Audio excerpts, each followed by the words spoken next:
What's going on, gentlemen? How's everyone doing today? Let me see what I can get going on here.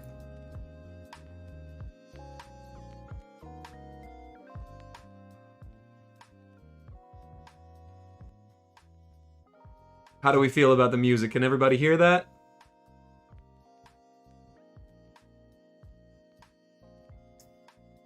Hoping everybody can hear that. I am good, man. We got some new. What's up, bitch? Act like I can't see that, MT. Not doing any donations on MT just yet, man. There's definitely some. What's it called? There's definitely some cards that I think will be coming out in the next little while that I gotta save up for, man. Once we get a Scottie Pippen, probably check that out. But until then, here, let me just do this. And I'm staying till packs, then I gotta go. I don't think there's packs, man. I don't think there are any packs out today. But what is up, party people?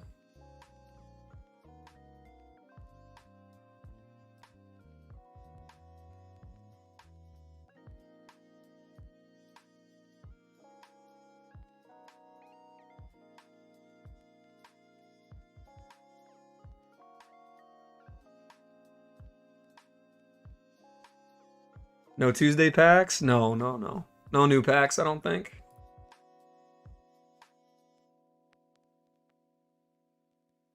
Let's see. Among Us is fun. I have heard that.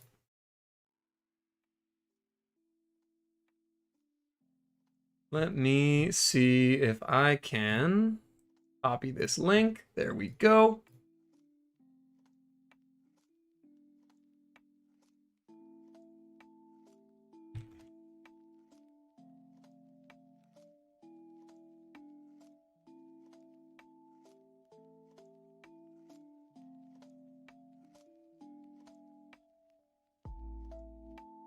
I just realized how weird my taste in music. No one is live once again. I am currently live, Jacob.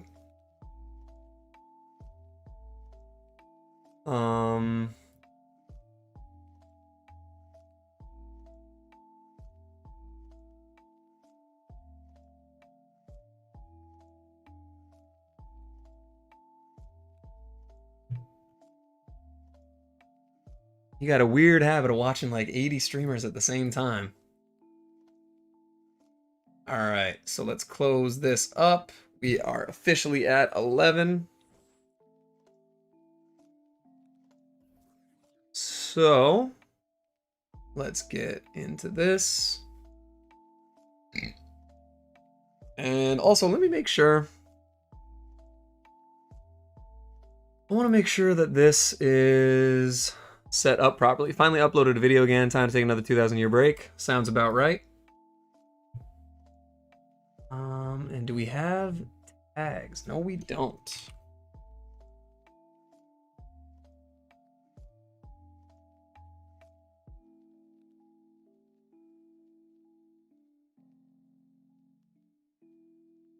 Austin is trying to get blocked. What's Austin doing?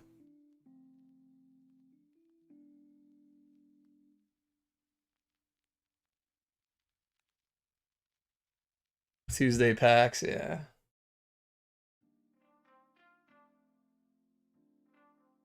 He knows what he did.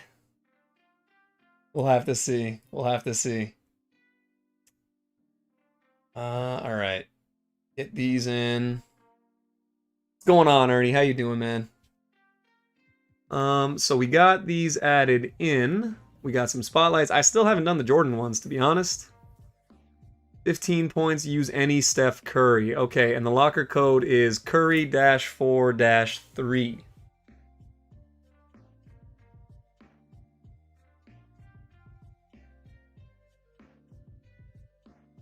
Speights, Steph Curry.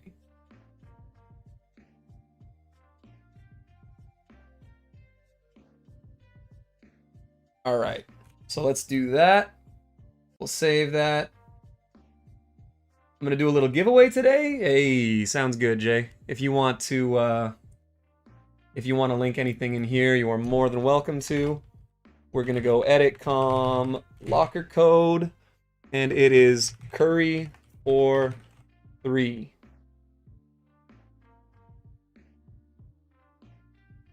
And then we're gonna hit that up. And we'll type that. And then we will pin this real quick.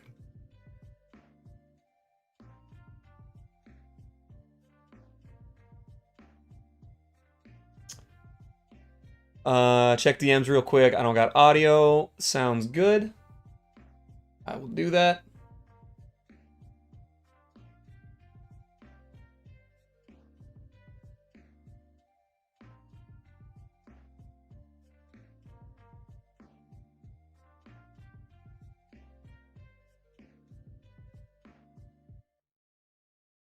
And let me check the Sam's devices to get layups to 70, get rid of my strength, boost ball handle to 86 for speed boosting, make vertical as low as possible according to my dunk, and lower stamina to 89.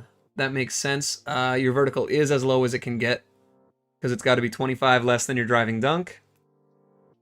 Steelers lost to Washington. Washington football team's pretty killer, man.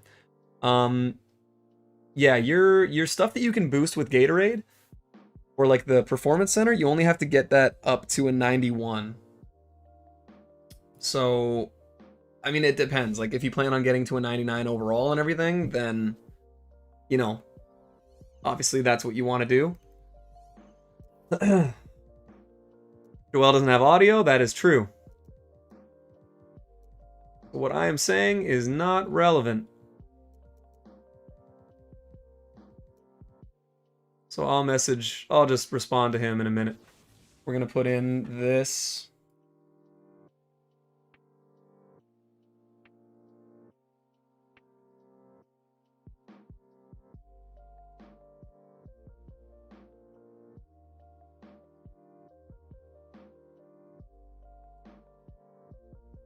And let me turn this shit on so I can actually look at my screen. Can anyone tell me if they hear the music? Because I don't know if I should turn it up or not. Because I have finally added a little bit of music. We get... Oh, please. I've never even hit a token spot on one of these. Ah. All right.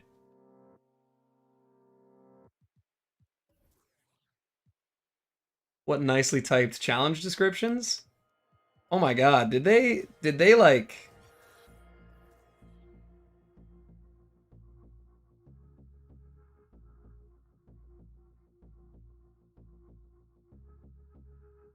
I mean, if it were me, I would have put a colon after the words locker code, but, you know, that's just me. That's just a syntactical thing that I would have to do. But it doesn't, it's not a big deal. No, I'm glad there aren't any spelling mistakes. There have been a few of those that have been kind of painful. Curry in the Garden, 14-15 MVP.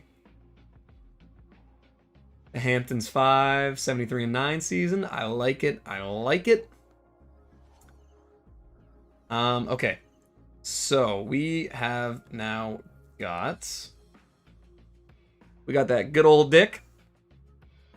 Nobody clip that. And let's see what else we got.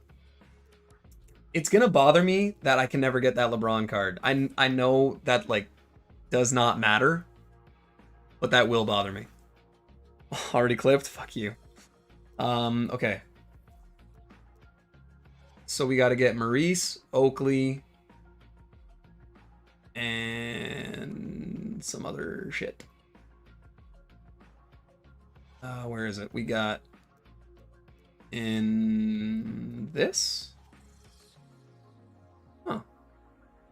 Oh, I didn't open the pack yet because I'm an idiot. Okay. Sounds good. Shout out to the 14 people in here. If we can get everyone to like up the stream. If you haven't subbed, do that. And let's see. By the way, you guys like that? You guys like that quick work on the thumbnail, right? Right? What that player is yet for the spotlight? It is a Amethyst Marreese Speights. Oh, Gavin, fuck off. Son of a bitch. Well, I gotta fuck James Harden in the chat. Jacob, dude. Man. That's great for a different person on a different stream, man. Not gonna lie. I like why you mad, but don't give a shit about talking about him right now. Oh, Gavin, I know you're a piece of shit. I appreciate it though. If I had said nothing, I would have gotten away with it. More for these meddling kids. Let's see. Yeah, Jacob, you gotta calm down with that, man.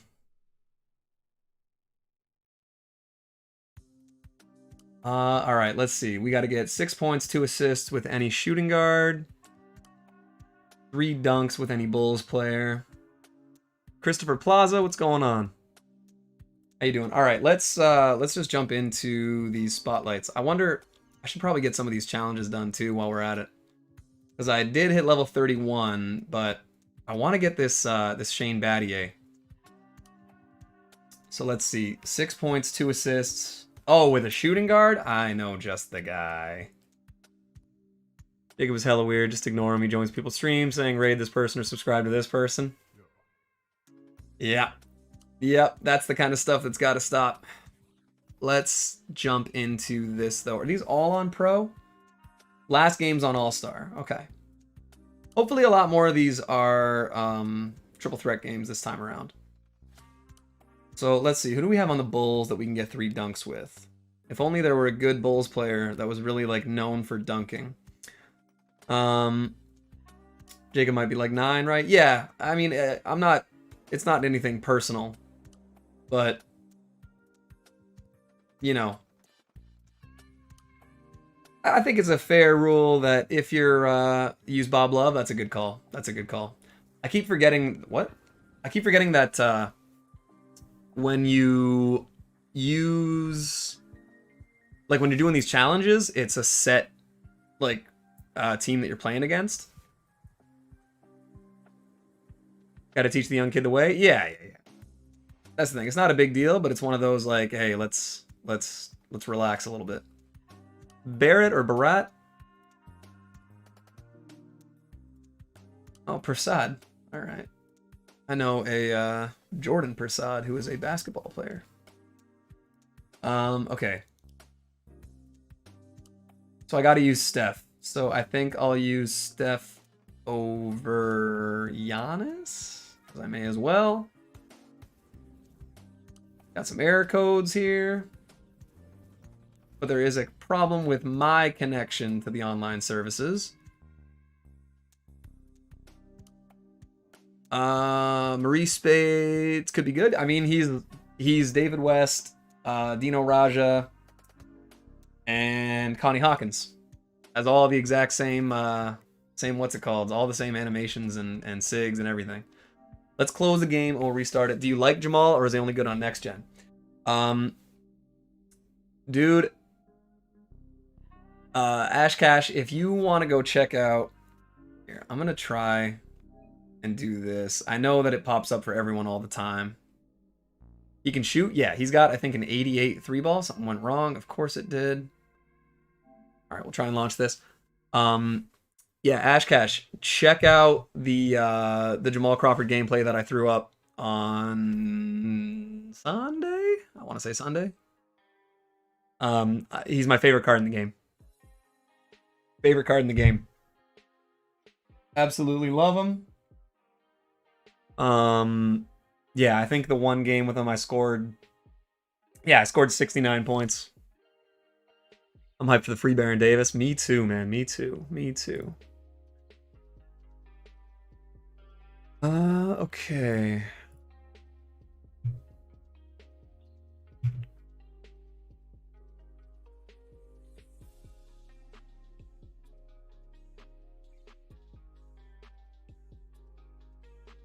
Still waiting for my PS5. Yep.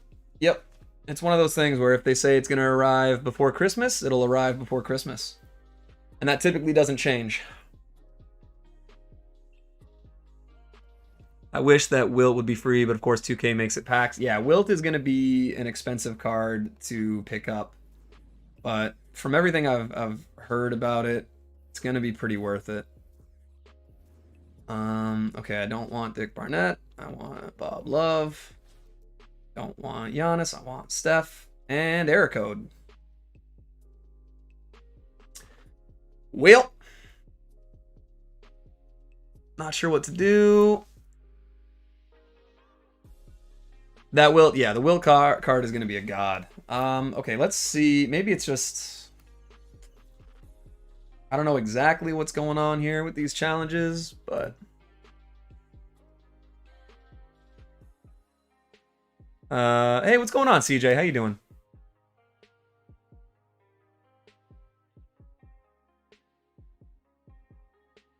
Let's see what we got here.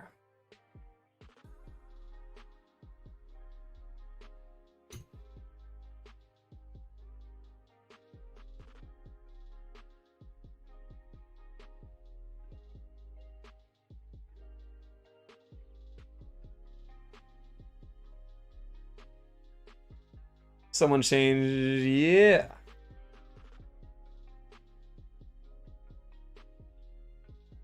Let's see. So I wonder.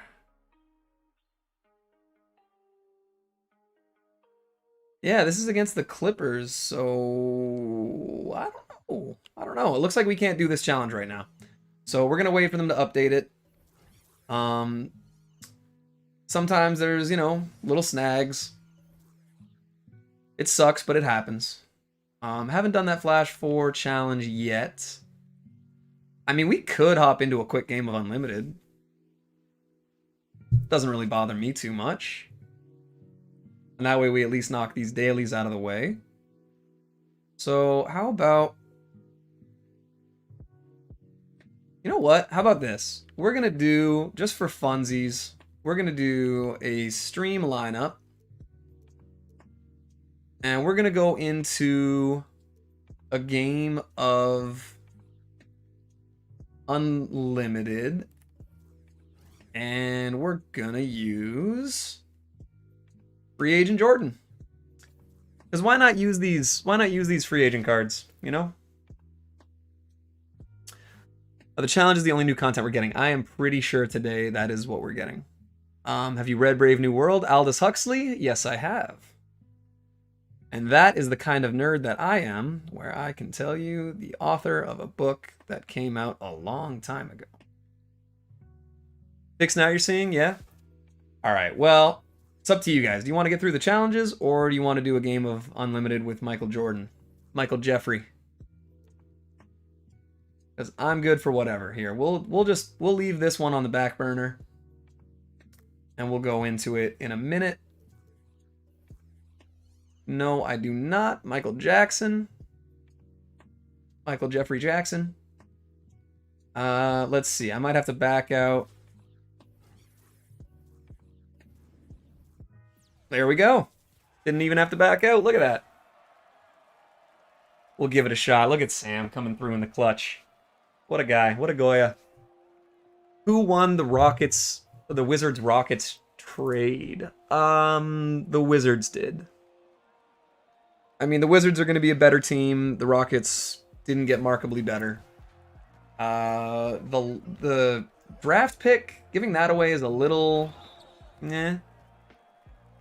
But, I mean, you just got a guy who won an MVP award a few years ago, whose playstyle does at least sort of mesh with Bradley Beal, who can play off the ball, which is a massive thing. Okay, screw it. We'll just take some shots. Sam's in the clutch. Yes, he is. Yes, he is. You don't see that Steelers game yesterday? No, I don't think anyone watches the Steelers. I don't know any Steelers fans.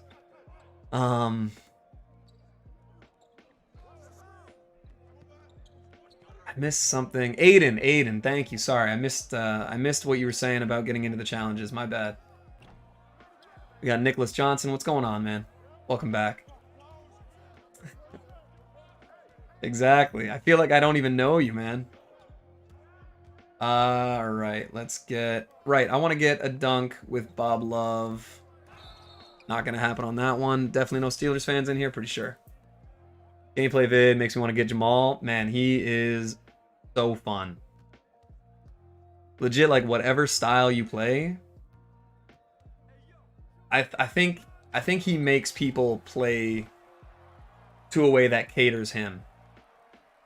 Like, I love this card, man.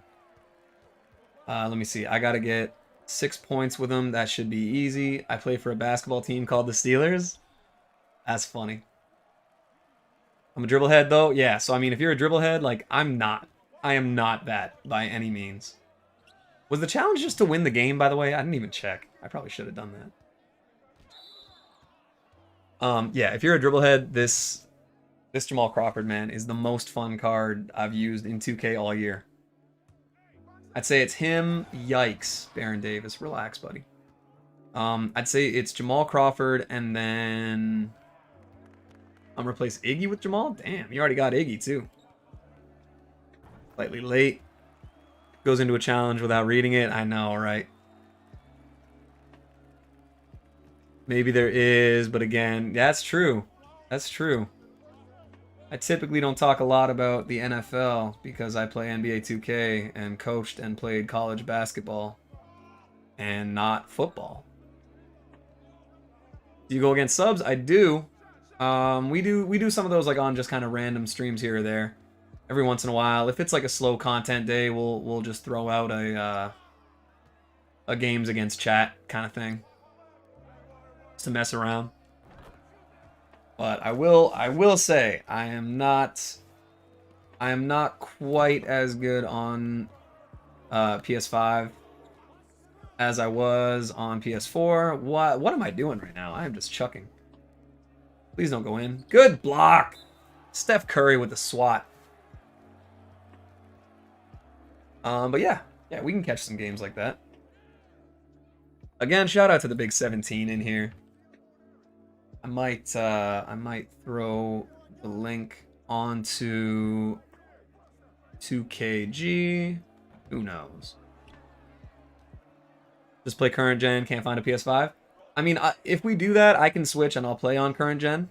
The problem is I'm definitely going to be rusty just because I've been spending so much time trying to learn how to play on next gen. Seattle Boys and Girls Club crossover and how to be a GOAT 6-man clinic of PD Jamal Crawford. I like it. I like that post on 2K. Who has the worst City Editions? Who has the best jerseys? The worst City Edition jerseys, probably Cleveland. Cleveland was really bad. I don't like the Lakers ones, but they're not bad. They're just like generic, you know? And then the Portland one, I normally really like Portland's jerseys, and theirs were pretty rough. So, I don't know. Portland's were bad. Memphis was bad. I'd say, yeah, bottom three, probably Cleveland, Portland. Don't dunk that. Good. Cleveland, Portland, Memphis were probably the bottom three. We get it. Last dunk. There we go. Like how you can switch from current and next. Yeah, man, that's crazy. That is crazy. I like the Miami could just be me. I think pretty much everyone likes those Miami jerseys, man. The pink to blue gradient looks really cool. My last name is Leonard, so I'm very tempted to get one of those City Edition, what's it called? City Edition Myers Leonard jerseys, because those are my channel colors. That's kind of like my logo color and everything. And it's my last name. So I might get that and hang it up on the door or something like that. Which I gotta get out. Bang. None of y'all have to see that. There we go.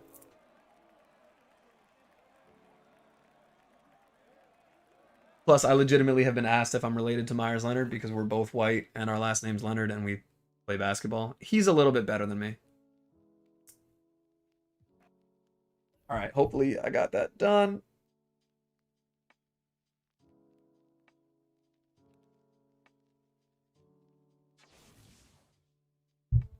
There we go. All right. Curry in the Garden. Use Steph Curry, 5 minutes. Score 54. Just a little bit. Score 54 with any player and win the game. All right, so... I mean, for this one, why is Jamal so cheap? Bro, I have no idea. It does not make sense to me. Who should I get for my PD rewards? I have Pete Maravich, Dominique Wilkins, Antoine Walker, Mikan, and Moses Malone. The only pink diamond worth getting right now is Mo Lucas, in my opinion. We're going to use Jamal. Let's see. I know I have cards I got to do challenges with. Where's Rudy? Oh, Rudy's a small forward. What am I doing? Look at Giannis. Yeah, Giannis is a beast. Where is Rudy Tomjanovich? There we go. Throw him in. Merry Christmas. Weird.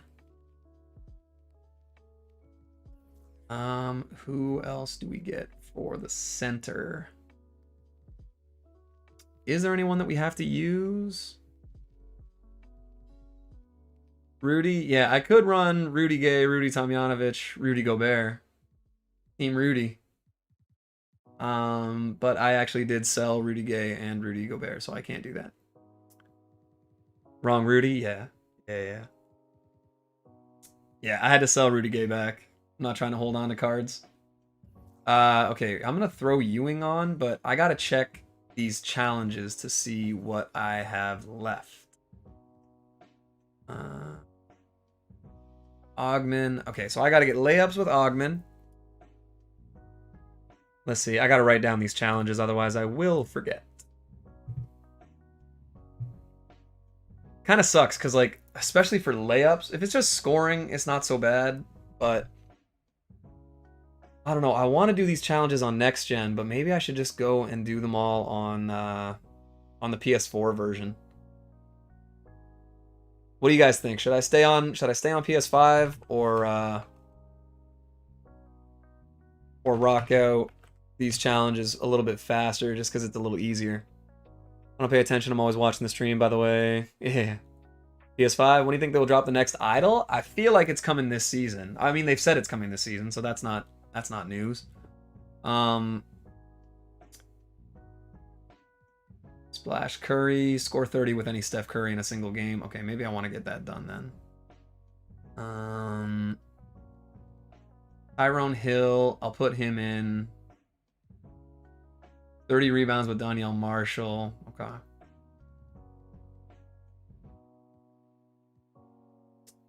And I guess Mo Pete. I'll stay on PS5, yeah. PS3, that's a good call. That's a good call. All right, let's use Tyrone Hill. Try and get those rebounds. And then instead of Giannis, we'll throw in Mo Pete. And then we got to throw in Steph Curry on the bench. Giannis stays. Nah, I mean, I'll put Giannis on my bench just because he has a diamond contract anyway. But for the most part, I want to try and just do challenges. Go play some OG WWE. Here Comes the Pain. The best WWF game ever is No Mercy for the N64. If anyone disagrees, you can stop talking to me. All right. I think this is pretty much it. This is fine. Okay. We'll use this challenge. Or this what's it called? We'll use this lineup for the challenge. I work at 4 p.m. Eastern, so if we can maybe try and get Mo Speights before that would be pretty dope. Let's do this. Stop talking, that's the best you got. Royal Rumble on the SNES is pretty dope. Pretty dope, but I'm sorry, the best WWF game is No Mercy, and I will not hear other arguments. Def doable? Yeah. I don't think it should be too bad. I think as long as we don't get stuck with like a bunch of what's it called? A bunch of you know, those things. The 6-minute quarter pro games. I think as long as we don't have those, we'll be good.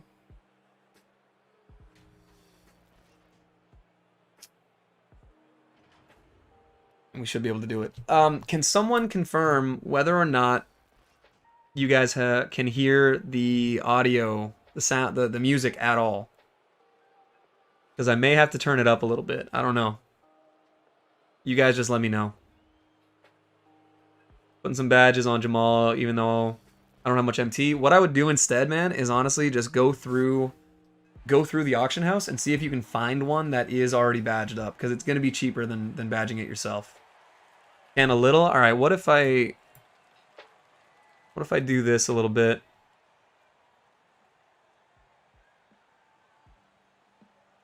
Turn it up a little.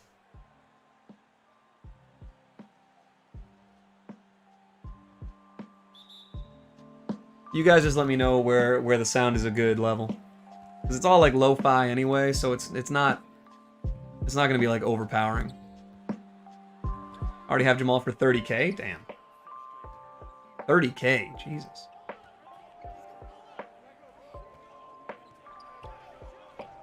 Ooh, Mo. Slightly late. Damn. That's good. All right, so you guys can hear it a little bit, but it's not like overpowering. That's sort of the goal. I actually kind of want to hear it a little bit. There we go.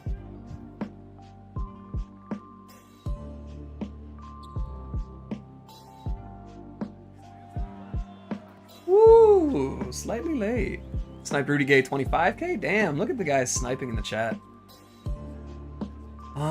Augmen, I gotta make layups.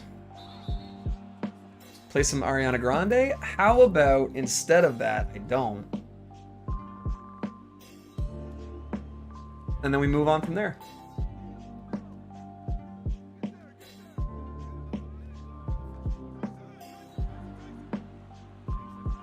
Oh my god, Carmelo just torches. Why not? Nick, you're saying some dumb stuff. Stacey Augmen with the layup. Jamal is OP. I'm telling you, man, he's so fun. Especially you go meet her off. I've been screwing up my releases with him pretty much since I made the video. But his God, man, he's so dangerous.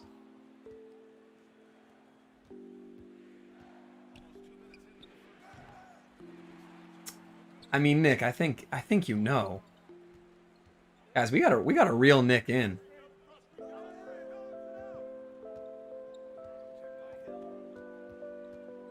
Nick out here starving? Yep. I love his SIGs, man. He's crazy. The fact that you just literally don't even touch anything and he's just doing this shit. Like, God. Are there going to be new cards today? There are 2 new cards in the game today. There aren't any packs, but you can get an Amethyst Marreese Speights, which is basically a free David West. And that David West card is good. Bro, charge, really? And he's a big guard, exactly. 6'5" with a 6'10" wingspan. I run him at the point. I might honestly be replacing Steph with him long term. You said you already have Iggy, which is crazy. I gotta get him. Holy crap, man. Let me stop fouling. The jumper is very nice. But yeah, I want to put in. Thought they drop packs on Tuesdays. This season's been a bit different. They haven't really been doing the Tuesday packs. It's been every, I want to say every 4 days, but I might be wrong. Bro, I'm butchering his release right now.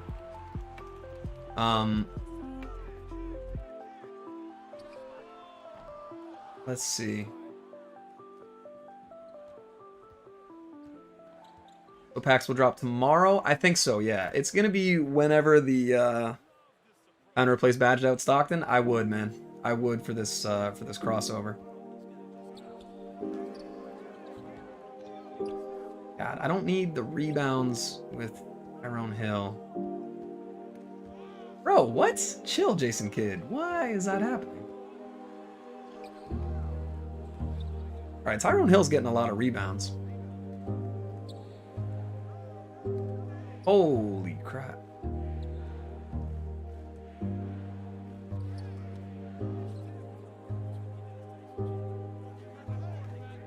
Alright, I might just have to start chucking up shots with crossover. Somebody throw Nick a water bottle because he's sounding thirsty. You think the price of Ruby Curries will go up due to the challenges? That is probably likely. I'm annoyed that for Tyrone Hill you have to get the boards in Dom. Yeah, I know, that part sucks. Man, I can't score. I'm just gonna have to do this with Jamal Crawford because I definitely don't want to miss out on getting enough points and everything. Picked up like 10 for the low, thinking that might not be a bad idea. Yeah, we're just gonna start ripping out threes with Jamal. I just realized this J.R. Smith is in this game. Are you doing the challenges? Yeah, that's what I'm doing right now. So what am I... Oh, God. I think Nick's just literally, like, quoting song lyrics now, and he's just being a weirdo. We gotta splash a bucket of cold water on this guy.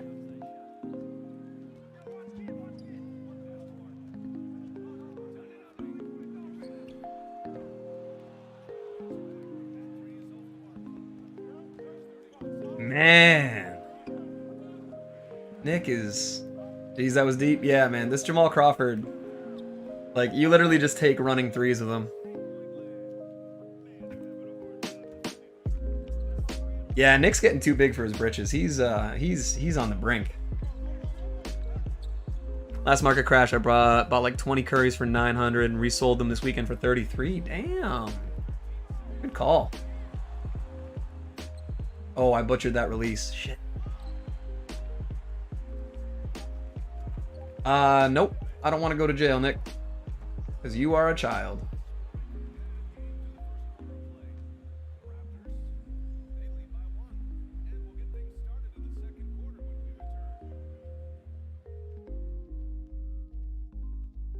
May as well just create that.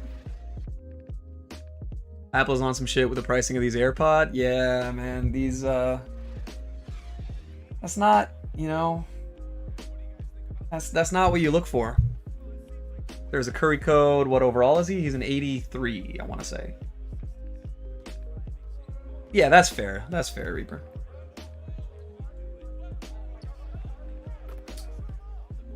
Yeah, he's an Emerald.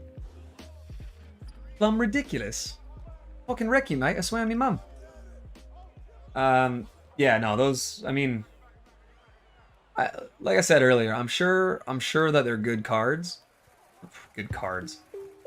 I'm sure they're good headphones, but it's a big no for me, dog.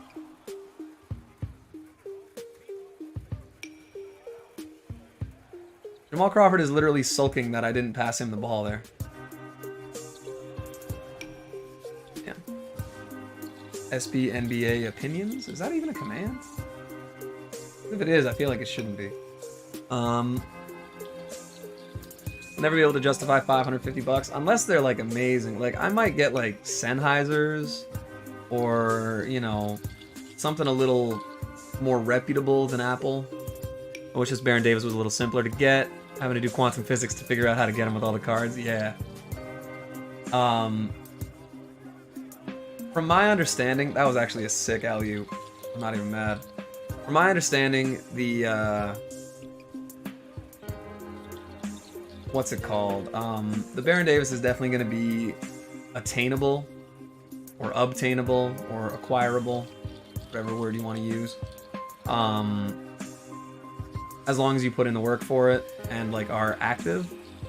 So he won't be so bad. What's killing me is the wilt, because I just can't justify. God, I love this Jamal Crawford. I can't justify. What's it called? Can't justify paying over 100K for SP's 2 favorite words. That is very fair. I've been saying J crossover a lot. Oh man, we're getting we're on the brink of taking away Nick's mod here, guys. That wilt is going to be over 1.3 mil. Exactly. Yeah, that's the thing, is I can't justify paying over 100K for Jason Richardson, Walter Davis, and Devin Booker already. And those are just 3 of the 10 cards you're going to need for wilt. And they're all shooting guard small forwards. And I have, as far as cards go that I would run at those positions, like I have Jaylen Brown, Cam Reddish, I'm going to have Iguodala, I have Jamal Crawford, I have Giannis. It's just looking a little rough.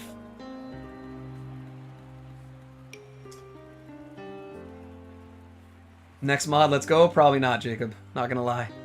Walter Davis really looks amazing, but it's not overall not worth it. Yeah. That's the thing. He looks really good.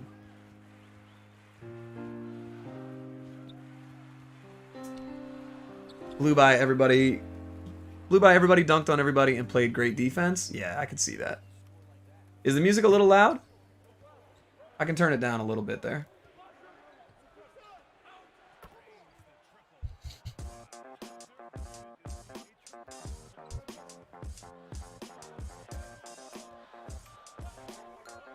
Is that a little bit better? Speed with Hall of Fame quick first step is insane. Yes, it is.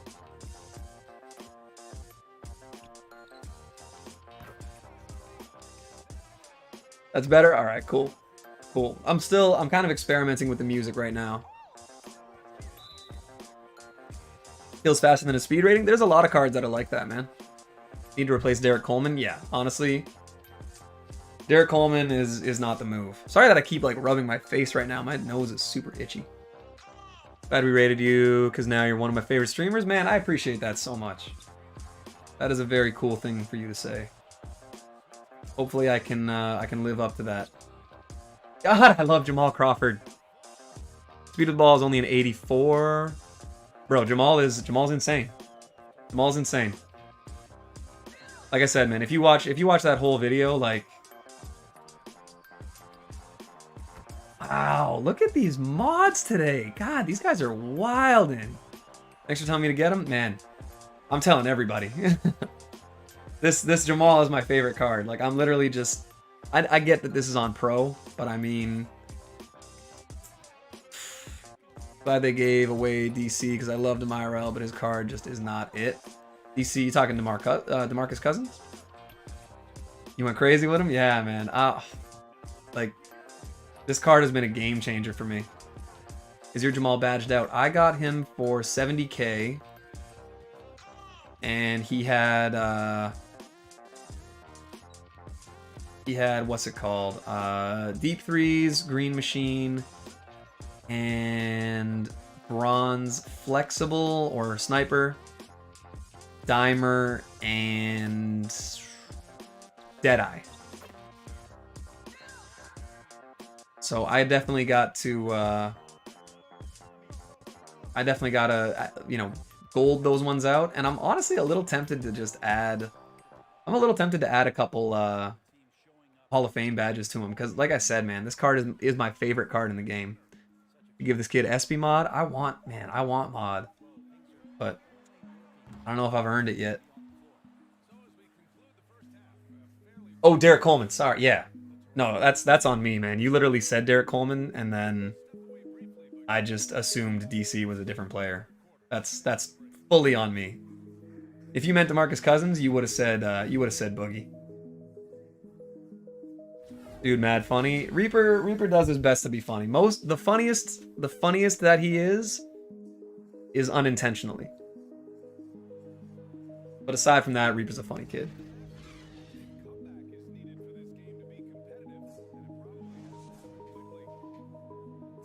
No, Reaper's worth a sub for sure. If you guys Especially if you're into some WWE stuff, because he's rocking out some new content for that.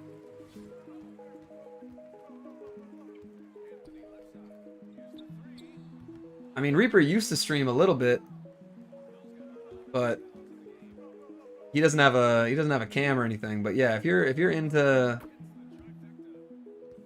some WWE stuff, I know he's been working on some stuff that he's been really wanting to do for a while. Stream 2K and upload WWE? Yeah, man, you should stream some WWE stuff. Why not? Even just playing it, doing like a career mode. That way you have it all chronicled.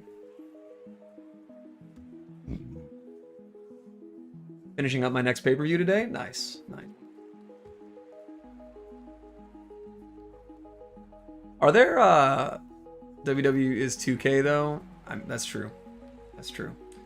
Are there like throwback wrestlers you can use, Reaper? Like, can you put, if you wanted to, could you make like a TLC with, like Edge and Christian, Dudley Boys, and Hardy Boys? Like, if you could do that.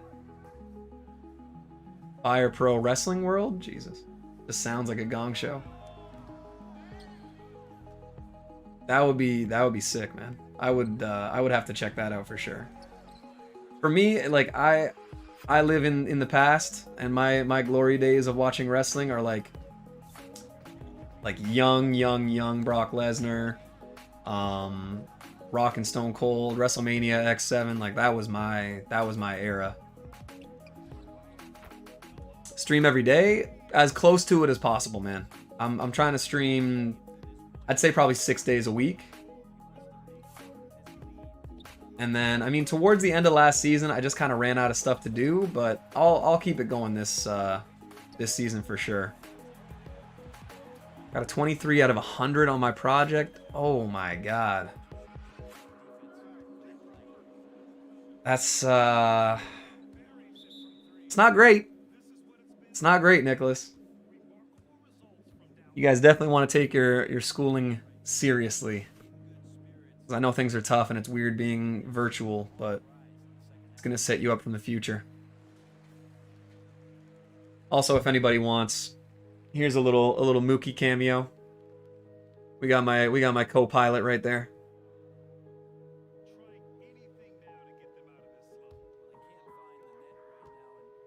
Read my last. I mean, in that game, I can throw people onto landmines and barbed wire. Jesus. I am already into that. Do you raid sometimes? Oh, yeah. At the end of streams, I do. If anyone that I know or trust... I don't love raiding... I don't love raiding people that I'm not familiar with, because I don't want to send people to someone's channel and then have that person turn out to be like a complete douchebag. So I typically raid like pretty much the same 3 or 4 people at the end, but the goal is honestly like the goal is to get this channel to a point where we can raid someone that's like new and upcoming. As long as I kind of like, you know, make sure that I'm only going to raid someone if there's somebody that I would watch. So there are some guys that like, you know, they stream and they're popular, and even guys that I like, but I know that I personally wouldn't sit and watch their stream. So I don't typically raid those guys. But we definitely do. But like I said, the goal is to be able to go into a channel, raid some new younger guys that might not be, you know, might not be blowing up yet, and trying to get them, you know, just a little bit of extra notice. Because it's tough, man. It's tough making content every day, trying to be entertaining, trying to stay engaged and active. And I mean, legitimately, one of the most, I'm trying to think of the right words here. One of the most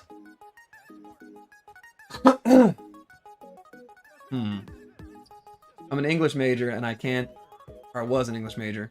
I can't think of how I want to describe this. One of the most underappreciated things is how much easier it is to stream when you have more people. Because the more engagement you have, the more time you can fill, you know?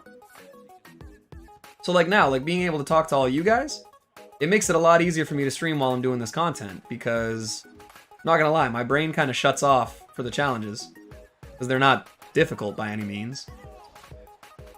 So I can just talk to you guys and kind of hang out. When you don't have that engagement, it's tougher to stream and make things, you know, interesting and entertaining. I'm gonna get this one dude to raid you one day. Sounds good, man. Did I get the Blake from last season? Yes, I certainly did. I don't know who Dak Prescott is. That name sounds familiar, but I can't put a face to it. Talking makes time fly? 100%. Sorry, I missed what you said, James. I did the code and it's not showing in my collection. Just check, go search players. And also, when you do the code, make sure you open the pack that has the Steph Curry in it. I made that mistake too. Cowboys quarterback? Oh, that makes sense. Hey, football team? I mean, I don't know why, because I'm not even from the States, but I've always gone for like Boston or, you know, New England teams. So the Patriots are a team that I kind of go for a little bit. Aaron Rodgers is my favorite quarterback. We hit from the logo? Yup. We literally just pulled up from the logo and hit that with Jamal. That's how sick this card is. But the Tampa Bay Bucks have been my like team in football for a long time. And I kind of don't love that they have Gronk and Tom Brady now, because I mean, it seems like a bandwagon team to like. They've just always kind of been my team. I can't really explain it. Jets almost beat my Raiders. Yeah, I mean, I don't watch football like I used to. I used to spread my viewership over a lot of different sports, and just kind of, you know, I used to actually watch a lot of tennis, and now I just, honestly, all I really have time for is basketball. What up? What's going on, Jaden and Justin? Open it, it showed it to me, but it didn't give it to me. I would close the game and restart it, James. And then when you go, oh, they got Steve Novak in the game. Sick. I like that. I subscribe. I appreciate that, man. If you just subbed and nothing popped up, just let me know. The notifications only work if you have it public.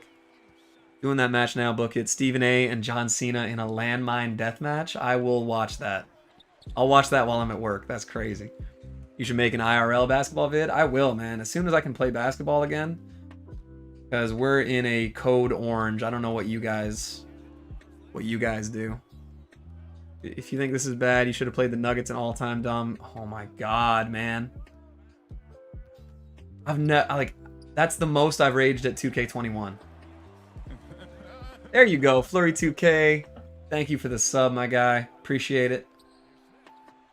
Do we need a new image for that, or are we agreeing that dog with the Kawhi laugh is the way to go?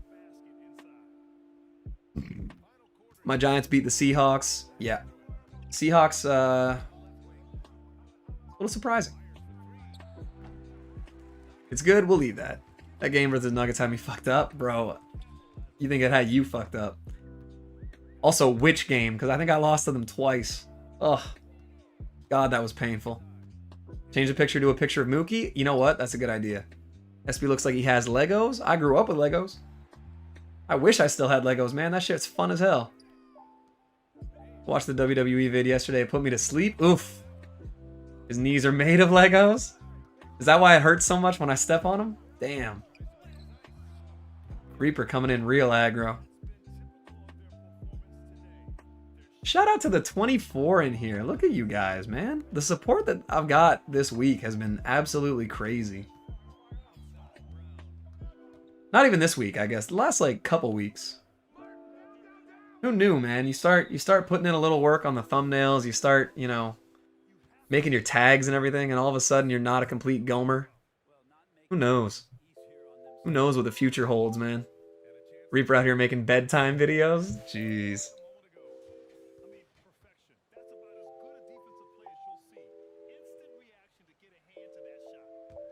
You love to see it. Oh, we got to get up to the blessed number with Jay Crossover. Oh, Landry Fields! Yo, I'm excited about this team. I'm excited about this team. I guess this one doesn't have Jeremy Lin on it. That's too bad. Dude, I don't know why. I love Landry Fields. I know why. Google search Landry Fields girlfriend. Just saying. How you get so many viewers with 311 subs, people with like 3K. Yeah, man, my channel is small, but like the people who kind of, I'm way too white to say this, but the people who ride with me, you know? We got loyalty. And we got a lot of people that just like hanging out, man. It's a good vibe, I think. Because you're an amazing streamer, man. I appreciate that. I don't know if I can live up to the praise, but I'm gonna try to. Just gonna try and be my best version of whatever this is. I'm the least loyal one. I just got here. Reaper was I think the first guy here that subbed when I was under 30. I think he was like number 26, 27. Called being a good streamer, building a good community. I mean, shit, man. I hope so. I learned from the best, you know. Been here since before 25. Damn. No, you might have been, honestly. Because Reaper, Joel, Nick, and Gavin, were definitely in that first little bit. I think. I can't remember, man. I need to go back and look, because earlier this year, it was really, I mean, I still remember the stream where we hit 69 subs. Speaking of which, I got to get Jamal Crawford another 3 after this. Been here since 297 and subbed on 10 accounts. Well, Jesus. I mean, that counts. Crazy, I haven't streamed in a while, and I'm probably still #1 in watch time. I mean, no one else can catch up, Reaper. I remember I subbed in one of Reaper's streams. That makes sense. That makes sense. But yeah, actually, you know what? To your point, man, that's part of it. Is a lot of the guys that do have 3,000 subs, it's a lot of their sub count is like the same people, you know, and that inflates the number. So it makes it look like you have, you know, there's a guy I know who has he has 4,000 followers on Twitter, and I think like 8,000 followers on Twitch. And his streams typically have 1 or 2 people. And it's like, you'll see that in a lot. Stayed loyal since 254. Appreciate that, man. I appreciate that. We gotta hit some more milestones. I went back, actually. I was editing old videos. And what's going on, Prime? Editing old videos, and I went through because I had to clear up my hard drive space. And they did.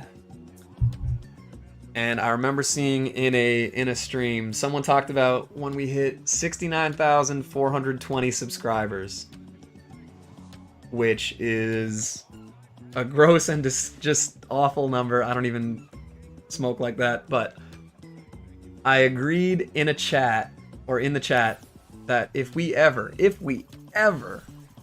and this is like 0.00001% chance of ever happening. Are you working on the vid you recorded on my account? I am. I recorded like the information part of that. Look at Jamal Crawford with the hot 69. I'm really lending myself to being clipped today, but you have hours set up? I don't. I gotta get that figured out. That'll be the next step. I do want to do some more like interactive stuff, do some redeems, things like that. But yeah, to go back and answer your question, Nick, or 24 points with any player, defeat the runner-ups. Okay. What? We got Steam going wild here. We set that up. I have the most hours and points. That sounds good, man. I've been asking for months.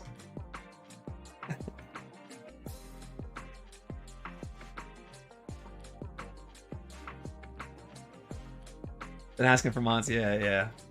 That is true. That is true. I've been letting... You don't know about me yet? That's true. Reaper's a problem. And yeah, I gotta set up some more stuff. I'll set up some redeems and gifts and stuff like that. Do you think Speights is worth doing? I think he's worth doing because I want to have all of the... Jesus Christ. It's Jason Bourne. I want to see if, you know, I can get all the spotlight challenges and everything like that done. Because I do want to see who, like, the reward is. And if you need these guys for Baron Davis and stuff, I'm for sure going to do it. Someone told me the GOAT is about to show up. Brace yourselves. Who is the GOAT? I have arrived. Oh, man. We got Mookie Blaylock in here. What sucks is that Mookie Blaylock is such like a copyright and privacy oriented guy that I don't think we're ever going to get a Mookie Blaylock card in 2K. God, I wish we could. But I don't think it's ever going to happen. You need to do the spotlights for Baron? Yeah. So, I mean, whether you're going to use most Speights or not, it's worth having them. Ash, you'll be the best number 2 in the stream. All right. I mean, if you guys want to have a rivalry over who can watch my stream the most, I'm not gonna interfere. All that does is help me. What hours now? I'm gonna do it. Well, probably later tonight, because I got to figure out exactly how to do it. I'm sure it's simple, but I am a simple man, so. It'll probably take me a little longer than I'd like it to figure it out perfectly. I mean, hey man, you guys are setting the bar pretty high. Man, we've been around 20 viewers this whole time. By the way, I was in the middle of shouting out David Celio, and then where is he? Yeah, I was answering the question. I forgot to actually shout out the name because it's unfamiliar. So I always want to make sure I mention new names when I see them. You mad funny? 19 likes? Damn. Been a good week, guys. Been a good week. Finally, hours of being added, a useful command. This is a hill you don't want to die on? Yeah. Yeah, Reaper's competitive, man. Reaper's competitive. Let's see what we can do here. No, don't let LeBron shoot. This pink diamond LeBron, man. It's all because Sam wants me to have it. Anytime Sam's like, oh, this card's great, the AI uses it and cooks me. Swear to God, man. He's got like, he's pulling strings behind the scenes or something. Demon time. What's up? If I don't type a chat, I'm lurking. I'm in the stream all the time. I believe that. Man, I love meter off now. Appreciate this. I have all the players for Curry. Dope. Dope, dope, dope. Demon time is the only good command. It's definitely the best command. And also SB. Oh man, yeah. I forgot about that one. The corniest command of all time.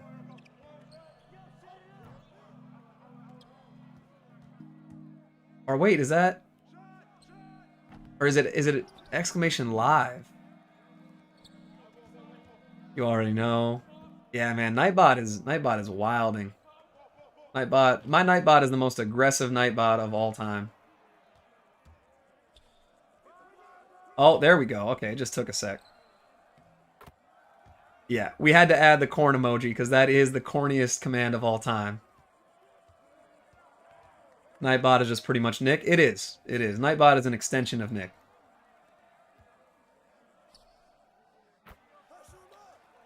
It's true. Nick, you know that's 100% accurate.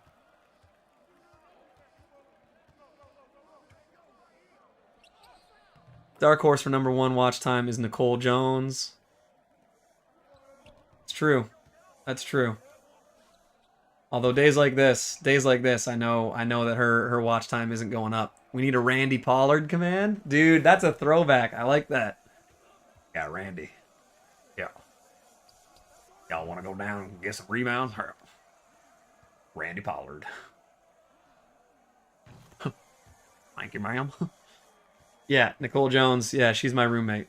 She's my roommate. Hey, folks, you wanna play some shooty hoops? Big 23, yes sir. Yes sir. Is Nick NMS? Nick's money spent, you know. Is that coming from here? Bro, is that getting loud for you guys? I'm NMS for now. I like it. Here, I'm gonna lower the music a little bit more, just because I don't have a good bearing.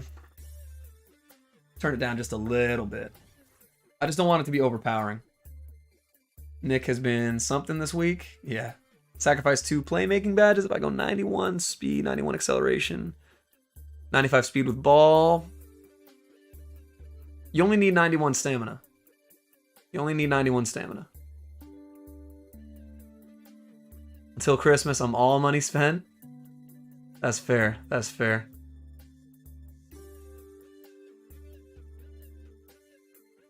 That's such a corny command. Goddamn.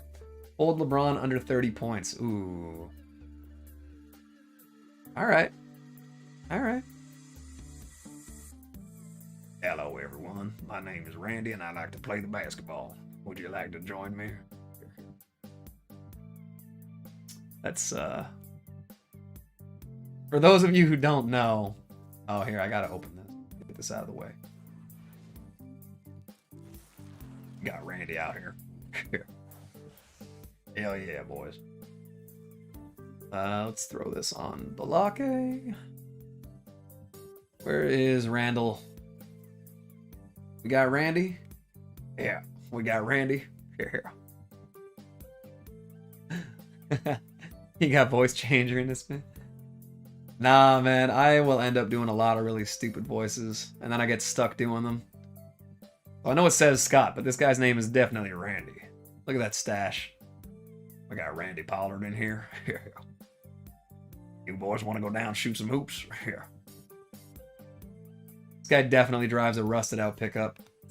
Alright, let's see. We got another 5-minute challenge going on here. Hold LeBron under 35, claim the reward. Let's do that. Let's do those things. How about it?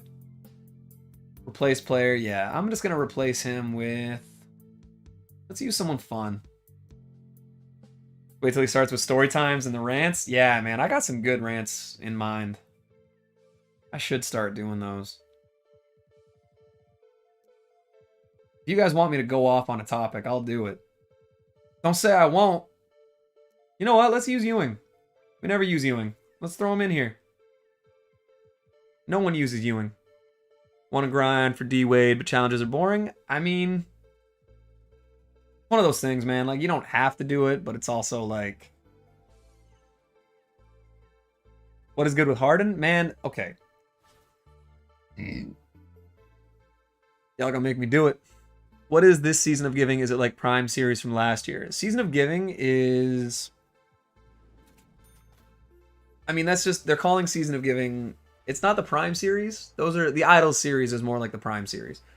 Season of Giving is basically just a lot of cards that you can get either from locker codes or from doing free challenges. And because the spotlights are in a separate tier, I think you get... What a genius title. I forget what... the stream title or what? What are we talking? Season of Giving. Yeah. What a genius challenge title. I can't read, so that's part of me, you know, having an English background. Where y'all buy MT? I didn't see the challenge name. Oh, my brother's online. Twitch, that is Twitch. Don't buy any? Yeah, honestly, Ash, I don't trust anyone that sells MT. There's a lot of scammers out there. And it will definitely get your account locked up. If someone knows what the challenge for title is or can check that, please let me know. 2kg, yep. 2kg is a hell of a sight.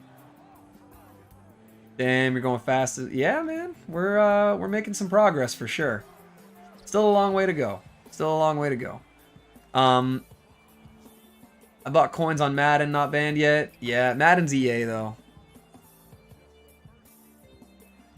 Not buying yet. Soon, like Christmas type. Nah, man, it's personally, I'm gonna say it's not worth it. You can definitely make MT just by playing. EA is so out of it. Yeah, I mean, shit, man. I wish that EA would kind of step their shit up, just to give competition, man. Because then it really makes not just MyTEAM, but it makes 2K as a whole company like want to do a little bit more to stand out. And it's, you know, you can't really blame them because right now they have a monopoly on basketball video games. Like, it's just, that is how it is. So, but I do like it when other companies make competition just to keep companies accountable, you know? 2K looks way tamer compared to EA. I don't know if I'd say that. The problem is that 2K just not like nailed the market down by getting their gameplay set, and I think that the last NBA Live game maybe looked better, like purely from a graphics standpoint. But 2K plays better, and that's just, you know, until a company can match or supersede 2K's gameplay and mechanics, that's just gonna be how it is, you know. And then as soon as someone makes valid competition, then 2K will have to step up, and it just makes everyone better. Competition always makes everyone better. It's the same thing with playing sports. If you never play against someone who's good, you're never going to improve.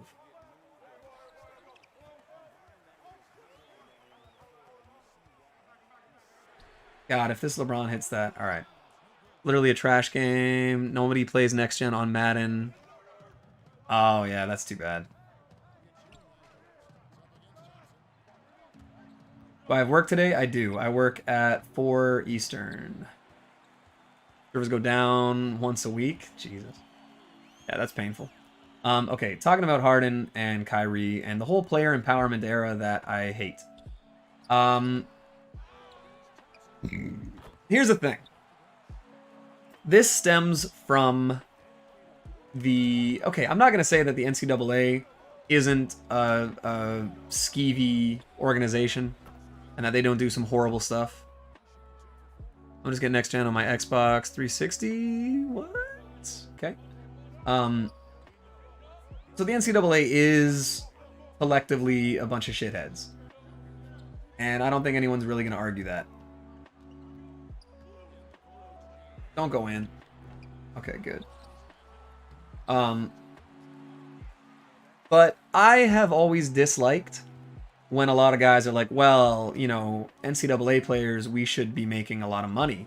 And it's like, okay, the money you're making, like, you're getting a free ride education, which is what a scholarship program was invented for. It was, hey, if you're really good at this thing, you can come to our school and get your degree for free. Now, degrees have less value today than they used to. But the whole point of it, I mean, they live, like, they don't pay for residence. That's all covered. And yeah, they're not making like cash, but a lot of NCAA players, they get things like paid study time because they're on a team and they're academic athletes. So literally a lot of these guys that complain about not getting money or not anything like that, they don't go to their classes and they don't go to the study hall, which they literally get paid at least the equivalent of minimum wage for. In between practices and stuff like that, and it's to encourage players to actually be academic athletes. So I understand 100% if a school is using your likeness or your jersey number or literally imaging of you to make money, then yes, they should see a part of that. But when it's like, oh, I need to get you know, I need to basically make a salary while I'm playing basketball for a school. It's like, man, like, I mean, a great example is a player that I'm doing a video on right now, and his name's Bobby Jones, and he was drafted into the ABA and denied going professional so that he could finish out his degree in psychology because he had a free education. Literally, he only used basketball to get a free education, and he's a Hall of Famer.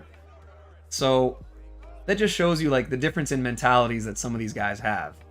Now, if you are looking at it objectively, then yes, some of these guys, you know, are treated badly. It's on a school by school basis.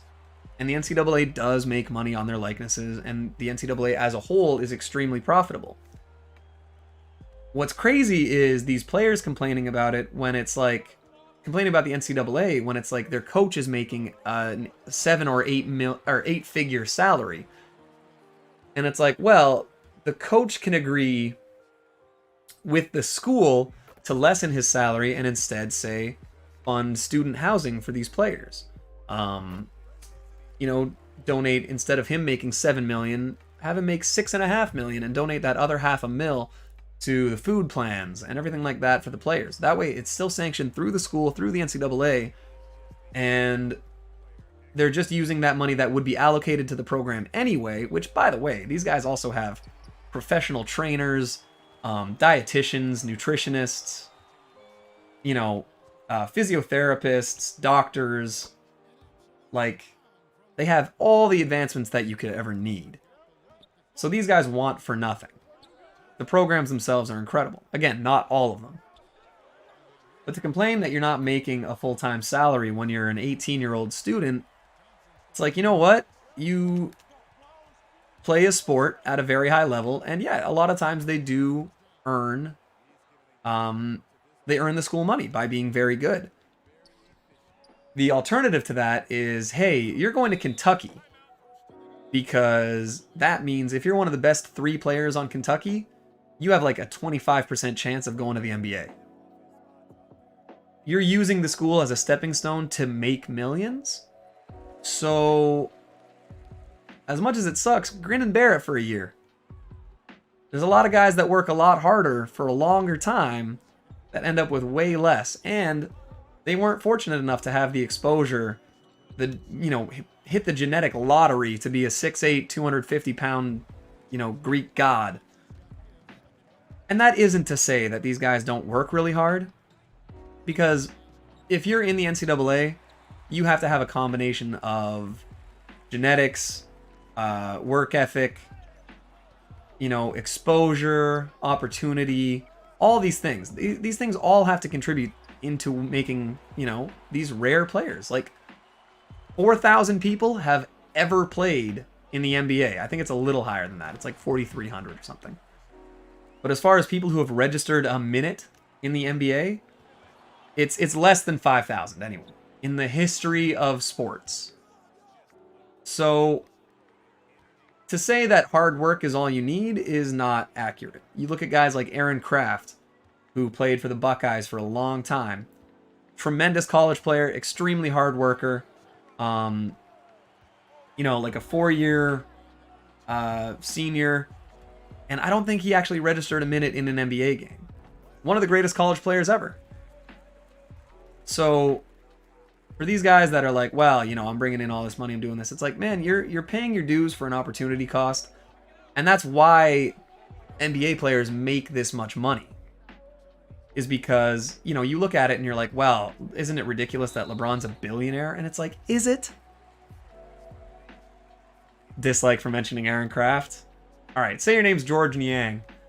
But no, if it's one of these things where you're like, a lot of these guys in these programs aren't being hard done by. It's just that they're actually having to work. And a lot of them don't want to do that. And I mean, you look at stories like Jimmy Butler, where it's a guy who came from nothing and got through on just perseverance and busting his ass. And I mean, even then, there's still a little bit of luck involved. Like, Marquette, You know, like him getting noticed was still a little tough because there's a ton of great basketball players who never get the right exposure. That's why it always kills me when I see people talking about, oh, I could beat this guy in the NBA 101. Like John Lucas III, oh, I could bust his ass. You know, before he was drafted or before he got his contract, like Fred VanVleet, yeah, I could beat him. Oh, I would just body Steph Curry if I played him one-on-one. Just play him super physical. It's like, bro, you really think that you really think that the top coaches and players in the world haven't tried all these things? People are so delusional when it comes to how good the worst NBA players are. Like, you look like my favorite thing is when people were shit talking Brian Scalabrine, and he's like, all right, open challenge, let's run it. And he played like a king's court against three current, he was already retired, and he played against three current Division I and NCAA players, and he smoked all three of them like it was nothing. And then he had another thing where he played, I think he played like a 4-on-1, and he just cooked everybody. Because Brian Scalabrine is a basketball god compared to everybody else. Like, it's hilarious. You see these guys where it's like, oh, they averaged, 2 points a game for their career. They came off the bench. They did all this. They did all that. Those guys would rock anybody you've ever met. You have to go 12-0 at the end to get Iguodala. Yes, you do.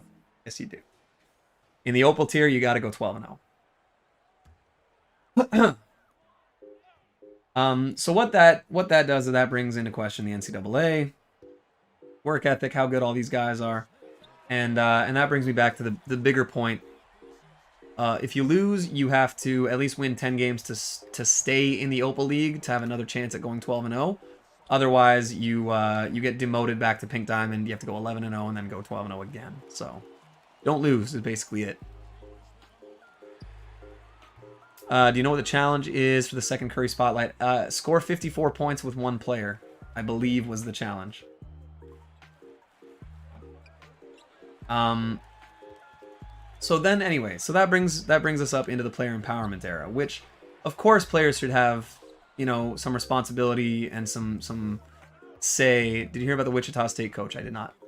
Of course they should have, some impact on how their career is going. If they were promised and misled by a team, then, of course there should be things in place.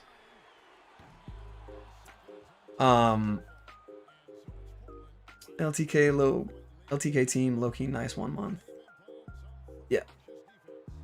No worries, eh? No worries, eh? But yeah, so for the player empowerment era, it's like, yeah, of course you should have some governance over what you do with your life, where you end up living, stuff like that. But it's your job, man. Like, if you sign a 5-year deal, if you signed a 5-year contract in the corporate world to work for a company and you sign like an NDA or a non-compete, which is what most companies have you do, where it's like, if you're at the top of your field, they don't want you working for a competitor. Like, I would imagine very much that NBA 2K, the employees and the developers and the producers that work for it, I would imagine very much that they have to sign an NDA and a non-compete. So it's like, if you end up leaving your job at 2K, you can't go work for EA because you have inside information. And there's usually a period, like a statute of limitations on it that expires after enough time. So it's like, yeah, after 2 years, you can go work for EA or any other company, who cares? But it would be a violation of your contract or of a legal document that you sign. Now, a lot of people can get around that anyway, but it's that same kind of thing, man. Like, if you sign a 5-year contract to play for the Houston Rockets, you can't just all of a sudden be like, fuck it, I'm not going to play for you guys, trade me. Like, you can say it, but they don't have to trade you. If you're like, I don't like how it's going. I don't want this. It's a non-compete.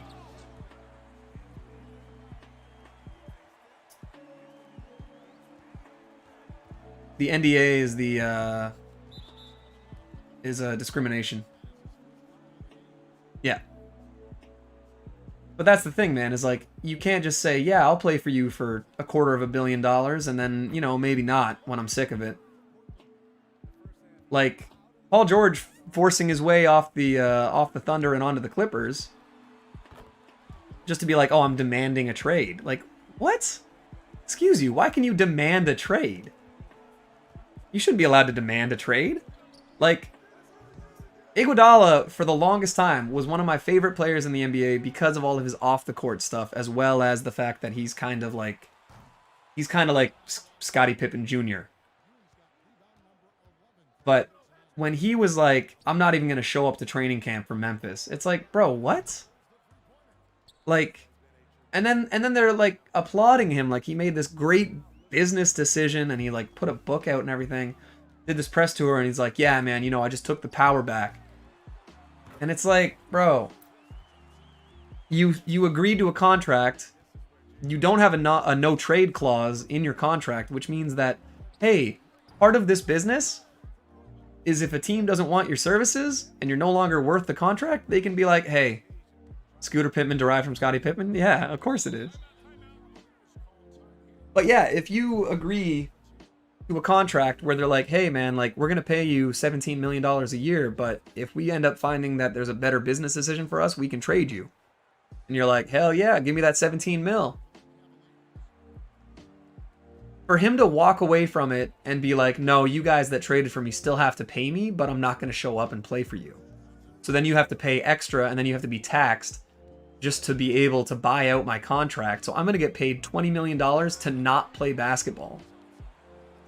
It's like, I'm sorry, what? And you're holding against their cap? Like, bro, that doesn't make you a shrewd businessman. That makes you a piece of shit. And when the Memphis players were like, yeah, we're gonna circle the date when we play Miami now. It's like, of course you should. You don't want to show up and play with this young core because you signed a contract and you don't want to honor it? Like, fuck off out of here. I didn't respect that. It's the same reason that I still don't like Vince Carter. Because I saw him quit on the Toronto Raptors. He made bank and then he quit on them. He stopped showing up. He'd play just well enough to get his numbers and then he would check out of games. And it was brutal. Like, young fans don't remember, man. There was like genuine hate for Vince Carter. Because he was one of the first guys to really do that. And now I think he gets credit for being like, hey, screw it. You know, I took my control. I signed a contract for a lot of money and then decided later on that it wasn't in my best interest. So I just screwed over the franchise that had paid me and made me into a star. It's like, bro, what are you doing? Yeah, AD did the same thing, but just later on. With AD, I can kind of get it a little bit more because he did play hard. He played hard every night. Until he started sitting out games for injury. But that's also management being like, well, now you're demanding a trade. If you get hurt, all they know is that you're a hurt player who wants out of our franchise, so we have no bargaining chips. So they're like, yeah, we're basically just going to sit you. I agree, you guys know I'm a Harden fan, but I don't like what he's doing right now with Houston. Yeah, like, made him into a star or the other way around. I mean, there's obviously give and take in that.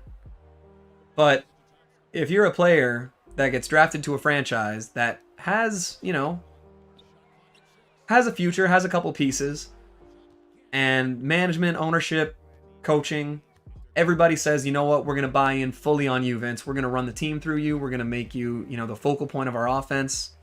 They didn't have to do that. If they had a more strict coach, they could have been like, nah, man, like, play some defense. Fuck. So, I mean, yeah, his athleticism and his scoring ability and his star power did, obviously, like, he would have been successful at least to a degree regardless. But if you don't think that there aren't, you know, 40 guys in the NBA right now that if you gave them the keys to a franchise, they could be an all-star type of player, you're kidding yourself. Because a lot of those guys in the NBA are crazy and they're just waiting for their shot. And that's why there's guys like Karis LeVert, guys like that kind of come out of nowhere. Guys that come out of nowhere like Jeremy Lin, who, granted, he kind of fizzled out, but they didn't run an offense through him anymore after that. But there are guys that are crazy talented and just aren't in a position or on a franchise where they can get the right opportunity. Better example of a team making a star is Lillard? Maybe. Maybe. Remember when he had a 50-piece on Marcus? Is that when Marcus drew the double charges on him to get him fouled out of a game and then won? Or am I? Oh no, that was on Harden. Yeah, Karras is good, man. Karras is good. This is a big rant. Yeah. I mean, someone set me off.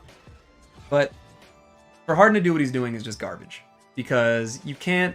Highly touted stars in college aren't made by teams. They are and they aren't. I mean, and you can look at it with guys like Luke Herringody and Tyler Hansbrough and, you know, guys like that were stars in college. JJ Redick.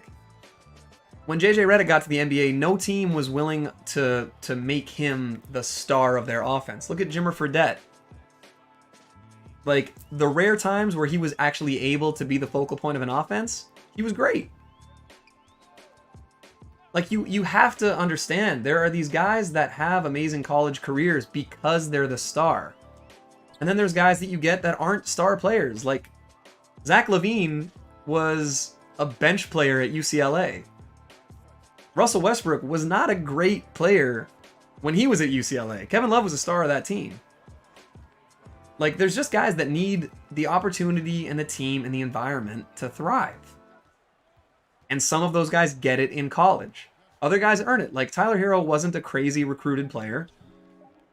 And it wasn't until partway through his season at Kentucky that the coach was like, all right, you know what? Sure. We're running it through you, man. You take every shot you want. It wasn't until halfway through the season. Mac McClung. I mean, look, everyone thought he was going to be a star. And now he's playing really well at, what is he, Texas A&M? He's playing great. But he's not going to be an NBA player. Yeah, Hero only averaged 13. Granted, though the splits with Hero evolved over time. I mean, would you say Zach LaVine's a star in the NBA now? Because he was a bench player in college. Michael Kidd-Gilchrist was a star in college. Michael Kidd-Gilchrist was the most NBA-ready player from that draft. He was a consensus number 2 pick. Zach is definitely a star. Well, he couldn't start in college. Now all of a sudden you take the raw athleticism, the really good shooting mechanics,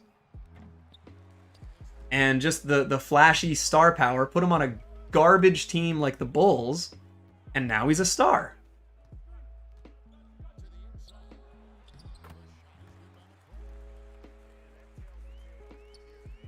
Like, you can say it about a lot of players, man. Like, Kevin Love averaged 26 and 15 on the Timberwolves when they were garbage.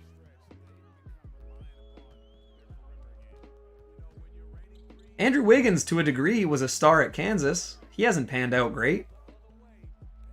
He's been fine, but he was in a bad situation. Thomas Robinson, one of my favorite college players of all time, should have been a star, but he got drafted by Sacramento and they fucked his career up.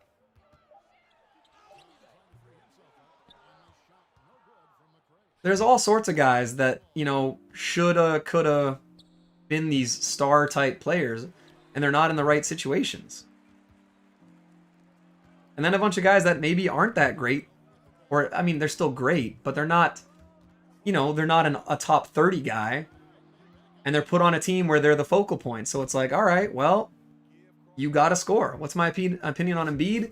Embiid doesn't work hard. And the only time that we're going to see an actual peak or prime Joel Embiid is when he gets traded. Bulls messed up Laurie. I mean, Laurie's been hurt too. That's not all on him. Or all on them. Trae Young isn't amazing, but he looks like a star. I mean, yeah, he was... That's the thing, man, is guys like Bradley Beal and Trae Young complaining, you know, oh, I'm not all NBA. I mean, I don't think Trae Young's actually complained, so that maybe isn't a fair... comparison. But Bradley Beal complaining he's not all NBA. Oh, look at my numbers. Bro, look at your team. Look at your record. Look at your defense. I was talking to Sam about this last night. if you took the worst players before the bubble, like before the season shut down, if you took the worst players at every position and made a starting five, Trae Young, who was it? One other player that I can't remember right now at the small forward. But then the other three players are Bradley Beal, Rui Hachimura, and Thomas Bryant, which are the three starters for Washington.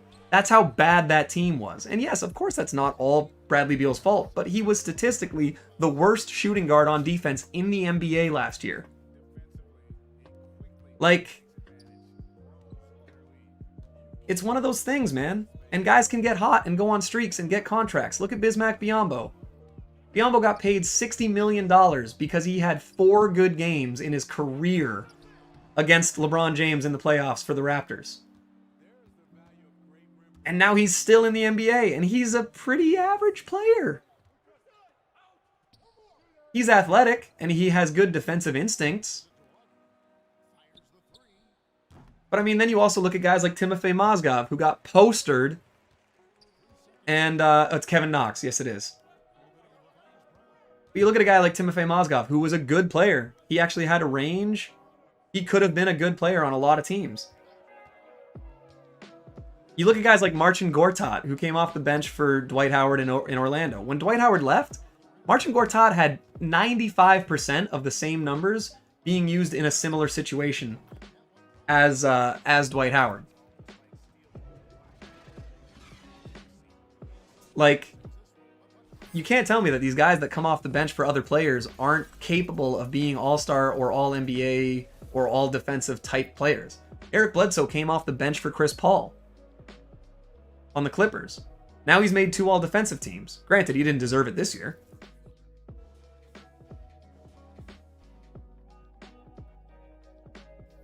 But there's all sorts of guys that they just need and again, this is why I say that an NBA player, yeah, it's like, I compare it to taking steroids. Where it's like, you can take steroids, but you still have to be in the gym. Like, you're not just like, oh, inject, now I'm jacked as fuck. It's like, dude, yes, steroids are a shortcut. Of course they are. But you still have to put in the work. Being in the NBA is like that. Like, you have to hit the genetic lottery. You have to be exposed to the right coaches and scouts and people. You have to, grow up in the right era. Literally be born at the right time. Like, right now is easier than it's ever been for a player to get exposure and get somewhere with basketball. Look at that Julian Newman kid. He was all over Twitter. Where is he now? Can anyone tell me? Because I've talked to people that have either played against or coached with or whatever with Julian Newman. No one likes that kid. Get that free A? 100%. We hit a runner with Giannis? Nah, that was a little bold. He has his own Jays team. Yeah. Stretch of good games moment, yes, but an all-star is tough. Here's the thing, though, man. There's been a lot of one-time all-stars. There's been a lot of guys that have been, one-time All-NBA. Guys can have a season. Situation matters almost as much as genetics and talent. Like,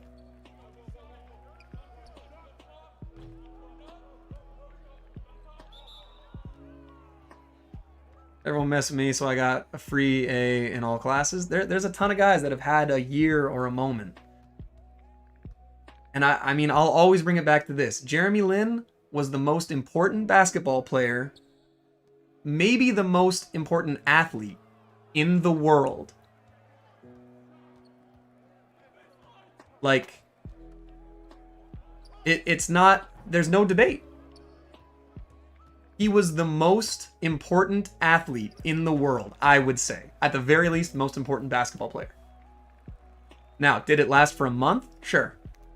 How many basketball players can say they were the most important athletes in the world?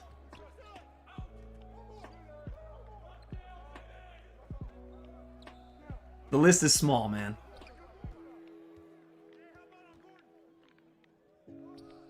And he had his moment. Look at Tyreek Evans, Rookie of the Year. 20 points, 5 rebounds, 5 assists. You know what his best statistical year was? His rookie year. All of a sudden now you're on the scouting report. You're the focal point. Now people are game planning for you. And it shuts you down.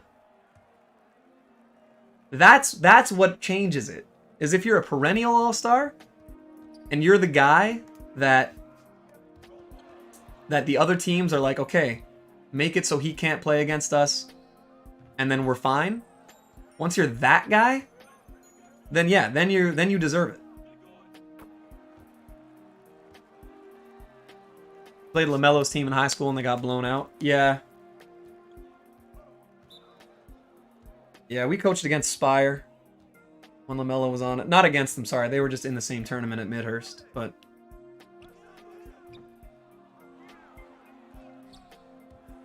and I think that's the other crazy thing is like everyone knows that Jeremy Lin went to Harvard, but it's like, dude, you're telling me that this guy who played I think 3 years at Harvard, I'm not 100%.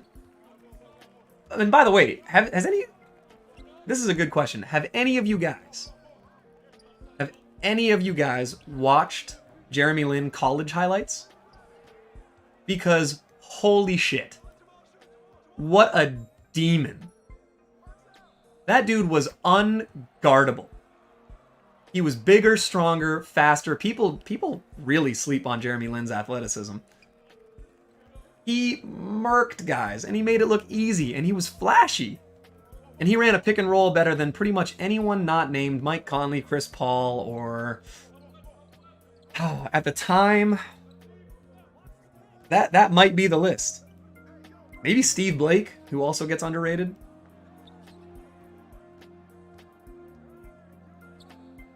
But Jeremy Lin was an absolute monster. And how many people talk about him now? Because he's not even in the NBA. Because no team after that Linsanity stretch wanted to build their team around his playmaking.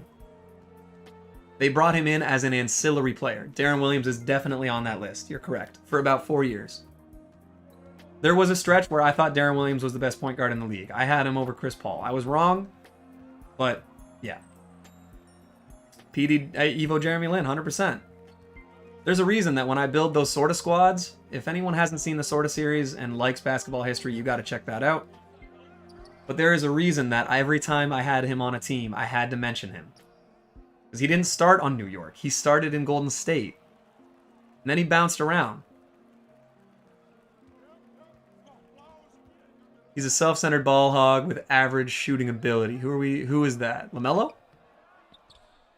I wouldn't say LaMelo's a ball hog. I am very on record as saying that I cannot stand LaMelo Ball. It pains me that he was a 3rd overall pick in the NBA draft. Oh, Newman. Newman sucks. Fuck that guy. But you know what? Even to his credit, Newman, one of the reasons that Newman couldn't succeed is genetics. He had the exposure, he had a skill set, and then he's like 5'2", so no one cares. No one wants him on their lineup. You can't get by anybody. Look at any clip of him playing against real players. That's why for the longest time I kept being like, you know what, Zion, not gonna make it. Not gonna make it at the next level because that athleticism isn't gonna translate. And then I was like, okay, well, now he's in college and he's still doing the same shit. And I was like, well, you know, maybe the NBA, it's just a bigger, different game. And then he's in the NBA and he was bodying guys. I remember in preseason he fucking murked Rudy Gobert and I was like, oh shit, alright, well, maybe this guy's an animal.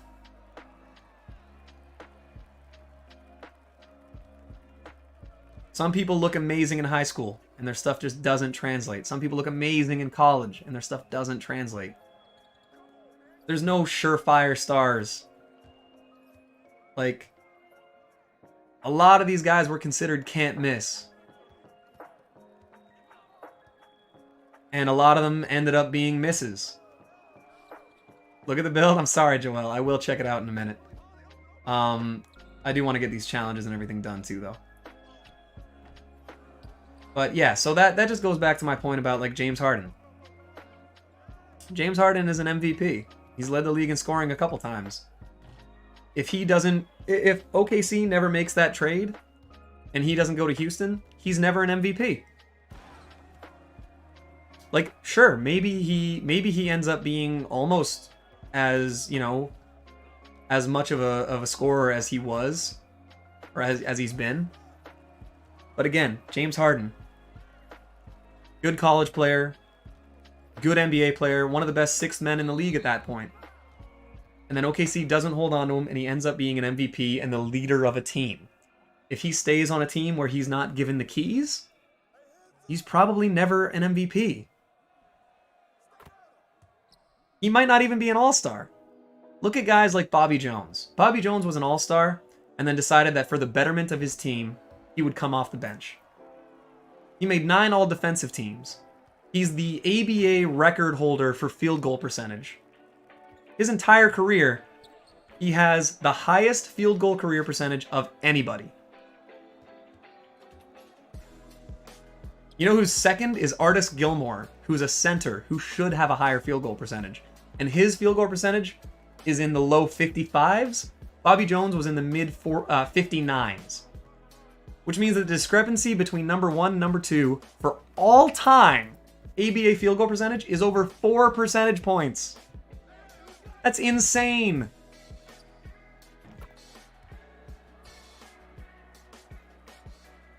Like that. And he was like, you know what? I'll come off the bench. And you know what he got for that? Bobby Jones was the first ever Sixth Man of the Year award winner in 1983. And that 76ers team swept the Lakers. Not just won a championship with him coming off the bench. Not just led the league in regular season wins.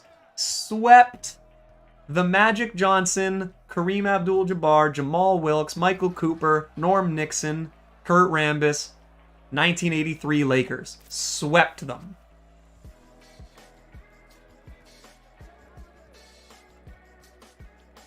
And sure, big part of that, Moses Malone was the most dominant player in the NBA.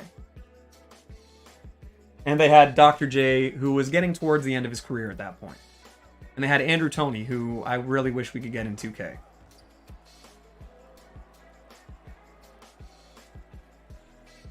But I mean, look at other guys. Like, look at how some teams develop players. Like, I'm sorry, but the Lakers are not good for player development. Yeah, they've had 1 or 2 guys that have ended up looking okay. Like, Caruso is a good player. But everyone that's left the Lakers has looked better since. Julius Randle, even if he's whatever, he was the best player on the Knicks. I'm sorry. He was drafted either 6th or 7th by the Lakers. D'Angelo Russell made an all-star team on the Nets, drafted 2nd by the Lakers. Lonzo Ball, not an all-star yet, but probably going to be in the running for an all-defensive team. Number 2 by the Lakers. Brandon Ingram, all-star this year on the Pelicans. Number 2 draft by the Lakers. Like, there are some teams that can develop players and some teams that just buy players. We get stars, yeah. And it works. It works. Obviously it works. They just won a championship. Player development, dog shit. But look at the Celtics. The Celtics drafted Marcus Smart. They drafted Jaylen Brown. They drafted Jason Tatum. They drafted Terry Rozier, who ended up making a shitload of money. Was he worth it? No. Look at the Warriors. They drafted Steph Curry, Klay Thompson, Draymond Green. Then they made a really great trade in that they got Andre Iguodala.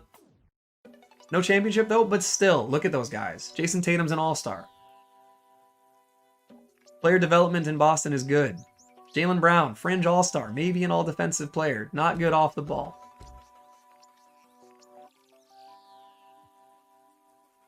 Marcus Smart, definitely an all-defensive player. And teams passed on him because they thought he had an attitude problem. It turns out he's just a dog.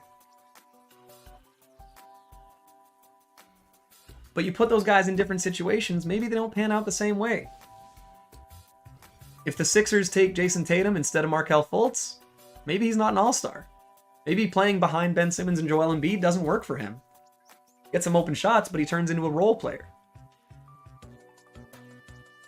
So yeah, these guys work hard, and these guys have hit the genetic lottery, and these guys are naturally gifted and talented, and they hit all the right exposures, and they're coached by the right teams, and they met all the right people, and they were born at the right time. But even then, how they're used largely determines their careers.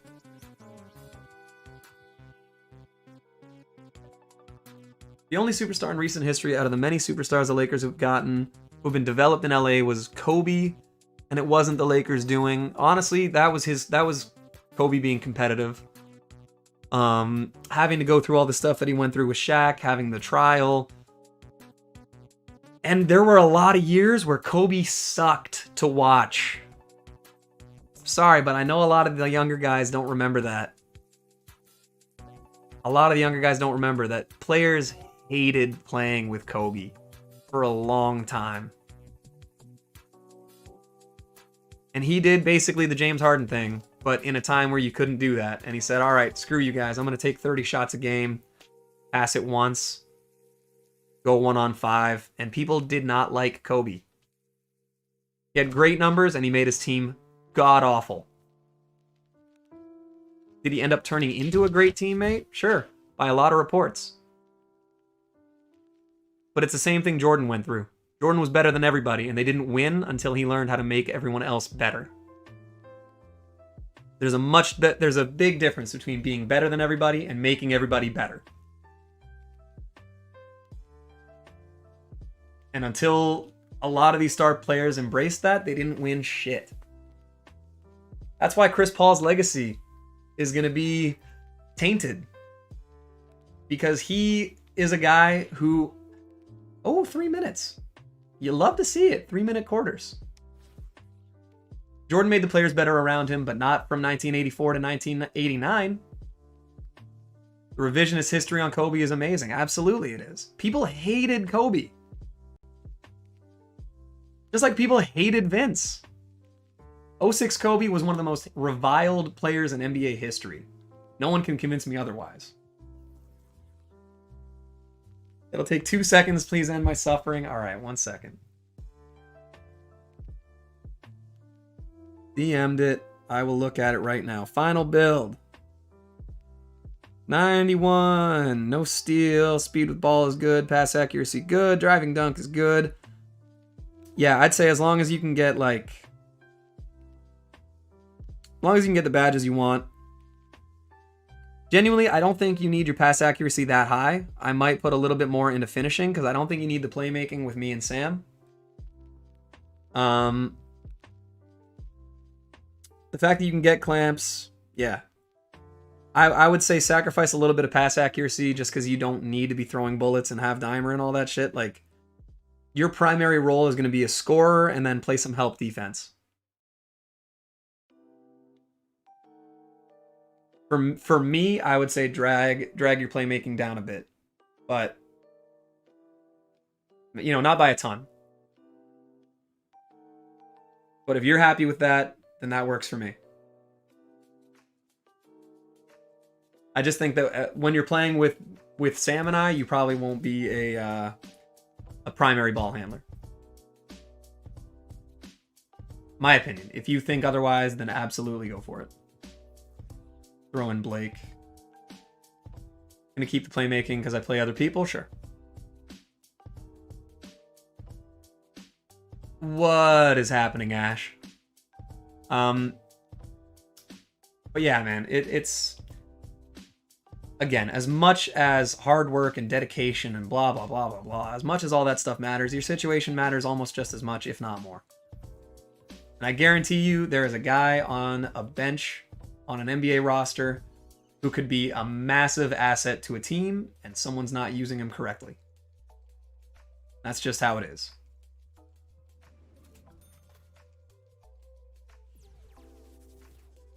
I'm a Kobe apologist. I'm not objective. That's fair. That's fair. And that's 100% it, man. Is like, if you're unwilling to change your position on something, I'm not going to try and convince you otherwise. I have my opinion. If you want to try and convince me otherwise, then sure. But I'm always willing to listen to counterpoints unless I say strictly otherwise.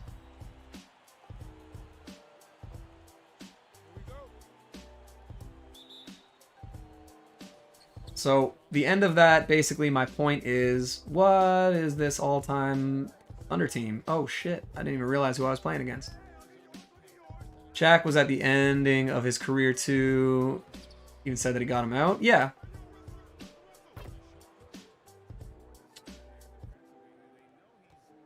Yeah. There's a lot of guys. Shaq is I don't like Shaq. And a big reason I don't like Shaq is because he basically did the same kind of, like, not player empowerment, but he just weaseled his way out of every franchise once he started to feel like it wasn't his.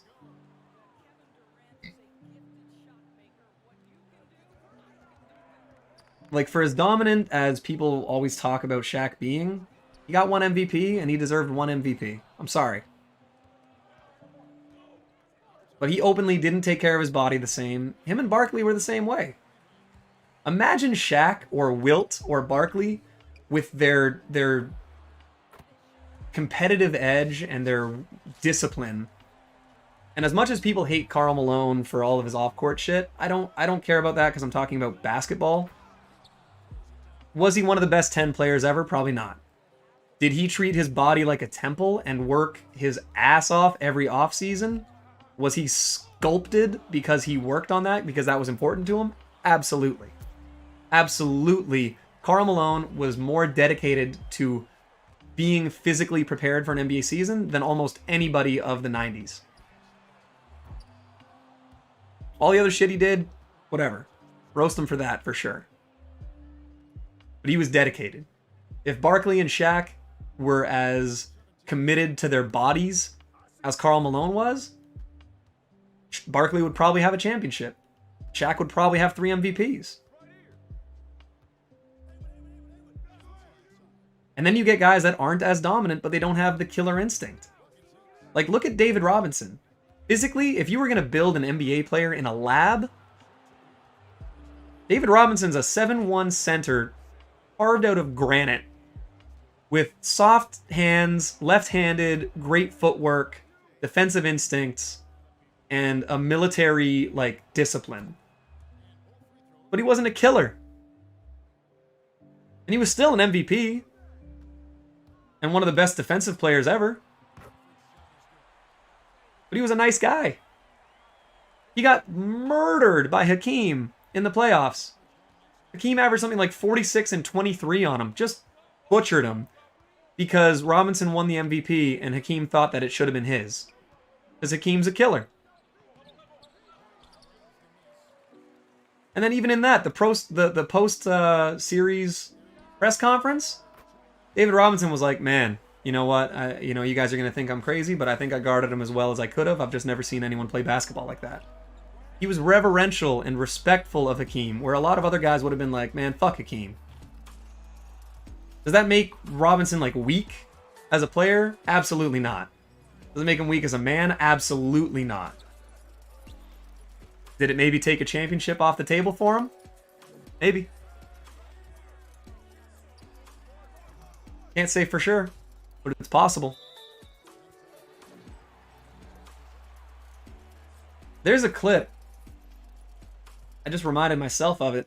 There's a clip of Karl Malone in the weight room before a series, and they basically get a camera and a mic on him, and it's, they overhear him. He's sitting there repping out curls at like 150 pounds or something, just some beast weight. And he's sitting there looking at himself in the mirror going, Jordan, Pippen, Barkley, who else? Miller. Just like saying the names of the guys that he wants to beat. Locked eyes with himself. Like, that's a badass moment. I don't care how much everyone can hate on Karl Malone. That's a fucking baller-ass moment. Sitting there saying the names of the guys he wants to beat while he's repping out weights, working on his body. And anybody that knows me knows that my argument has always been that of the two, Stockton was the better player.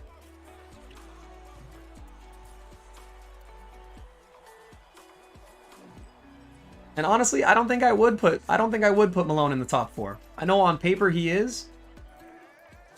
I know first off, Malone is going to be overrated on paper long after his career is done, and people are going to put him in the top echelons.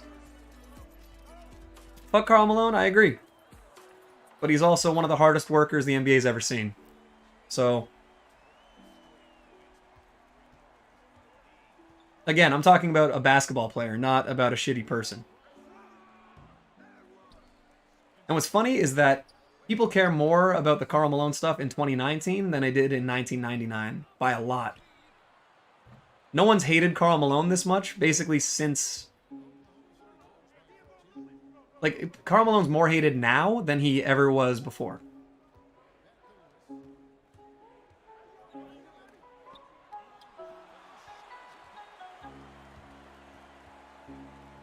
Malone is a terrible person, but a good player. Absolutely.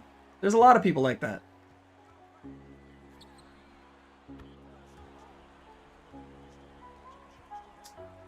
But yeah, I mean, honestly, even though the numbers are there, I lend a lot of his points, and people say, well, is it, does Malone have the points because of Stockton, or does Stockton have the assists because of Malone? To which my argument is, look at Steve Nash and Amari Stoudemire. Amari Stoudemire got a couple All-Stars, I think he might have made a first-team All-NBA. But when he got injured, Me Too, I think, and Twitter, yeah, I agree. Is the new Spotlight reward card any good? I haven't used it yet, but it's a carbon copy of David West of the 4 cards. So I made a little meme. It's the Spider-Man meme with 4 of them pointing at each other, and it's Dino Raja, David West, Marreese Speights, and Connie Hawkins. They all have the exact same animations: dribbles, dunks, shots. Everything. They're identical. The card that he's the most like is going to be David West, because he's a power forward center. It's a free Amethyst with an 88 3-ball that can get range if you really want to put badges on him. I don't know why you would. But he's going to be usable. For a free player, yeah. Connie Hawkins is definitely better, yeah. But I'm just saying, animations-wise, they're all identical. Malone is top 10, 15 all time. Disagree. Disagree very hard. And yeah, sorry. The reason that I was going to say that you value Stockton over Malone is because you look at Nash and Amari. Amari had a lot of accolades, was a very good player, was one of the strongest players in the NBA. I don't think a lot of people really remember that about him. But just physically, Amari was a complete animal. But you look at Amari's career, and you look at the numbers he put up. When he got injured, Suns replaced Amari with Hakeem Warwick. Had him run all the same spots as Amari, play the same positions, do the pick and roll with Steve Nash. And Hakeem Warwick put up about 95% of the same numbers as Amari Stoudemire. If it wasn't for 2K, would any of you guys even know who Hakeem Warwick is?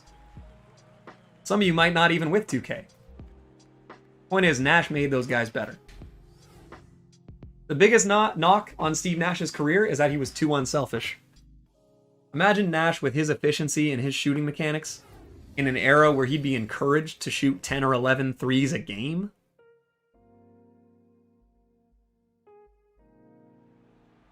Come on. Come on.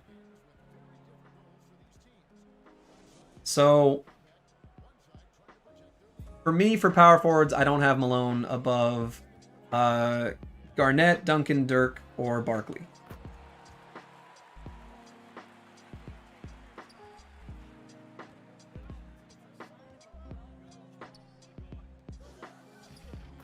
Syracuse star? I mean, that's fair, but you'd be probably the only one, James. You think Steve Nash would be better in today's era? 100%. Defense is valued less. Shooting and passing are valued more. He's bigger and smarter than Trae Young, if he had the same usage rate. I don't think it's even a question. Steve Nash would be an MVP candidate today if he played. And did he deserve 2 MVPs? Maybe not 2. The first one was a bit of a reach, and I was talking to Sam about this last night. The first one was a little bit of a reach. He was the story. Stole one over Shaq? No. Shaq stole one over Shaq by not playing every game. Shaq has admittedly been lazy and then also talked about playing his way into shape in the middle of a season and then complains about getting robbed for an MVP. I watched those seasons. Shaq didn't deserve it. Was he dominant? Physically, of course. Was he always at his best? Yep. Just kidding. Shaq is like the all-time... No, Barkley maybe is the all-time what could have been if you worked harder on your body and took it more serious. But that's the big thing. The comparisons between Shaq and Wilt aren't just their physical dominance. No player was doing what Shaq was doing that season. Now, I assume you're talking about 2005 Shaq.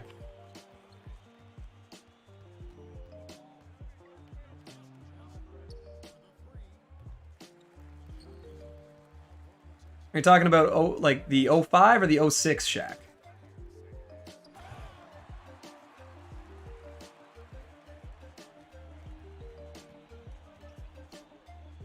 Because I don't know if you remember, talking about 06, you mean when Shaq averaged 20 points a game? You don't really win MVP as a center, as the most dominant player, if you're only putting up 20 points a game.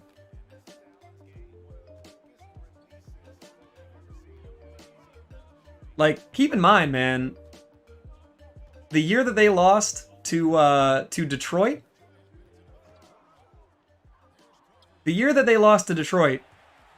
Shaq averaged 21.5 points a game. And I'm sorry, but you don't get an MVP for a 20, we'll even round it up. We'll say 22 and 12. Okay? The next year, 23 and 10. The year after that, 20 and 9. In the 2006 season, Shaq averaged 20 points and like barely 20 points and 9 rebounds. I'm sorry, you're not the MVP. I don't care how many people in revisionist history say, oh, Shaq deserved that MVP. He got robbed. I'm sorry, when you're... Let me see who led in scoring that year. If you're talking about the 2006 NBA season, the 05-06 season, Shaq's second year in Miami, where Steve Nash averaged 19, 11, and 4. By the way, Wade carried that Heat team 100%. Let me see what the scoring looks like. League leaders. Yeah, Shaq was fine. Shaq was fine.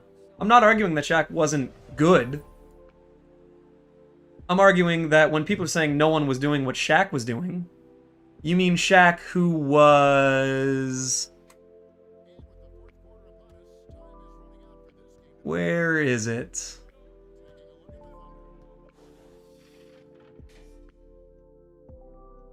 God, I don't even see it. Hey.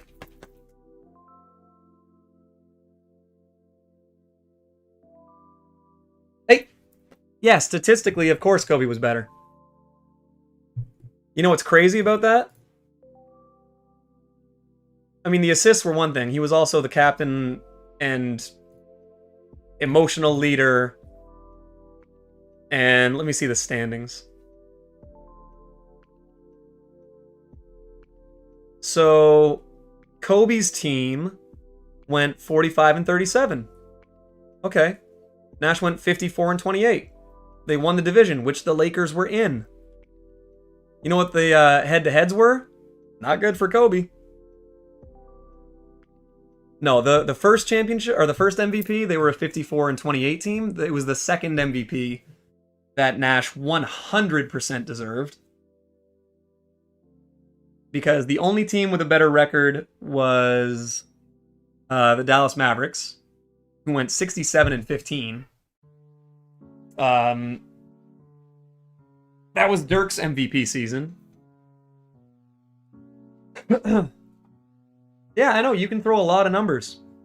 Absolutely, you can throw numbers, and you could argue that sure, maybe Kobe deserved it. Why did Westbrook get it and not Harden? Sorry, which one of them won a championship that year?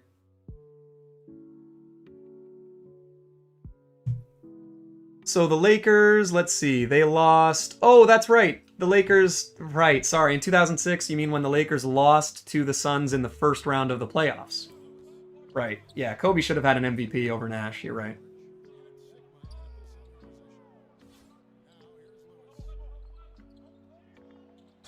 Again, Steve Nash pioneered a new style of basketball on the most exciting team in the league and became the story, which was just as important.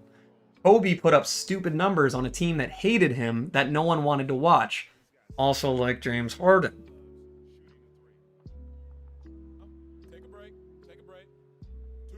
I don't think they blew a 3-1 lead in that one. The 62 points in 3 quarters, I think, is more impressive than the 81, to be honest. But yeah, Kobe had a couple really great games that season, and their team was above average by a little, and then they lost in the first round.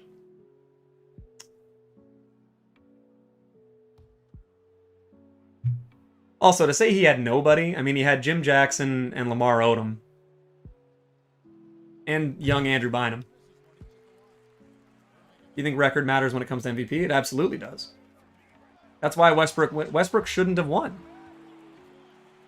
I don't think Westbrook should have won. He had a triple-double and became the media story, which I don't know if you guys can tell. It's a recurring theme. Media story matters when they're determining who gets the MVP vote. Because you know who votes on it? Media.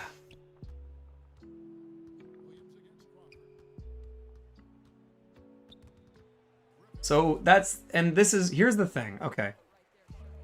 The reason and how I'm going to solidify this argument so you guys have to understand why Nash got 2 MVPs. The exact same thing happened to Steph Curry. Steph Curry, exciting player, most popular team in the league, played great, MVP. Right? Media darling, everyone loves watching Steph.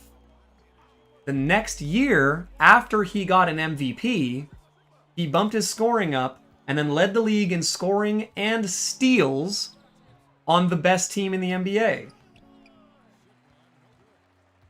So it's like, well, if he was the MVP last year and he's way better, how can he not be the MVP this year? That's what happened with Steve Nash. He had a great year, led the most exciting team, made them 1,000 times better. There's all sorts of advanced metrics on how much better they were with him as opposed to without him.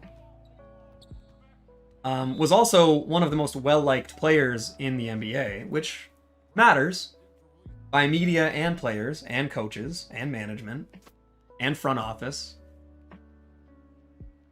And then the next year he came back and Nash was better across the board. So of course he got the MVP.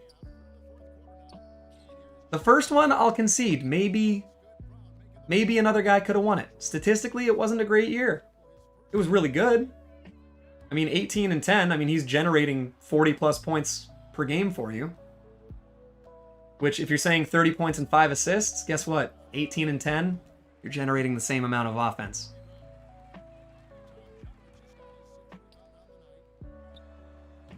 So did he deserve both MVPs? I'd say he at least deserved 1.5. But people make it out like Shaq was this dominant god of a basketball player for his whole career.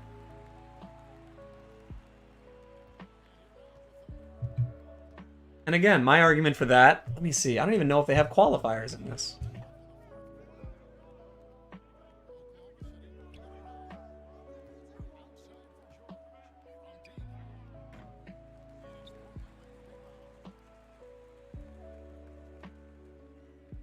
God, did he just not play enough games or something? Because he's not even listed. How many games did Shaq play? Shaq only played 59 games. So I'm sorry, if you think that Shaq deserved the '06 MVP, I just want to say that he played 59 games and averaged 20 points.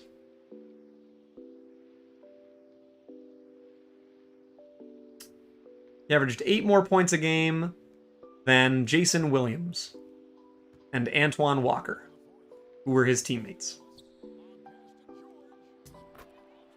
So, if your argument's that Shaq deserved an MVP in '06, I'm going to say you're wrong.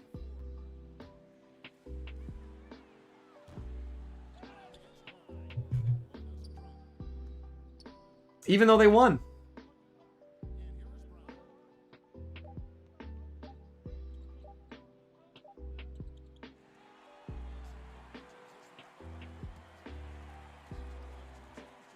And yeah, statistically, Kobe's season that year was ridiculous. But the Lakers lost in the first round. I think the problem is that you guys, not you guys, but a lot of people assume that the MVP goes to the best scorer. And there are times when that's the truth. That's why Defensive Player of the Year exists. Everyone who was old enough and lived through it knows that he was semi-washed. Yeah. Shaq 01 season where he placed third. Here, let's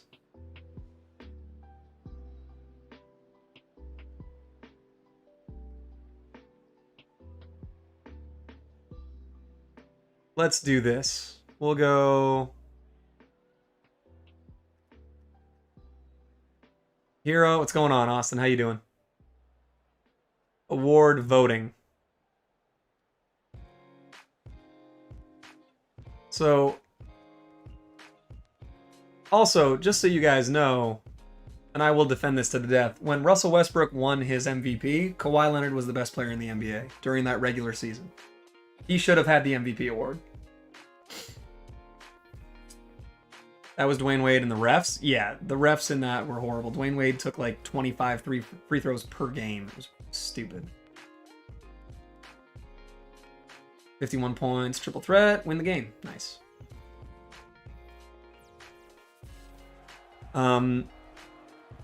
Yeah, that season, Isaiah Thomas finished 5th. Okay, let's go to the awards for 2001.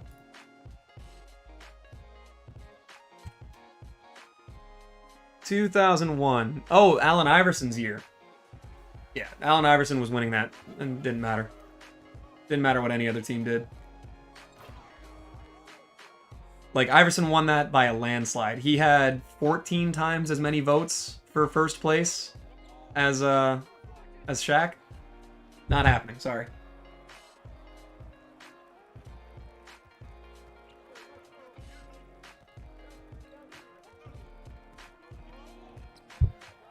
Harden should have finished second? Yeah, probably. That's fair.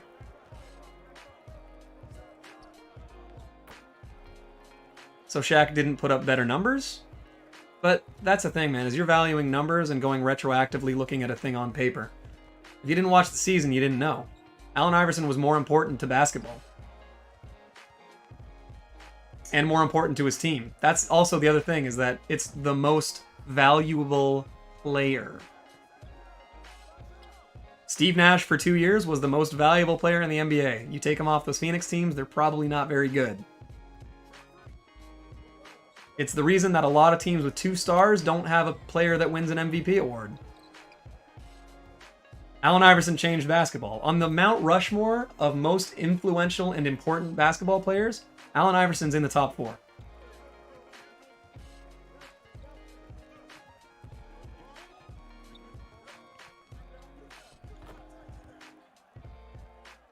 Allen Iverson did everything.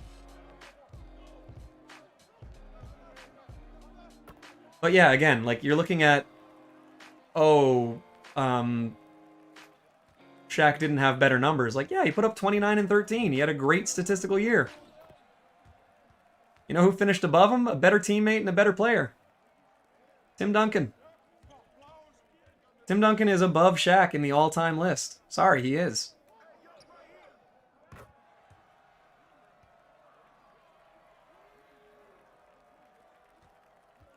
Hopefully you get one, man.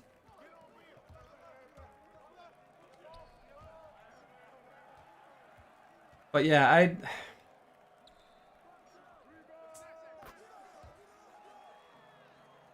what's just not true? That Tim Duncan's a better player than Shaq?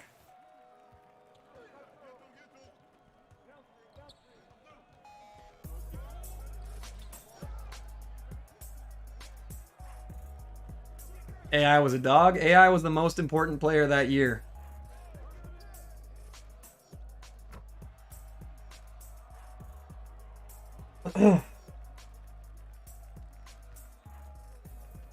I'm sorry, but if you don't think that Tim Duncan is higher all time,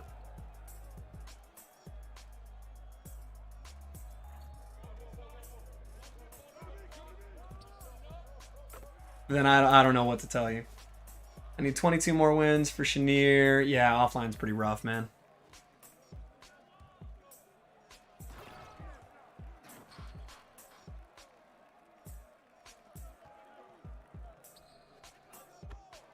But yeah, being objective, I would say objectively and subjectively, Tim Duncan is definitely above Shaq in the all-time list.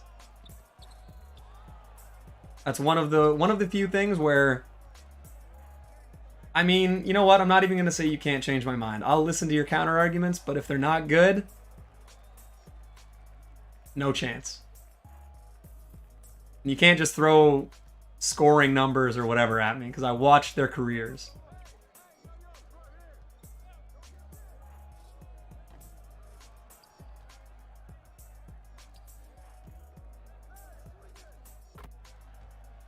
No comparison, I agree.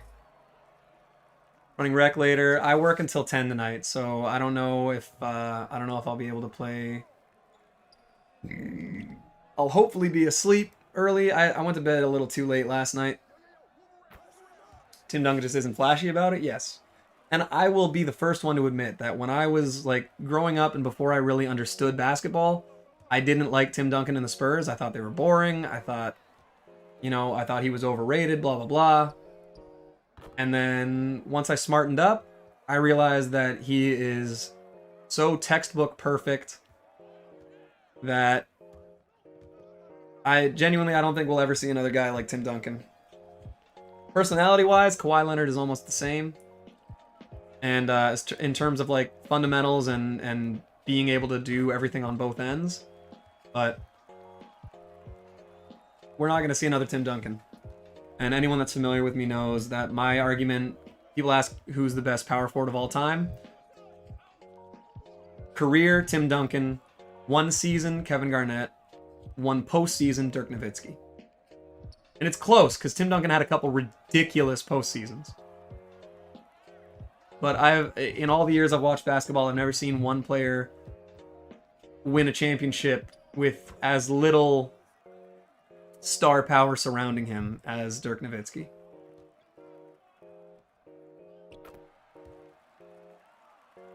Jeff Malone. Yeah, I want to get Jeff Malone as well.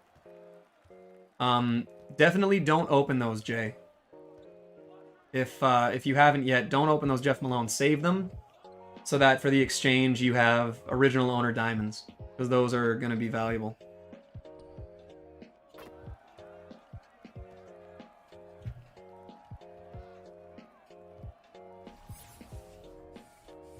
Oh, that's right. You got AD from the vault pack. That's actually sick.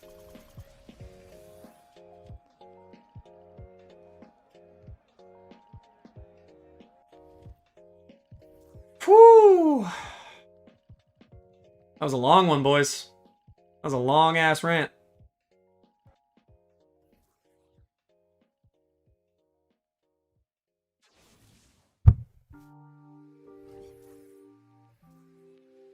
Three-minute quarters. This is what I'm talking about, man. This is great.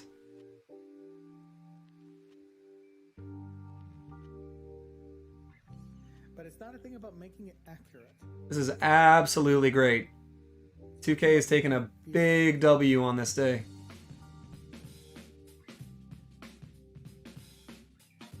Yeah, shooting badges are tough, man. Did you end up, you made that build, right? I haven't pulled anything above an emerald. I mean, those emeralds still have a little bit of value.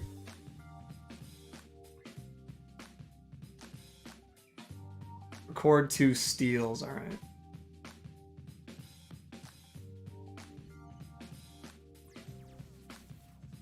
I like it, man. I like that.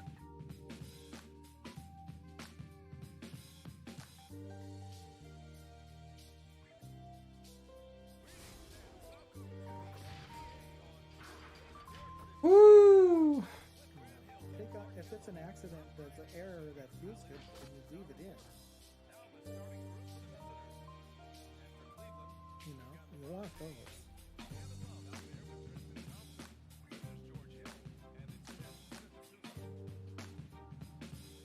Man, both my builds have 21 shooting badges. I'm using the same build for almost a month now and only have 8 shooting. That's ridiculous. Holy crap. It's not a thing about making it accurate. It's a thing about making it feel right.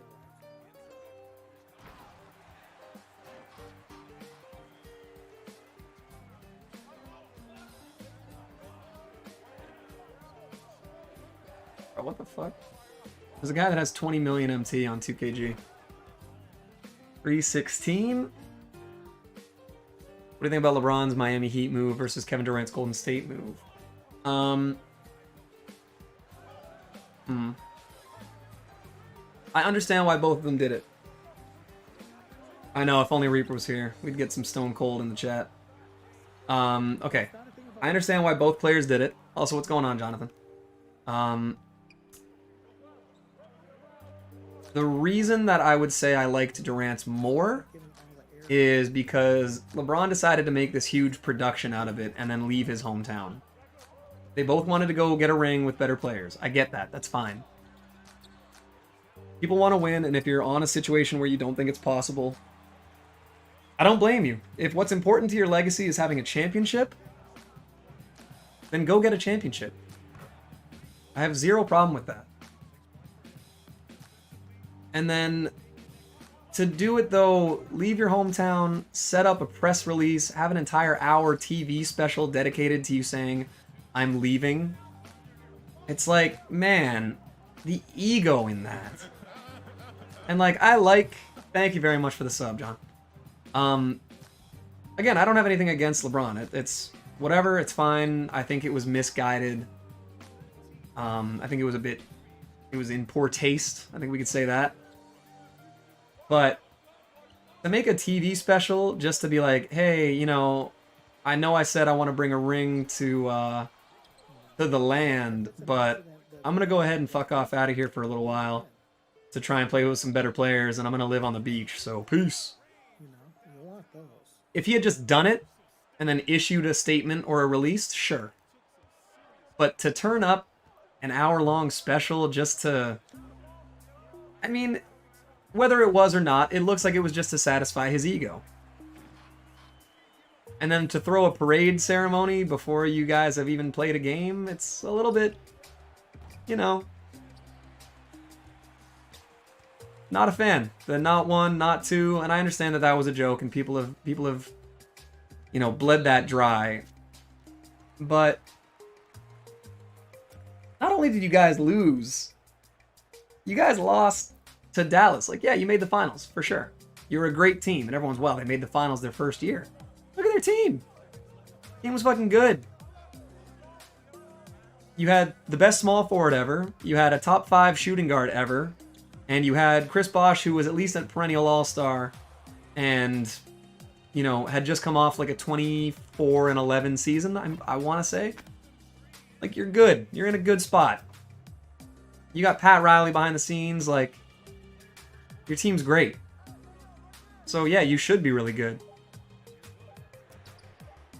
But then to lose to Dallas, who, by the way, like,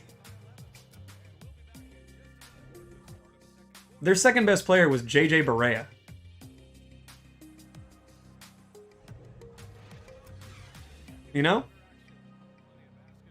Like, I think statistically, and yeah, they were sum is greater than the parts team. They had 78-year-old Jason Kidd, Tyson Chandler, who was a great rim protector, not a scoring threat, Sean Marion, who's like criminally underrated for his career. Jason Terry, who pulled the most badass shit of all time, getting the Larry O'Brien trophy tattooed on his biceps, and then winning the championship. Like, that is top tier big dicking. And then other guys like Deshaun Stevenson, who could play a role, and Barea. But then it's all the other immature shit that they're doing. Like, you know, they're you guys can go and look. They're talking to Dirk about one game after one of the finals games, because he had like a flu or flu-like symptoms, or he was coughing and whatever. And so LeBron and Wade walking into the game were like, oh, like making fun of Dirk for being sick, doing fake coughing shit. And there's two amazing things about it. One is that is an unconfirmed thing behind the scenes that was Dirk saying to a reporter or to a teammate, oh, I thought they were making fun of me, but it turns out they were actually just choking in the playoffs. Which, if he did say, is amazing, but there's no confirmation. The other thing is that on the public press release, Dirk's like, I thought it was a bit childish, and if you really have to do that and look for more motivation in the playoffs, then you're in the wrong game. Or you're not ready. And I respect the hell out of Dirk for that. So, to answer your question, I would say that the LeBron one was worse than the Durant one, because they arranged it behind the scenes. They arranged for 2 stars to join a team. That, it's not like they were a nothing team. They had just won a championship with Wade on the team. And, Udonis Haslem and role players and Pat Riley, who has a championship pedigree. It's not like they were joining a garbage team. But they all wanted to play together, and they, whatever, they did it. People just think it's weaker because the Warriors were already the best team. And, I mean, Durant saw firsthand.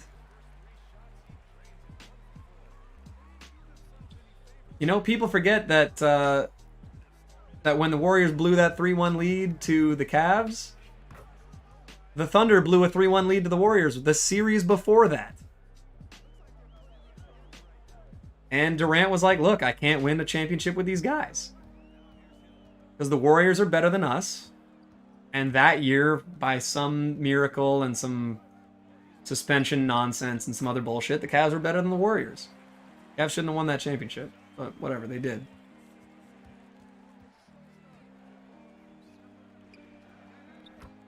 So yeah, LeBron going to Miami is pretty much just as bad as Durant going to the Warriors, but Durant didn't make a huge hour-long TV special for it. Who's my favorite player of all time? Scottie Pippen.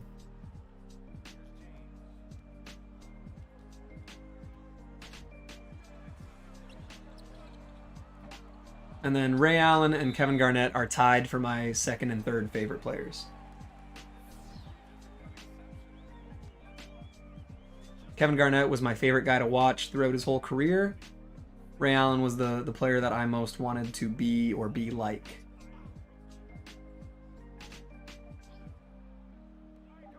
Plus, the movie He Got Game is just fucking amazing.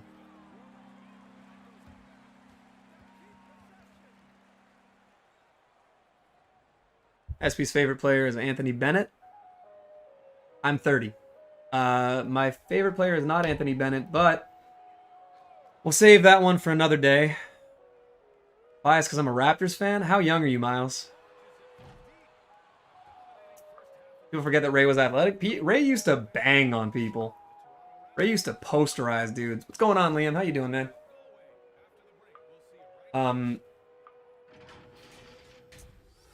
Yeah, I mean, you can be biased and be a Raptors fan. That's fine. 34? Really? Are you Canadian?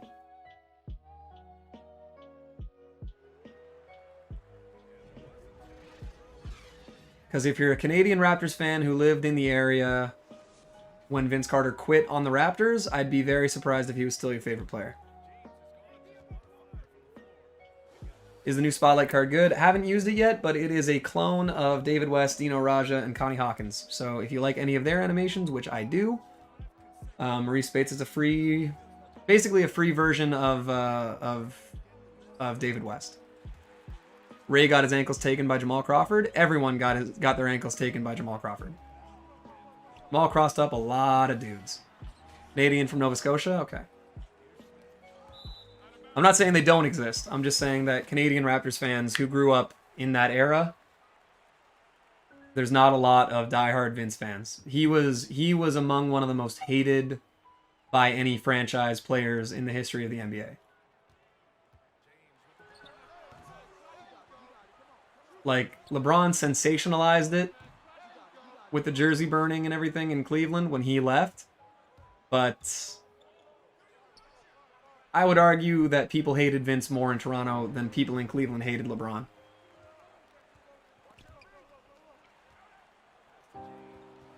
Dirk might be my favorite player of all time. Unathletic beast, stuck to his team, took pay cuts, and is an insanely nice human being. He's also hilarious. That's one thing that Vince doesn't, or Vince. One thing that that Dirk doesn't get enough credit for. Dirk is like a genuinely really funny dude. It might have been an Ontario thing. It was bad with Vince. Yes, it was. It could have been an Ontario thing. I think it's because we were closer to it and we saw it all the time. And like, yeah.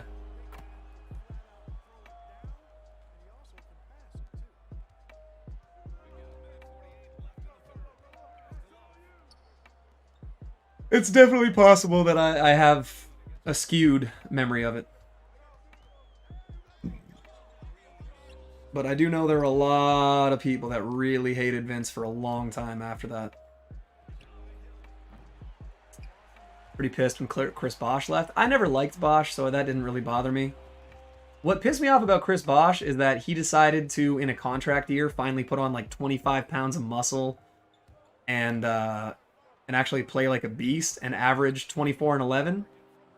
And then he leaves.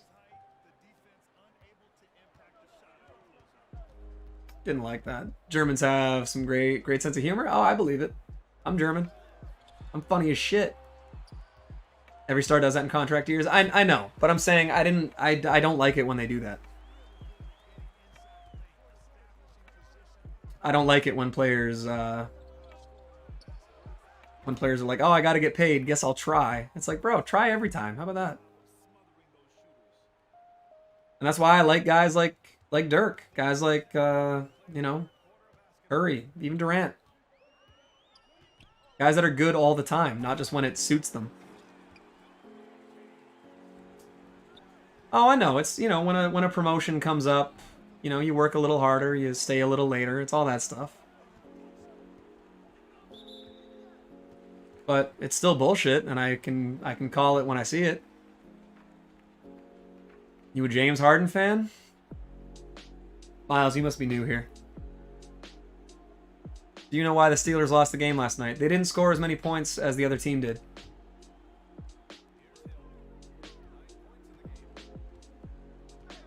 They go hard when it counts, and then boom, playoffs. Yeah. Yeah, I agree. That's what a lot of players in the NBA do now, is like LeBron coasts in the regular season, which is another reason he shouldn't have gotten an MVP. Still played great, but he does take it easy. It is business, and I get that. But there are a lot of players who go hard all the time.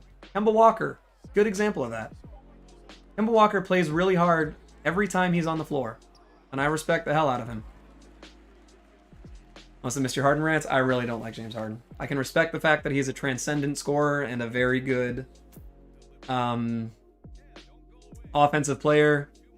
Don't like watching him. Don't like what he's done to the game because it's exploitative of problems in the rules and refereeing.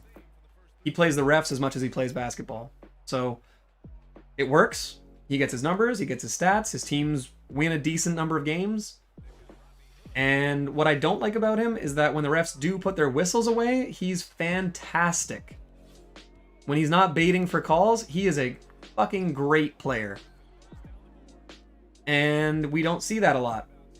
There was one series in particular against the Warriors where he cooked Klay Thompson 3 games in a row for 40 points. And barely got to the line. And he was just hitting impossible shots and playing amazing because the refs weren't giving him the bullshit calls. So when I see someone that can do that and opts not to, I don't respect them. And again, get your money, get paid, win games, get your stats, win your awards. But I don't have to like you. It's why I stopped liking Russell Westbrook. He was my favorite player in the NBA for about 4 straight years. And now he's on my least liked players list, for sure. Embiid for Harden? No. No, if anything, you would want to play those two guys together. You'd want to trade Ben Simmons.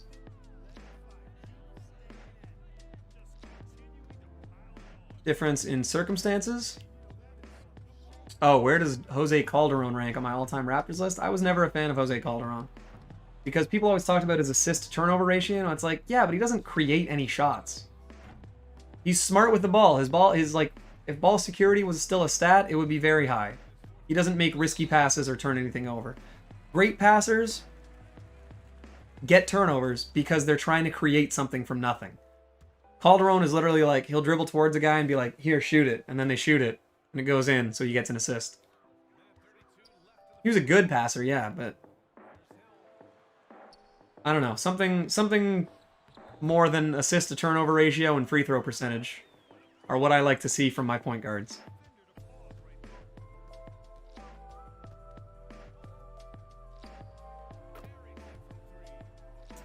See me with the refs, yeah. But no, the Embiid for Harden thing, I don't like that. Because then you're getting Embiid and John Wall, and nah. Embiid and Harden are 2 star players who wouldn't have to sacrifice to play with each other. Much, anyway. And I would hate to watch those 2 play together. Good God. But no, I said earlier today, if you weren't here for it, Embiid, we're only ever going to see the true prime Embiid if he gets traded, and it works out that him being traded pisses him off enough to play better and get in the best shape of his life.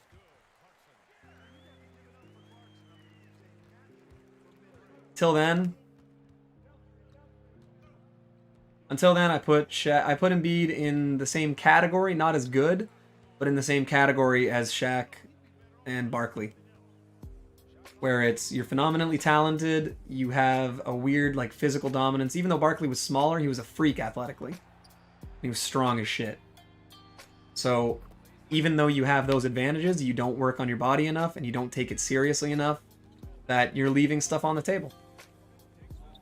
Embiid should be the best center in the league. But he doesn't have a good work ethic.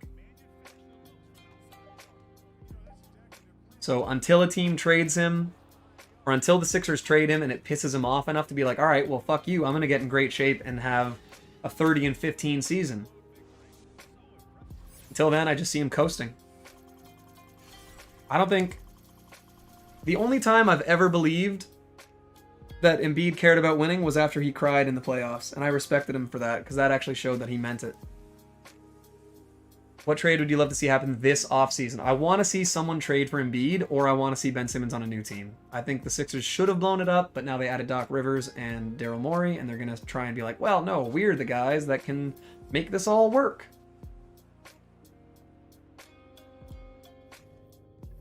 But that's not going to happen. So I guess as far as trades that are left that could still happen, let's see.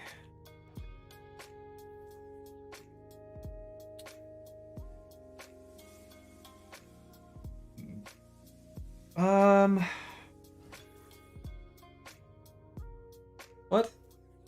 Oh my god, I didn't get 2 steals. Awesome. Shit. Well, that's my bad. That was me being dumb.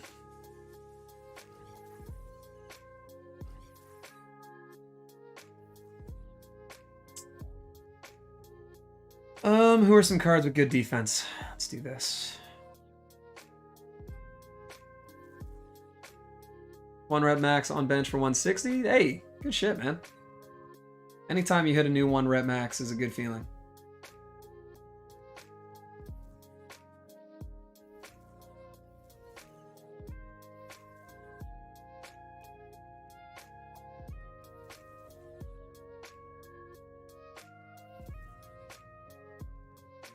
Put in Buck.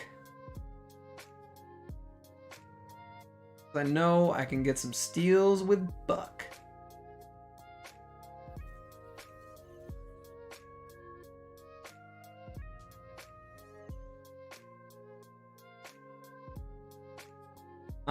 Yeah, as far as trades that could still happen. Notice the tags began on stream yesterday? Yeah, man. Just playing smarter. I have Giannis and KD. I feel like having both is not necessary. Depends, man. Depends who else you have.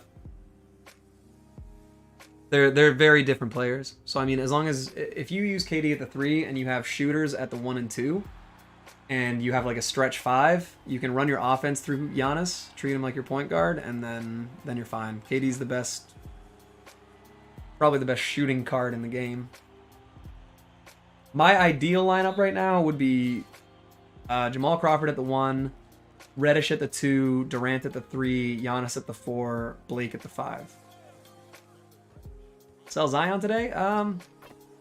Depends how you like him, man. If you run KD at the 4, then yeah, you don't need Giannis and him.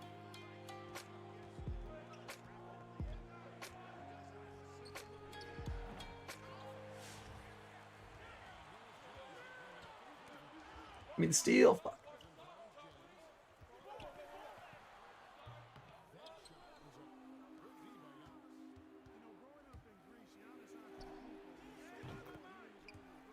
Sell Zion. It depends, man. If you still really like that card, then sure. My advice is always sell. Like I don't like keeping cards that have a lot of value. The only reason I'm keeping Giannis right now is because I've been using him in my unlimited games. But if that ends up, you know, if I end up running the method to close it out, I'm just gonna put him up. I'd rather have MT than players, especially if I know I can get by with players that I have for free or that are cheaper.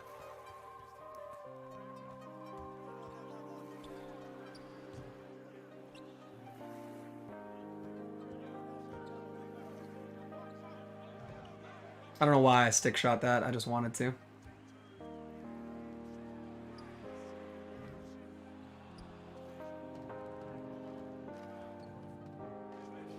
Bad shot, still goes in. Oh, man. Hope Grant goes up a little bit in the final Idols release window before Super Packs. Yeah. I would say you're probably going to want to get rid of Grant by... I think we're going to have the Idols collection done. Like, we'll get the 5th player from it. I think we'll get it by or like on Christmas, like as close to Christmas as possible. Embiid to what team, or what would that team have to give up for? Thing is, I don't think Embiid has high value right now. God.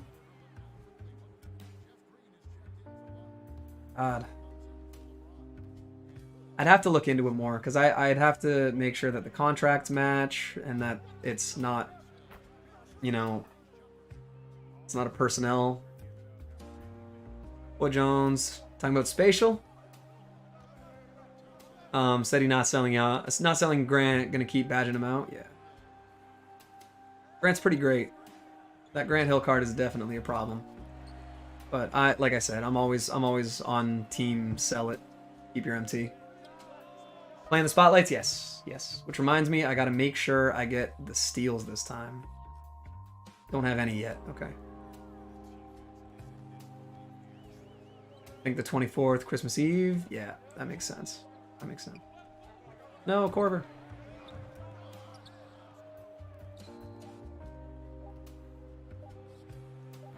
Actually forgot I was using reddish right now. All right. Steals, we're going to go in the 3-2. And we'll be good.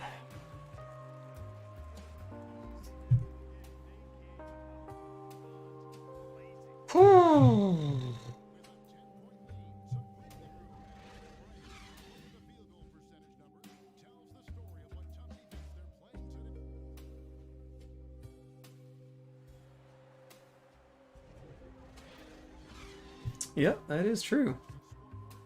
I am the man who made the steals tutorial video. You'd think I'd be good at getting steals. First year in like 3 years where I don't lock the main set. After that, for as much MT as it will cost me, yeah, I don't think it'll be Kobe either.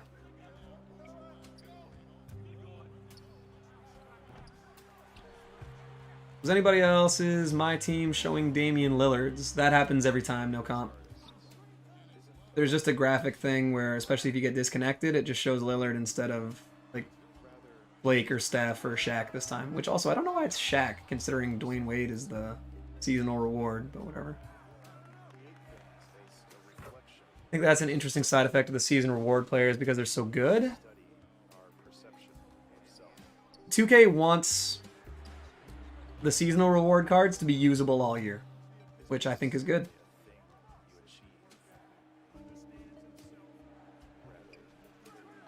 Favorite player this year, Liam, as of this past weekend, it is Jamal Crawford. I just made a video on him. If someone wants to, like... Nick, if you're here, if you want to make a link, like a command that links the Jamal Crawford video. Unless there already is one. There might already be one. If it's just like exclamation J crossover or something like that. But yeah, Liam, I just made a video this this weekend. Nick made a command. There you go. Perfect. So yeah, Liam, if you want to check that video out, that is the gameplay video that I did with Jamal Crawford. He's my favorite card this year, and it's not close. I'm gonna try and finish Diamond or PD tier and Unlimited, and then sell my lineup. Don't think I'll go undefeated like that. I always play somebody who's comp or close to it. Yeah, it's kind of painful. Nick is pretty useful sometimes. He does his work sometimes, you know. That's why we gotta take the bad with the good. That's why sometimes he says some real dumb stuff, and we gotta be like, ah, it's Nick. It happens. Stream was delayed. No worries. No worries.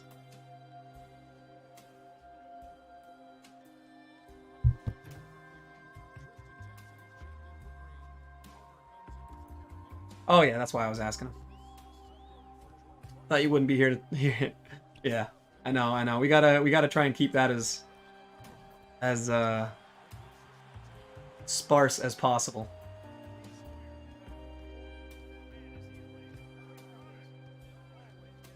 Bucket. Oh, no bucket. Okay, I gotta get these steals. Yep, that'll do it. 1 of 2. Taking that pull up with Jamal because he's a god. Are you gonna grind for the unlimited reward? Yes, I am. I have Pierce, I have Ewing. I'm definitely gonna get Iguodala. I'm trying to ignore the thing I had a huge rant about Iguodala with earlier, and still remember the good old days in Philly and Denver and Golden State of him being one of my favorite players. Iguodala was probably in my top 13 favorite players of all time until this last season and a half. I lost a lot of respect for what he did to Memphis.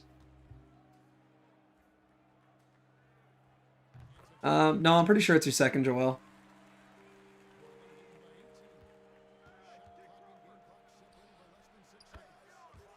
This Jamal Crawford, guys. What can I say that hasn't already been said? Ah, get there.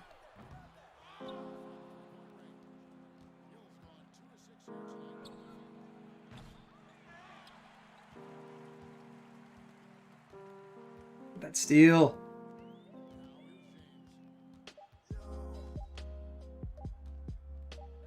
Oh my god, if that goes in.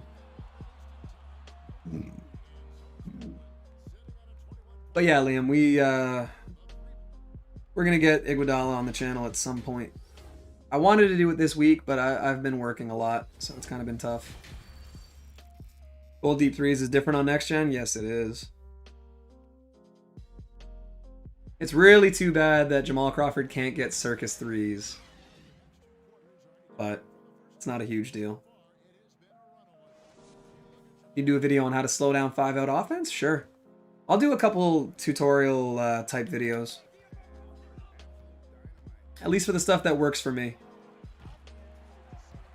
But I do always try and make sure people realize that when I make a video on how to do something, it's just what worked for me and might not be for everybody. Did you add deep threes? No, I bought mine with deep threes already on it. I kept refreshing the auctions until I found a good one.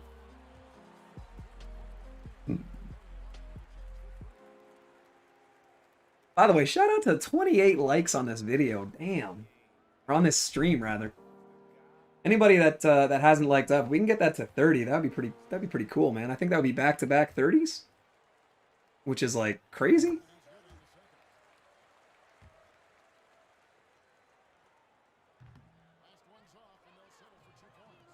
How much for that, Jamal? I paid 70.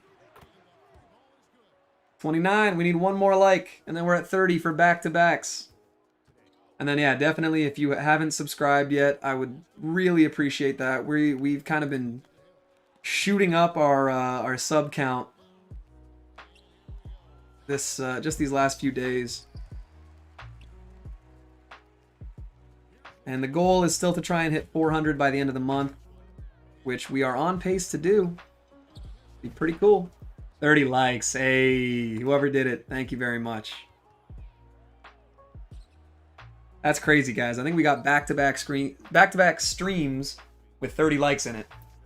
So I definitely appreciate all the support.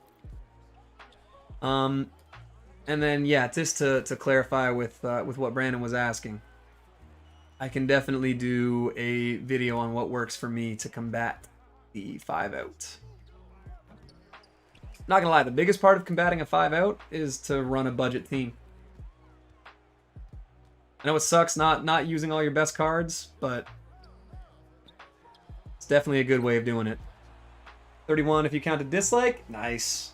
Someone didn't like me saying that that Shaq didn't deserve an MVP that year. Which is just fine. In the tournament, it'll be dope if I can play Lino. What tournament is that? Yeah, man, you got to get your redemption. Did you get John Morant? No. I was unlucky, both on the spinner and on the locker code. How did that go in? Joel, I know you don't play my team, but this Jamal Crawford is a god.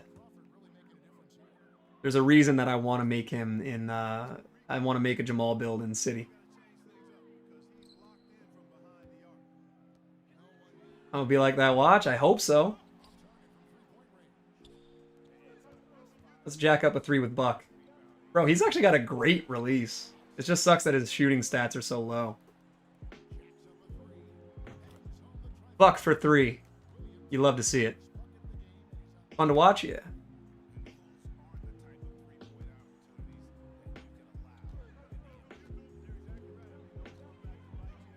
Any thoughts on an SB Eats channel? Jesus Christ. I have no thoughts on that.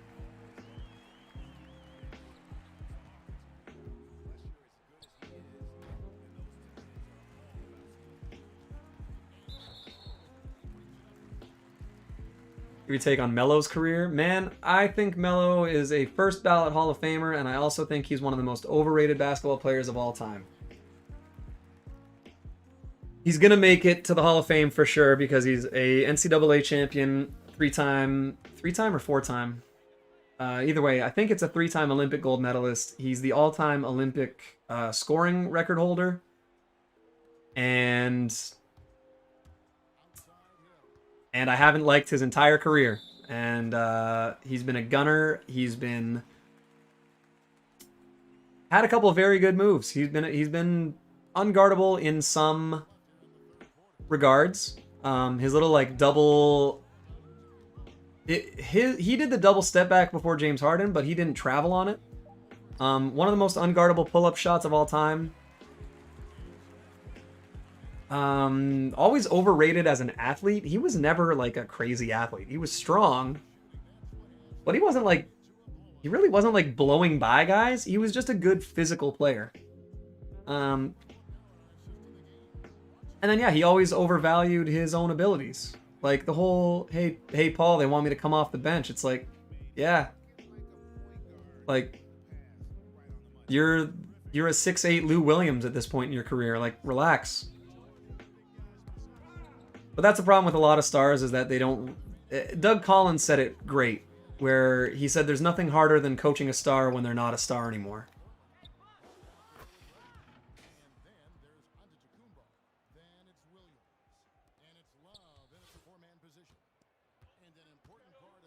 And I think that applies to a lot of guys, where they don't know when to hang it up.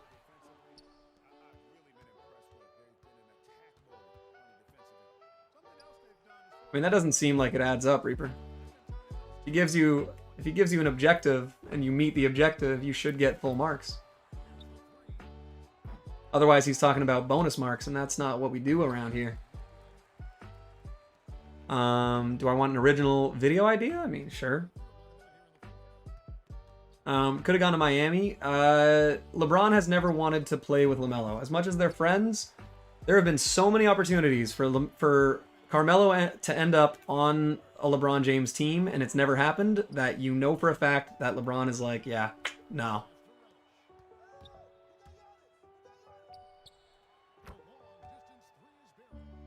So I don't believe any rumor of him going to play with LeBron or Wade.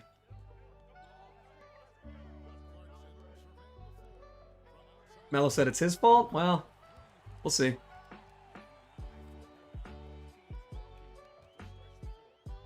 I know he wanted to go to New York.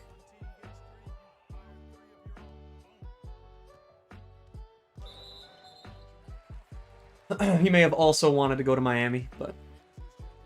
Favorite NBA player? You talking right now or all time? I read the PS5 and controller manual in one day. You might be the only one. Sure as hell know that I didn't do it. I gotta figure out how to open it up and clean it though, because the buttons are already like a little bit sticking, and I don't love that. All-time favorite player is Scottie Pippen.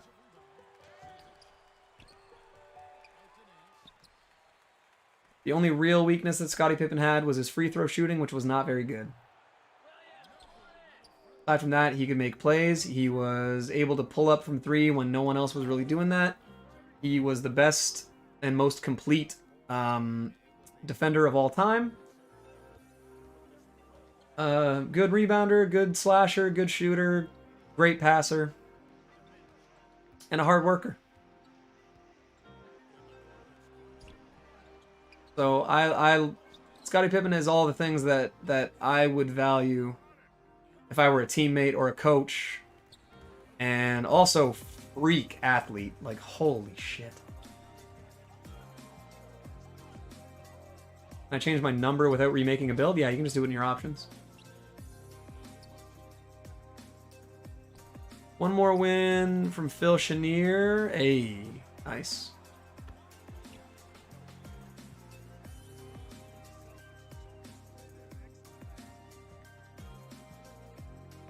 I gotta get that card soon. What about Jordan snitching on everybody in The Last Dance? Wasn't a fan of that. Definitely they made Scotty out to look pretty bad. They didn't do anything on Luke Longley or Ron Harper. Didn't love that. Recording video on 2 streams. Yep. How it feels, man. Selling Robinson, he can't get a board. That's why I sold Gobert. He was rebounding like dog shit for me. Honestly, that's why I don't use Ewing. He can't rebound. It's weird. What was I just about to say? Ron Harper. They hardly mention him in The Last Dance at all. And when he was in Cleveland and on the Clippers, he was averaging like 21, 5, and 5. and like 2 steals a game. Like, he was incredible. It doesn't make sense to me that they didn't talk to Ron Harper more, because he was such a vital part of that team. It's crazy. I really didn't like that. And yeah, they sold Horace Grant. They sold Scotty. It's kind of brutal.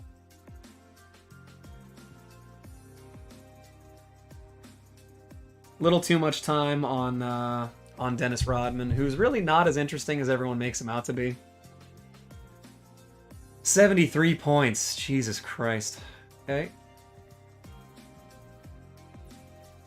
Juwan Howard gets boards better? Yeah, the small forward Juwan Howard.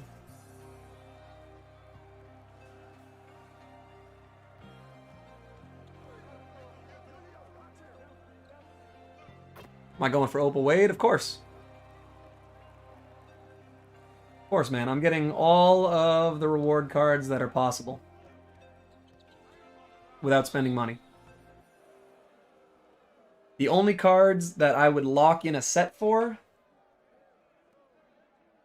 The last message was an original video. Oh. Oh, I read the PS... Oh. Is it like a huge manual?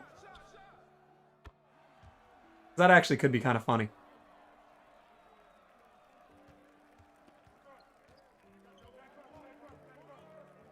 SB doesn't shower. True. Somehow I still smell great.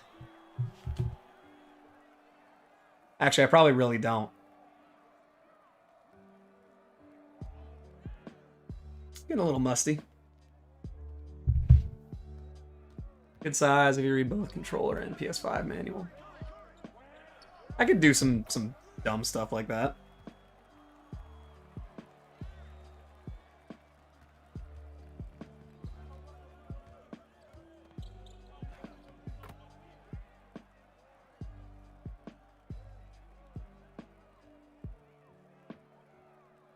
Apple. I have to lock in for BD. I don't think you have to lock in any purchasable cards for Baron Davis.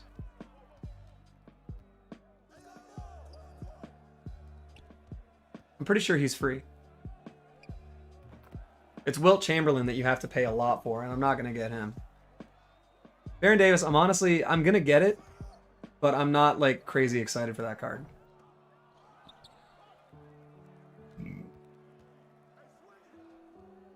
Greens from Jamal.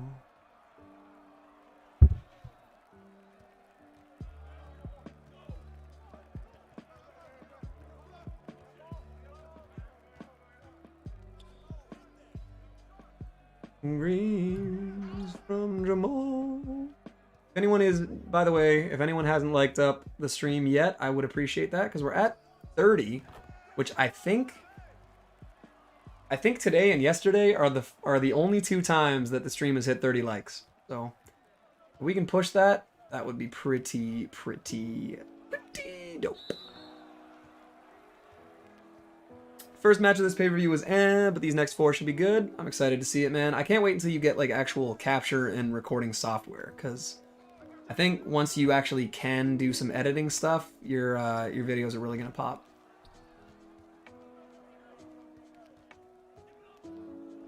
Instead of green, instead of that, I would just rather it be called All Day.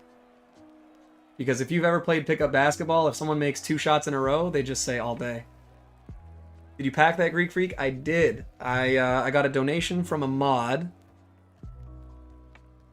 of 450k VC. And we opened some packs, and we happened to get a Greek Freak. Which is good. It's kind of compensation for how I fucked up my my MT on the Cam Reddish. Pack God? Yeah. I've had 1 pack opening in the last 2 years, and I'm a pack god.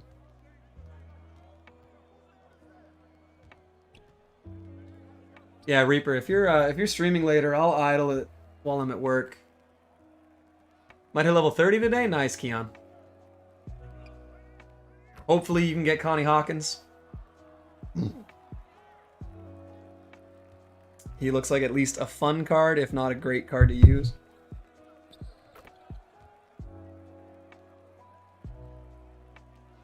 This is going to be a really good challenge to do for evolving cards or doing like challenges and stuff, like agenda stuff. You got JJ Barea and Wes Matthews. So if you wanna work on, you know, getting shots or like threes or layups, this is gonna be a good one to do. Did you get the diamond Rafer Alston? Yes, I did. We have Rafer Alston, Bill Russell, Victor Oladipo, JaVale McGee, Tyreek Evans, Daryl Griffith. The only reward cards that I don't have really are Jeff Malone, who I can still get, Antoine Walker, who I can still get, Sven Nader, who I can't get, at least right now, and Michael Finley, who I'm on my way to getting. And then obviously Iguodala, but yeah. Point is, we're in good shape. We're going to be fine.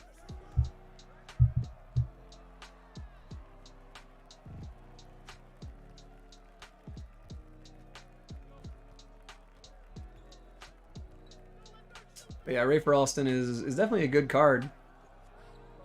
He just doesn't make my lineup.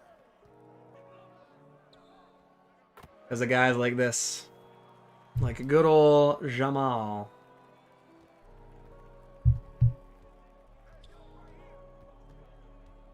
Also, I'm pretty sure Jamal Crawford's first name isn't actually Jamal. But I should check that before I say. Pretty sure his first name's Aaron. Yep. Jamal Crawford. Aaron Jamal Crawford.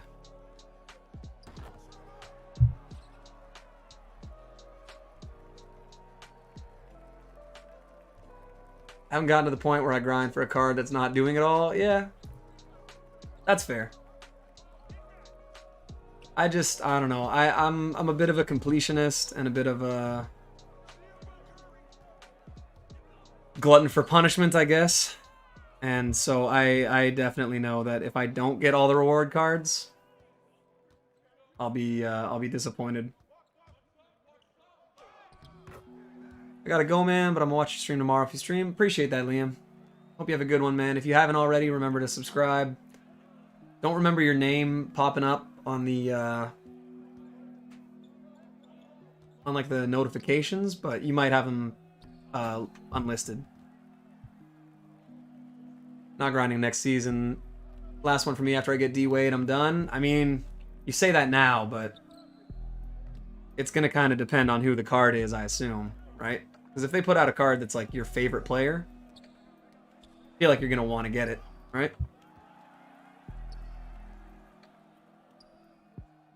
At least that's how I would feel.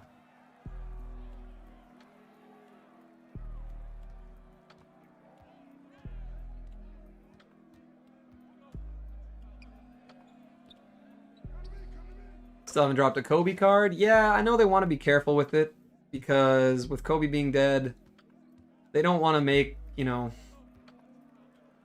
I think they're trying to weigh and measure out how to be tasteful about it and not be like, hey, give us a bunch of money for Kobe. Like, I could see Kobe being a reward for something. You know, they're going to make the card special in some way. They have to.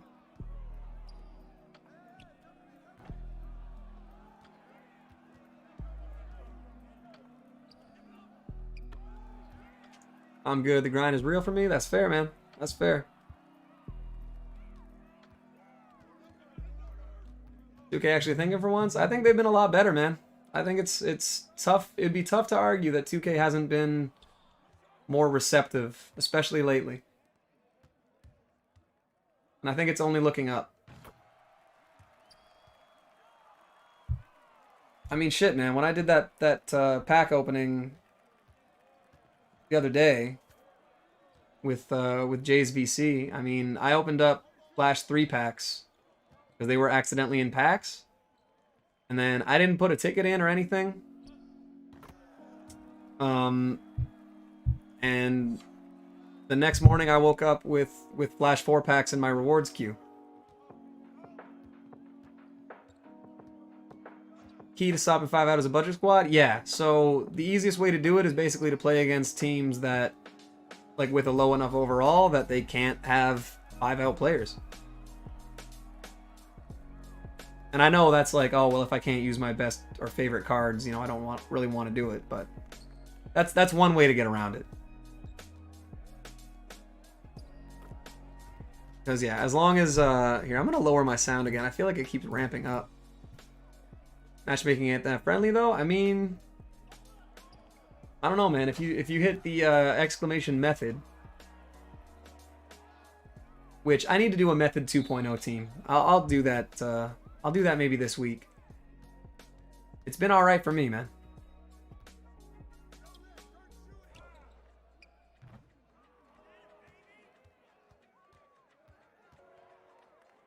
At least yeah, there you go.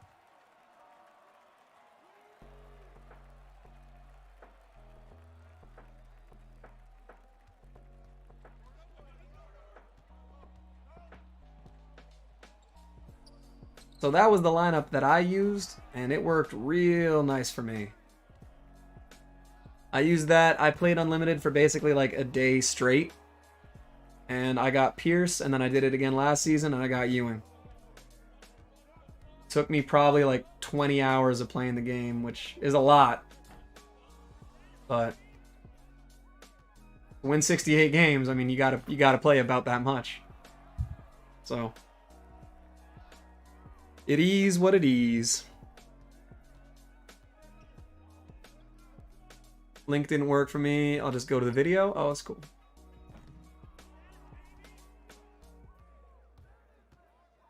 Hope the method will work on next-gen Xbox. Even with these offline triple threat challenges, I haven't gone back to last gen. It's tough, man. It's tough. I got very tired of the old thumbnail. Oh, you mean the Joe Schmo? You don't love it? Joe Schmo will come back. As soon as the next Joe Schmo card comes out, we're gonna have to get another thumbnail with him in it.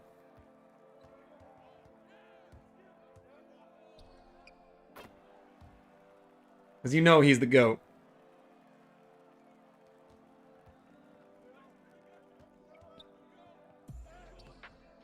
Oh, Giannis.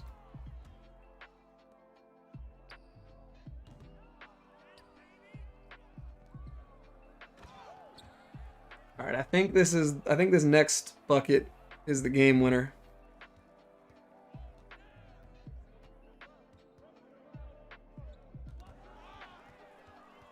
And just for Greek Freak, we're gonna get it with Giannis. There we go. We'll go watch a couple of your videos. You have a way to donate now. So we do have a way to donate in the chat. Or not in the chat, in the description. My bad. It should be.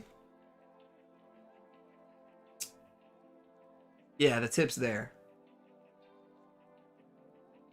So that is the best way to do it now. I probably should set up something a little more direct. I mean, that is through PayPal, so it's not like bad. But then again, it is through PayPal. A lot of people use like Venmo or whatever.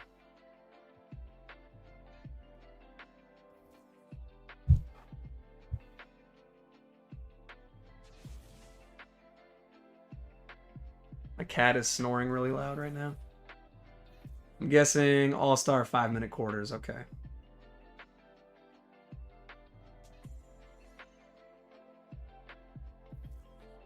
All right. What's the team looking like? Let's use a bona fide God squad. And yeah, Jaylen Brown, why not?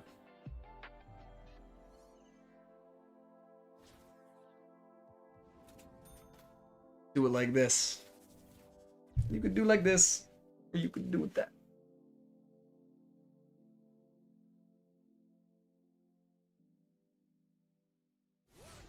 Weird question. Is your PS5 loud? Yeah. It goes through its little phases where sometimes it's super loud and other times it's fine. Look at Scotty, man. Woo! Can't wait to get a Scotty card. Shit. Brandon, thank you so much, man. Really appreciate that, my guy. We can get some W's in the chat for Brandon. Thank you so much, man. Really appreciate that. Every little bit helps, honestly. Because I would love to be able to spend more of my time doing this because I actually really have a lot of fun.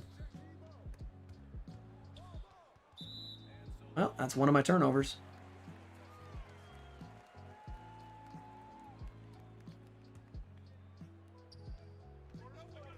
But yeah, man, I really appreciate that. You didn't have to do that. Like I said, man, I never want people to feel like they have to feel, you know, paid attention to or valued or anything like that, but it does really, really, really help.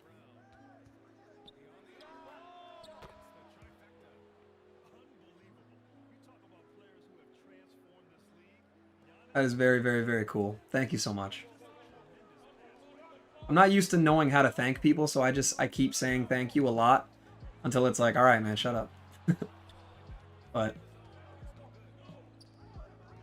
I'll figure it out eventually.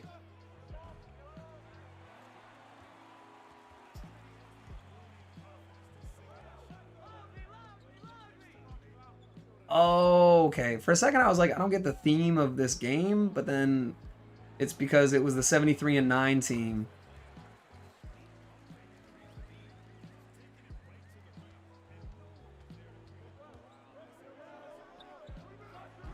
It was the 73-9 Warriors team, so they have you going against the 72-10 Bulls. So I get it.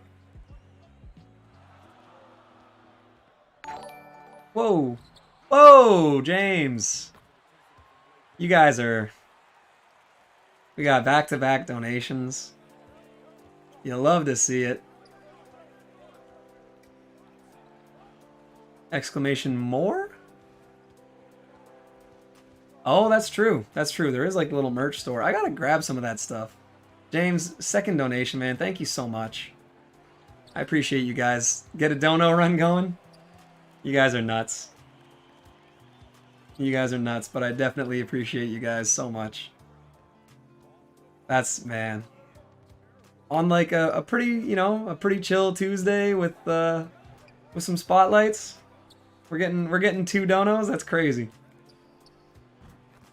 That's crazy. Look how far we've come, man, since launch day, since the 24-hour stream. Good God. That was pain.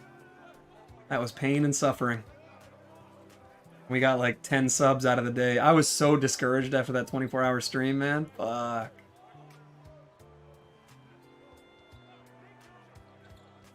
It was fun, though, but it was painful. Can't lie about that. Gotta start putting comms in the title? Yeah, that's a good idea. Home from work and my dude is still out here? You know how it is, Jay. Like Twitch and more? Yeah, maybe I should. Having those in your title, though, sometimes it makes it drag off the screen and people don't like seeing that ... I've been looking into some of this stuff. That might be a very good idea. But yeah, Jay, how you doing, man? You just missed it. We just had a little... Oh, shit. Look at Stan DeVries over here. Getting a sub. If everybody can remember to like up the stream, man, that would be very huge. We got 32. I think 32 is the most we've ever had in a stream. Shit, that might be the most we've ever had on a video. I show 33? Maybe mine just hasn't updated yet. But that's very cool. God, I love this Jamal Crawford so much. Yeah, you missed. We had the little mini dono train. We had Brandon and James H. Both sent in the donation, man. That's huge. Support was crazy these past 2 days. Trust me, man. You're telling me.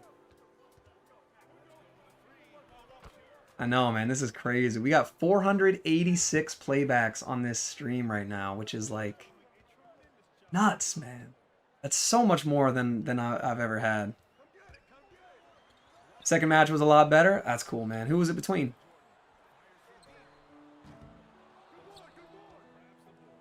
Which more Jamal? Yeah, man. I like it. I like it. Look at Nick. Look at Nick doing his work out here.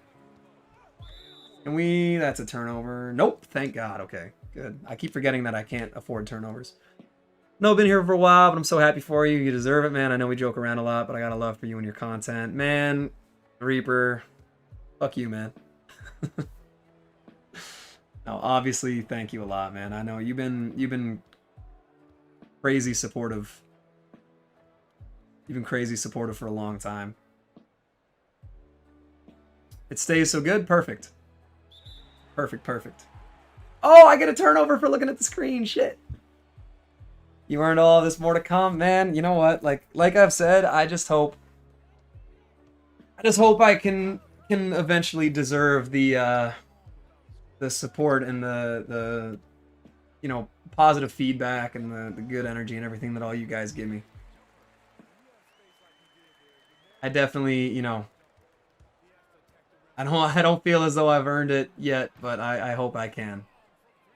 Don't forget to add that. You know what? Freak, just because you said that right now, I am gonna grab my handy dandy little notepad, and I'm gonna put a note for that to make sure that as soon as I'm home from work, we rock that into the commands.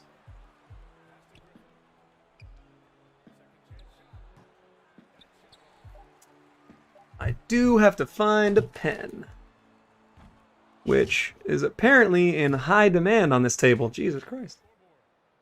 As long as I get a good rant every couple of weeks, I'm good. 100%, man. 100%. What part of the rant did it for you today, man? Because we had, shit, we went on a bit of a streak.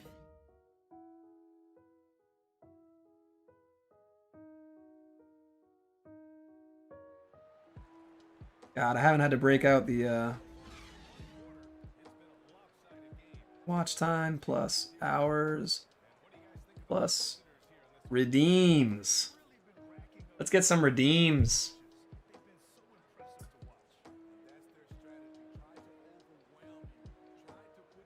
Oh yeah, again, thank you guys so much.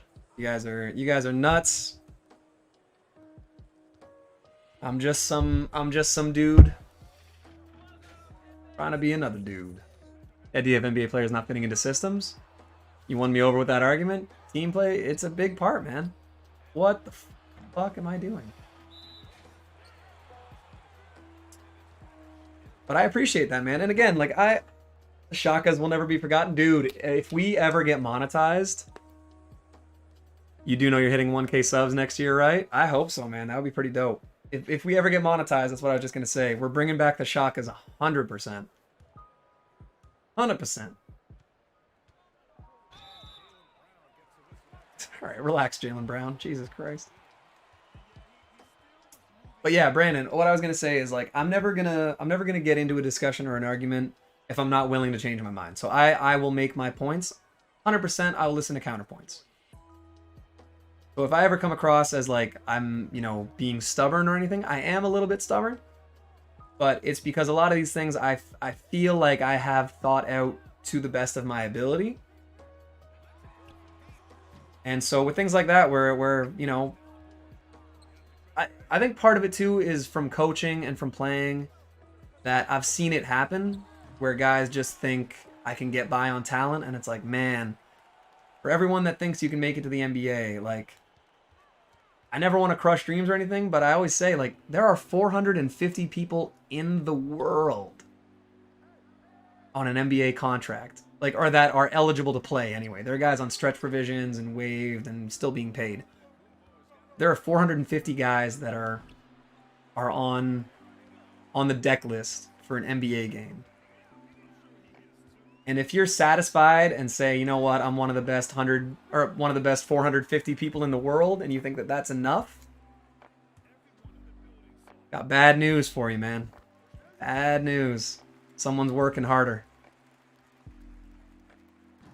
And that's why I will say, like, everyone that does make it, it's a combination of all these things. And the reason I compared it to steroids is just because it's a good black and white comparison where it's like, well, steroids make it easier. It's like, yeah, they're still in the gym. Just because it's easier, you know. So the steroids in this analogy are genetics or exposure or location. You know, there might be some young talented guy that doesn't get discovered. And maybe they should have. My brother is a perfect example of that. And so that's always one thing that I think of, because he's 36 now. And he flat out was told by a couple players, or a couple like coaches and NBA executives, if you were born 2 hours south and you grew up in Detroit instead of Southern Ontario, you'd be in the NBA right now. Unfortunately, you're a white guy from Canada. And when he came up, I mean, his best years were the early 2000s. And they flat out said, it wasn't going to happen for you. Tell you a quick story. I didn't make the college basketball team at my NAIA. They had me scrimmage for the team. I gave him 30. For me, if I had a coach who believed, that's what it is, man. And that's another factor. Is what I was saying is you make the right contacts, you get the right exposure, the right people see you, and the right people believe in you. And that doesn't always happen for a lot of guys. My own personal story isn't crazy dissimilar from that. Like I was the short fat kid growing up in high school. I tried out for the high school team, but I was basically just too small. I could play, but I couldn't.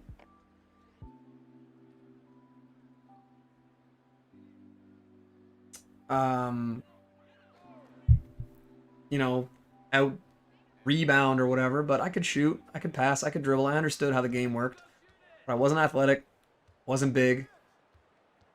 And the coach, I basically asked him, I'm like, look, realistically, do I even have a chance based on just, I mean, I was like 5'3", like, yeah, wasn't happening. So I didn't even go to the tryouts because I was basically told, yeah, you won't make it. And then fast forward to the end of high school, I hit a growth spurt. I went from 5'3" to a little over 6'1", or sorry, a little over 6 feet. I dropped about 40 pounds. I was like 5'3", like 195. Like I was a little ball, man. And I went to 6 feet, about 145. I was way too skinny. And then when I was 20, the first team that I ever actually tried out for was my college basketball team. There were 86 people at the tryouts. It was an open tryout for a new coach. And I was an unrecruited high school walk-on that had not played organized basketball. And I played harder than everybody, and I, dove on loose balls. Like, that's another bad one to clip. Well, but I did all the 50-50 stuff. I worked harder. I crashed rebounds. I played defense hard. I sacrificed my body. And I could shoot, and I played hard. And I ended up making the team initially as a red shirt, and then I was deck list, and then, I was never like a starter. But I played in games, and I had some good games. And it was literally purely on just trying harder than the guys around me. I was the least talented guy on the team by a long shot. I was athletic for being my body type. But I worked at that. If I didn't work at that, I was not naturally athletic in any capacity. So I just happened to have a really good game at a really good time, and the coach decided to at least trust me to be, in that position.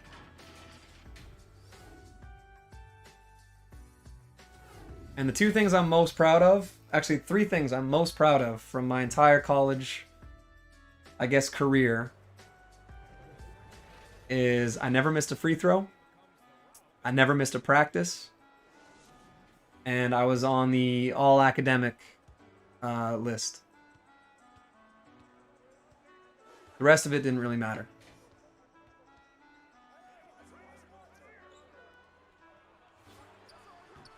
And then when I got hurt and I couldn't play anymore, my coach let me stay on the roster, but I was basically just an assistant coach.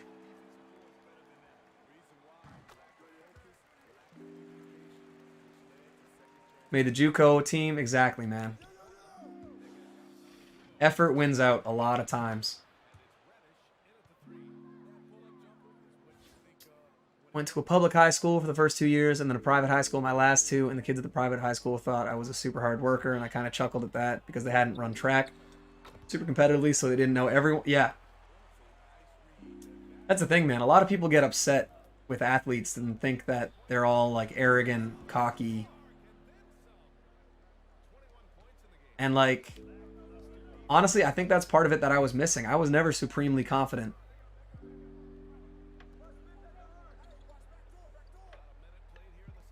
And yeah, for my coach to do that, I mean, my family is like super close with my coach from college. He's an amazing guy.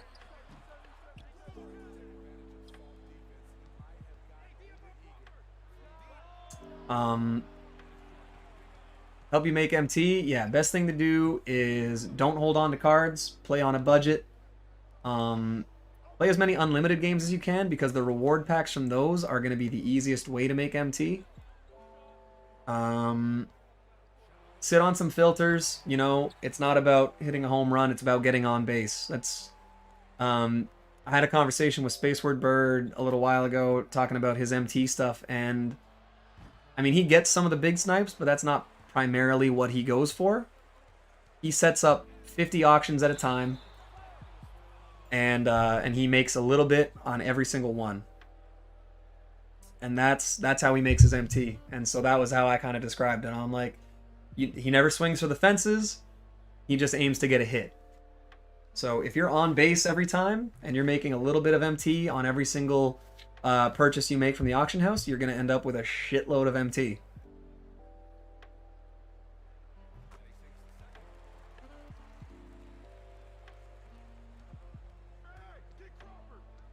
So do that. Be patient. Don't spend MT on cards that you don't plan on either keeping or flipping. My brother about to be in the NBA, but he gave up his dream to start a family. That happens a lot, man. That happens a lot. I've told the story too about how my brother played against Monte Ellis in JUCO in the States. And how it was Monte Ellis, like Jordan Farmar. He was on the team with Sean Williams, Chris Johnson, a couple guys that ended up in the NBA. And yeah, I remember him saying that Monte Ellis is the fastest human being I've ever seen.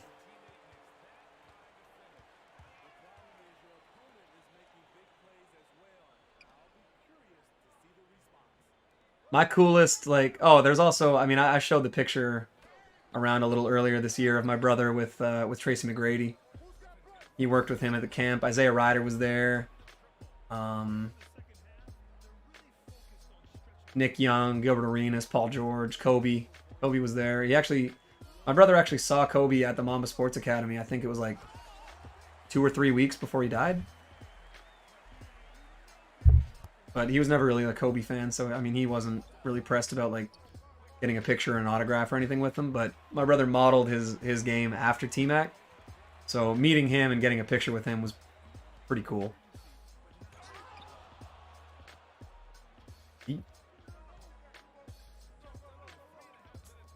Yeah, my personal coolest experience with NBA guys is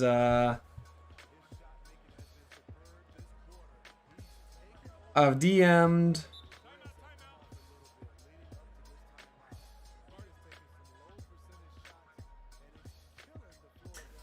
Isaiah Thomas and George Mirasan on Twitter, and like obviously not just been like, hey. And I met Rick Barry when I was a kid. Nice block, yeah, I liked it. NBA player combination my game modeled after young Ray Allen as much as possible. I could hit on the move. I was never a great like dribbler. I'm so cautious now of saying I was never a great ball handler because I could handle a little bit, but I mean, if I could have had my ideal body type, I would have been a power forward, honestly, because I always loved throwing. I always loved playing in the post, and I love guarding post players. But yeah, I mean, my ball handling and my defense was never like amazing. My defense was just pure effort. My positioning and my lateral quickness weren't amazing, but I could hit shots, and I was a little bit streaky. But holy shit, man! If I was on, I was on. And one thing that I always prided myself on is my game translated to whatever level I was playing against. So, you know, for the longest time, I wasn't like a dominant player when I went and played pickup or anything like that. I got to a point where I was a pretty good singular offensive player. But my role was to play off the ball, read an offense, set screens, do all the naughty business, do the dirty work, you know? So yeah, I modeled myself the most after Ray Allen because I just loved what he could do. But I'm probably honestly like a comparison I don't hate for myself is kind of like Jared Dudley, where I'm gonna hit shots, I'm gonna play hard, I'm gonna play physical. I'm not like, I mean, in my like athletic prime, yeah, I was taking guys to the rim a lot, but just reliable, like consistent. So yeah, the comparisons I get the most are Klay Thompson and Ray Allen.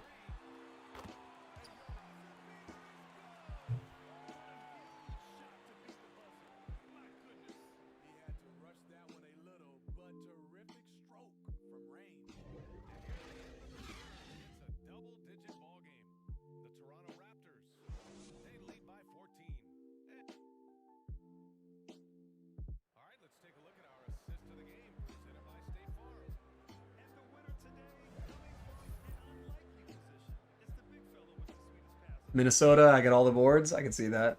You're a big kid, right? I grew up in LA. I balled with a couple people. Played a pickup game with Agent Zero. That's dope. I've heard a lot of people really like him. Brother's like a mini LeBron. For me, it's probably combination Kobe, some random spot up specialist like Wayne Ellington. Not bad. Not bad.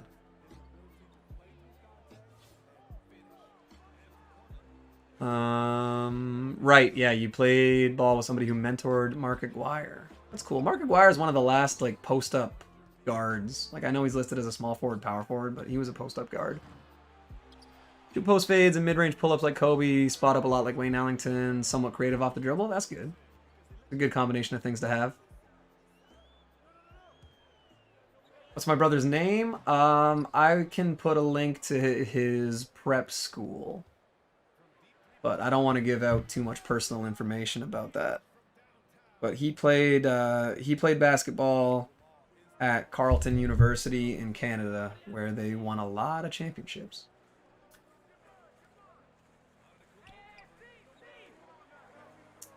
Yeah, sorry.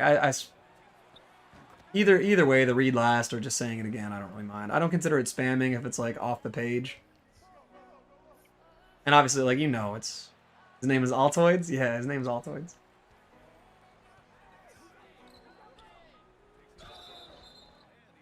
Still work out or not? Man, this year has been such a bad year for workouts for me. I hate doing cardio. I'll go and I'll run basketball for 4 hours. What would pop up if I threw John Leonard in Google? Probably me, just because it's a unique spelling.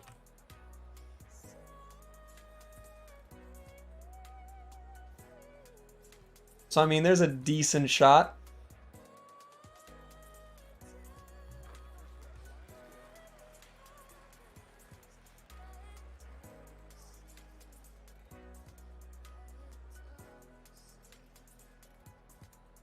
But yeah, I don't know.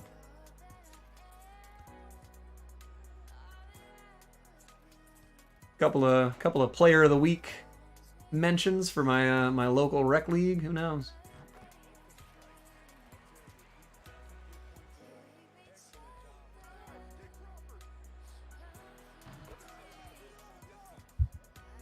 Waiting on SP's TikTok? Not gonna happen. I'm 30. Just got done with some priorities. Sounds good, man. Gotta get them things out of the way.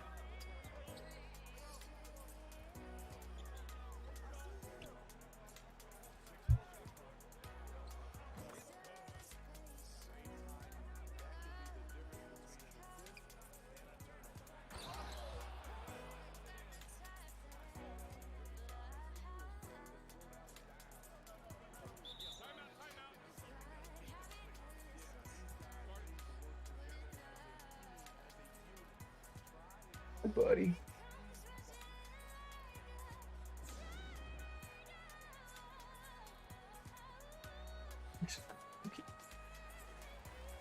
B Diddy.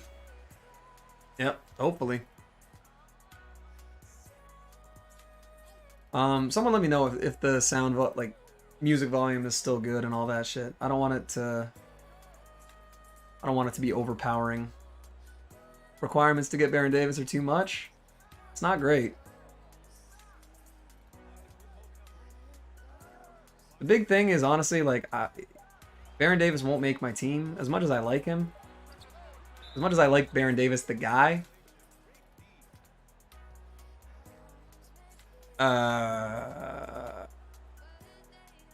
That's just not true, Joel. 5 squared is 25.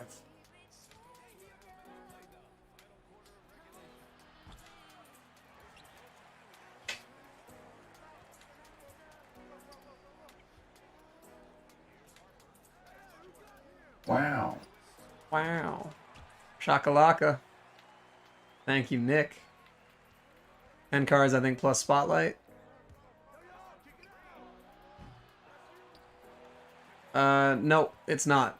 Because 3.33 repeating times 3 is 9.99. So it would actually have to be something closer to like 3.17. Or maybe 3.2. 3.22. Probably closer. Still be a flex to have a Galaxy Opal. True. I do plan on trying to get all the Galaxy Opals that are available, but I'm definitely not going to be able to get Wilt. Know that much.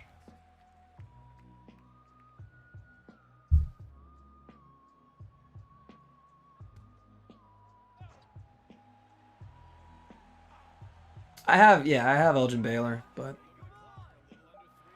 there's no reason to use that card. How many bits should I donate? 50,000.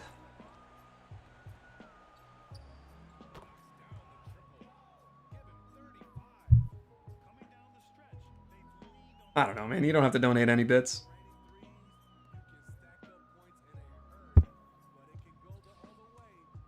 Do the flight meal? I doubt we even have that in Canada. So you doing Opal Idols Kareem? You're very confident that that's the Kareem, or that it's going to be Kareem. It's Uber Eats times Wendy's. Yeah, I don't know. I also don't have Uber Eats or Skip the Dishes, so I'm not really planning on downloading the app just for that. If someone wants to order it for me, and get it delivered to me, I'll eat it. I think that seems pretty fair.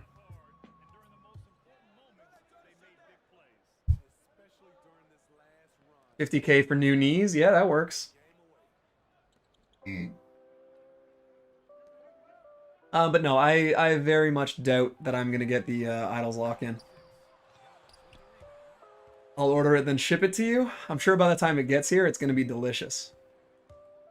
Really seals in the flavor.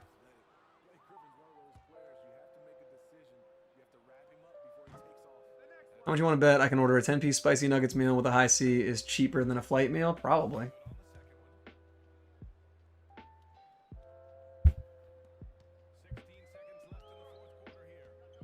The shipping container is really going to seal in the flavor, Nick.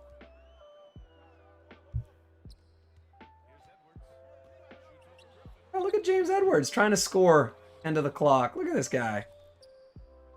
Oh. Wow. Oh, shit. Ooh. Let's see, Mookie. Nope, ignore all that shit. Mookie. Yeah, good boy. Uber Eats? Yeah.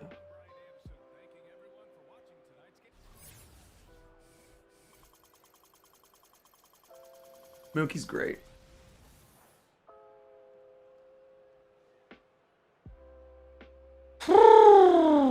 All right. So I think we only had 2 turnovers. Yerp. Third match is really good. Just a fun match. Sounds good to me, Reaper. Walter Davis Award Pack. Marreese Speights. Oh.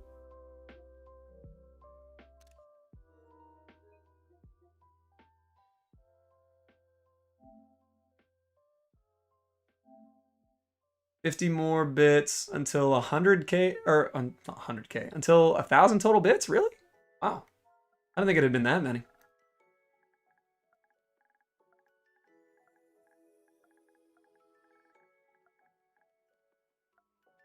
Dunzo.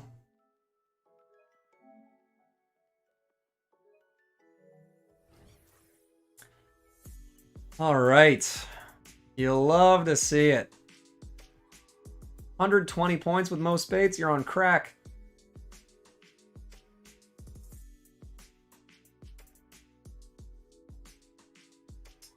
God, we got 19 people in here still. Jeez. Guys, the support is insane. Nice, I got Connie Hawkins, basically. Yo, we got 35 likes on this stream. How crazy is that? Oh, man. All right, Wow. let's... Whoa. We just get another 58 dubs in the chat. Look at Nick with the bits. Yeah, basically got Connie Hawkins. Gold contracts. Let's open this up. Good God, I gotta eat and get some water. 21 viewers. Holy crap. Stephen A, landmine or barbed wire? Landmine, 100%. Every time. Do this. Dubs for Nicolaj. Throw it on Steph. All right, let's open this Walter Davis Award pack. See if we can get anything good. We can't.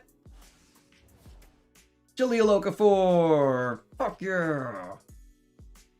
Did the ring explode after 5 or 10? 10. All right, and let's open this. Should I play unlimited or catch up on spotlights? The problem with letting spotlights go is it can catch up to you and then you got to grind a lot in a short amount of time. Unlimited's always there and you'll always have your progress. I don't know. For me, I want to get the spotlights out of the way as soon as possible. There we go, boys. We got Mo Speights. You'll love to see it. Yeah, I just think spotlights are more of a nuisance, and you can kind of chill with them, but it's time consuming. Unlimited, you got to be like, you want to make sure you're knocking them all down. The spotlights are less stressful. Sony put 3 different types of fans, one loud, one less loud, and one for devs, which has almost no sound at all. I'd be interested to see like the documentation on that. Not that I don't trust you, I always like to see like proof.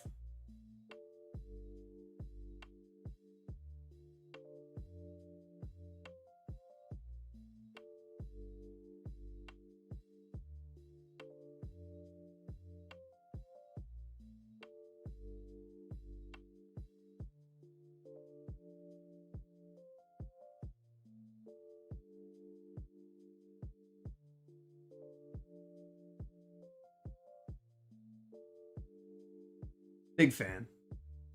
Exactly. Big fan, guys.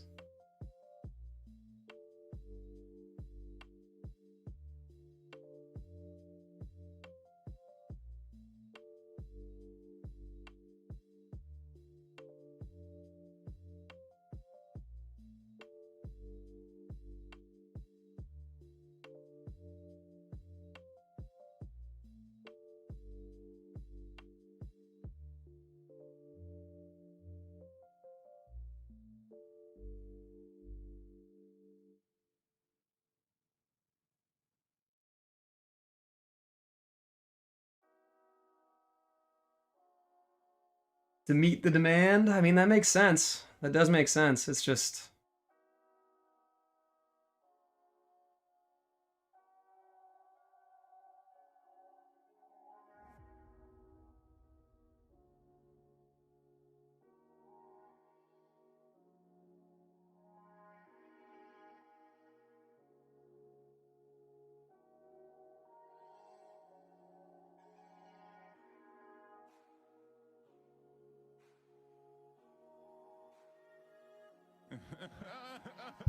Hey, Miles 2K5.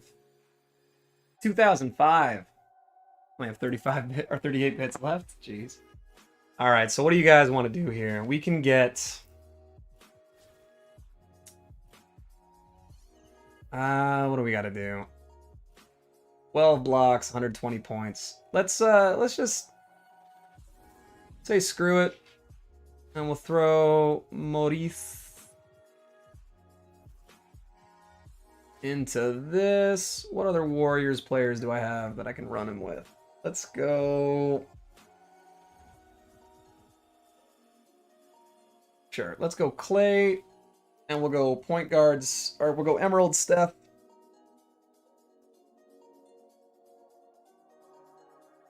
And this way we can just see what the releases are like. Actually, I'm going to use Emerald Clay as well. There he is. Wow. Wow. I thought you said you only had 38. You're nuts.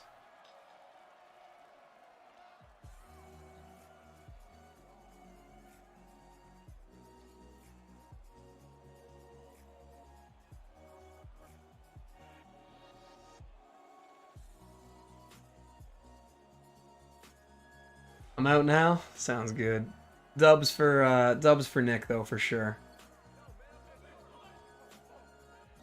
Ooh, okay. It's a little slower than I remembered David West's being. Nick's in debt. Nick's down 1 bit. Look at Curry playing the lockdown. Slightly late. Having trouble timing that. Slightly late. Wow. Oh, Victor. Victor.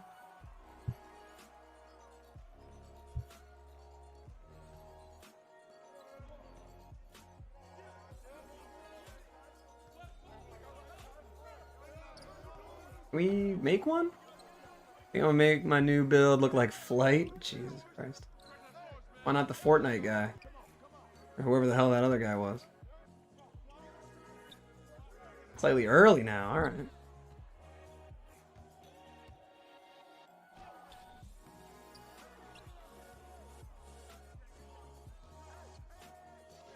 There we go. Okay. Pretty decent little release. Travis Scott, the Fortnite guy? Yeah, that's what I'm hearing.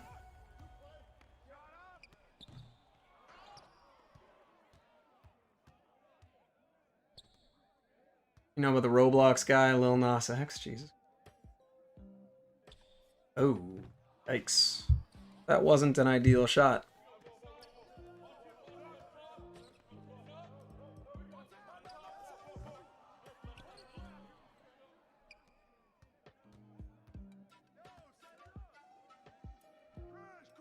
Slightly late. Damn, I really can't figure out this window.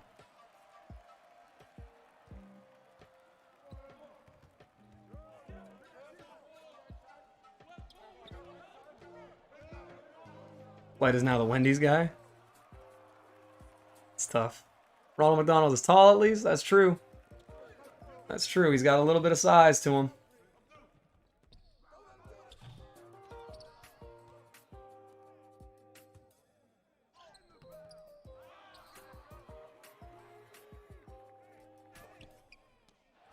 I think Curry has like 4 blocks in this game. This is ridiculous.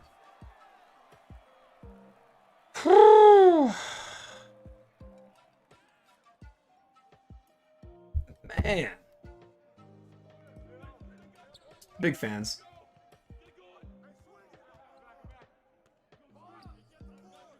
Slightly early. Burger King is clapping Ronald McDonald 1v1? Probably. I don't want to get taller? I mean, shit.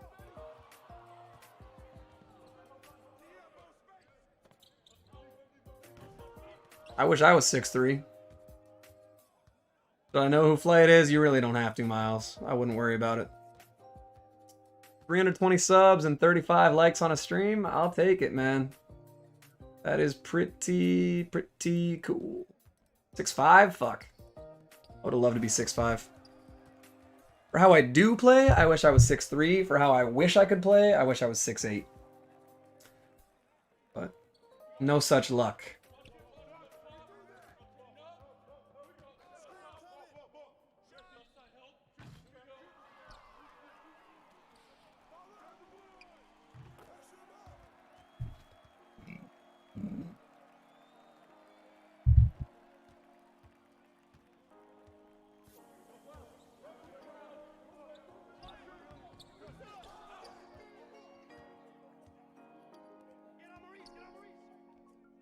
Damn, I really thought that was the green window. Struggling.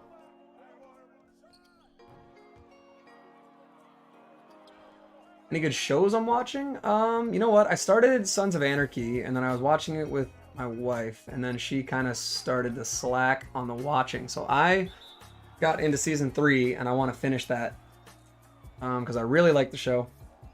I've rewatched like the Marvel, like Daredevil and Punisher. I'm just finishing up the 3rd season of Daredevil. Big Mouth just started. What size shoe? I wear a 13.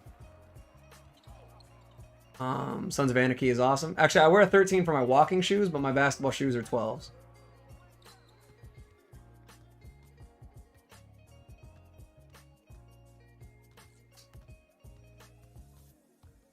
So yeah, I like those Marvel like Defenders type shows. Trying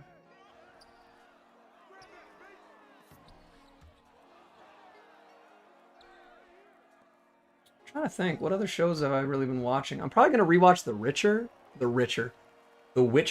because I really like that show. I'll check that out again. Yeah, I don't know. Try The Shield, bro. The Shield has the craziest pilot of any show I've ever seen. Dude. The first episode of The Shield is fucking insane. Oh my god, man.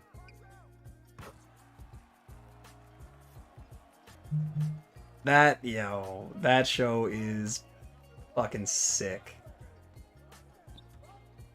You know what? Okay. I'll have a rant for another day. I'll have a rant for another day on it. Because I had like a solid hour-and-a-half rant earlier today already, and I don't need to do that to my vocal cords. But the small version, I was like, did they do that on television? Yo, that's actually crazy too. I didn't even really think about that. If I was watching that like with commercial breaks and shit, I probably would have lost my damn mind. No, the one show that I really liked up until a point, and now I can't stand it, and they just ruined it with one of the most simple things that they could have avoided. Breaking Bad.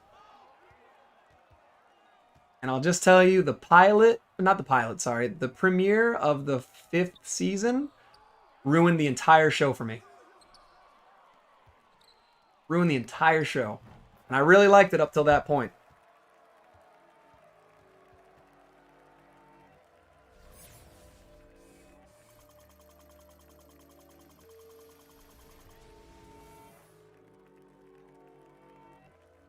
You have reached the voicemail box of Kino.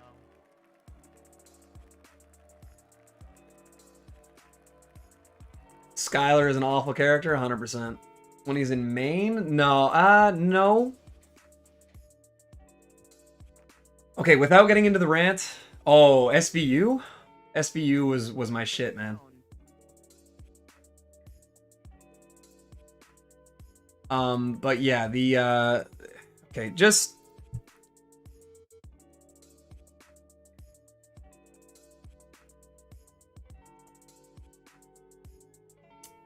I'm not going to get into it. What I hate about Breaking Bad is that the pilot and the premiere of the last season are, in the context of the show, a year apart from each other. The person you're trying to reach is not available right now. Like, what? Ugh.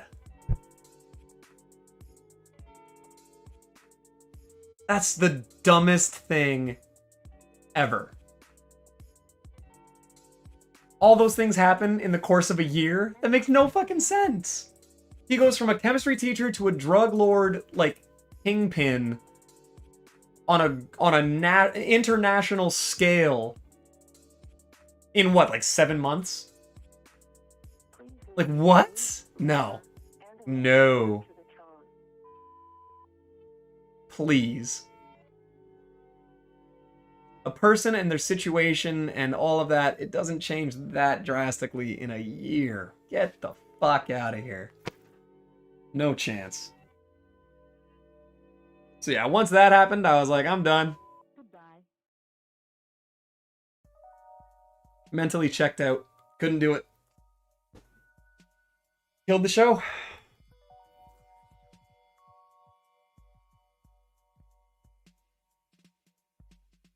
Still alive. I was doing schoolwork. Didn't want to hey, no worries, man.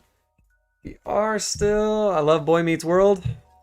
It's just because it's the kind of guy you are, Reaper. Back like I never left. That's how it feels, man. That's how it feels.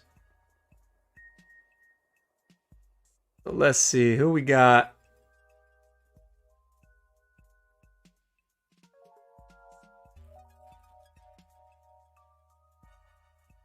Almost like it's a good show. It is a pretty good show. Woo! All right. Oh my god, guys. We got all the spotlight challenges done day one. I gotta go to work in about an hour. I haven't eaten breakfast. It is one of those days.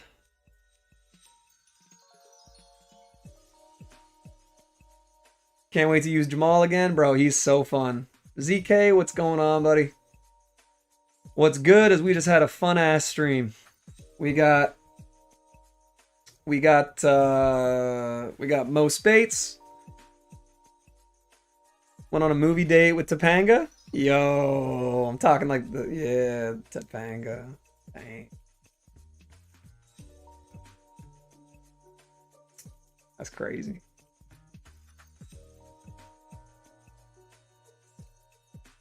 Stay on pace. Yep. All right, so we got him. We got 77 more games for this. We got 36 likes. Most ever on a stream, I do believe. Oh, so that's like, yeah, that's like prime Topanga, man. We're gonna go downstairs, reheat some Popeyes. Jay keeps winning, man.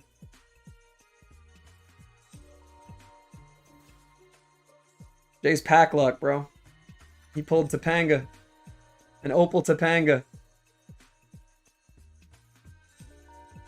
She didn't like me, though? Ah. Her loss, man. Her loss.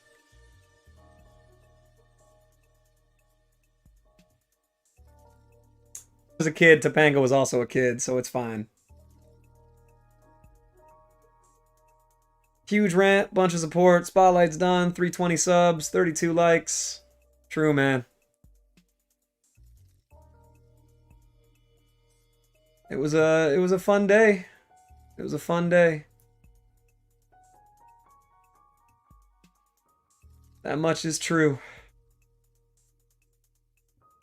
Dub of a stream. Have a good rest of your day. Appreciate you, Jay. Woo! You know what I'm excited for is I want to see what comes out on Friday. That's going to be the game changer.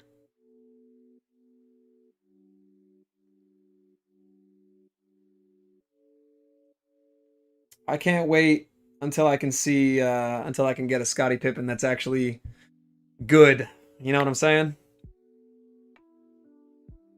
39 likes. Yo. You guys are crazy. You guys are crazy. We're going to hit 40 likes. Are we going to hit 40 likes on a stream? Enjoy work. All right. Is there anyone to raid? I don't know. Friday's going to be a theme set. Yeah. It is. It is. It is. It is. 41. Yo. You guys, man. You guys are crazy. You guys are truly crazy. Appreciate that, Ash Cash. Let's see. NBA 2K21. Let's go live. Let's raid somebody. Let's spread the love around a little bit. Let's go live. I want to go to a MyTEAM streamer. I want to go to somebody who's playing MyTEAM. Which is not a lot of people.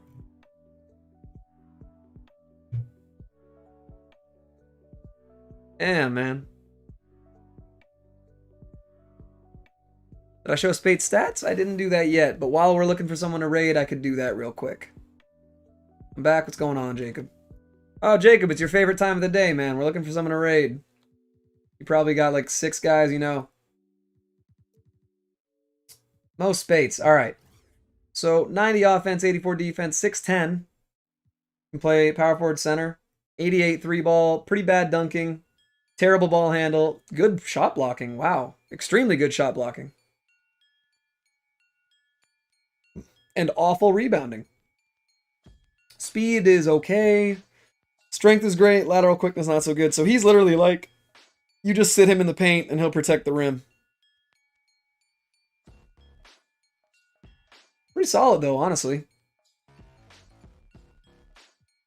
Dead, no chill. I mean, we don't gotta be chill. Set shooter, okay. So if you catch him like open in the corner for a while, he'll be nice for it. Protector, sniper, green machine, hot zone hunter. You know what? Not bad badges. Can get difficult shots, can get posterizer, no point giving him rebound chaser because he's garbage, can get range extender. Obviously, do not badge this card out. But he's not terrible. He's not terrible. He's pretty average. But as far as like a free budget stretch 5, could definitely do a lot worse. Alex just misunderstood.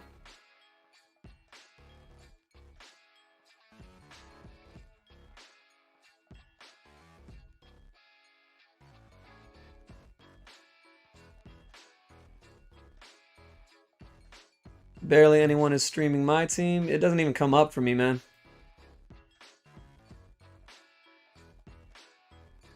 I'm new. Jerry got IQ. What's going on, buddy? How you doing? Hope you're having a good day. Getting these challenges out of the way.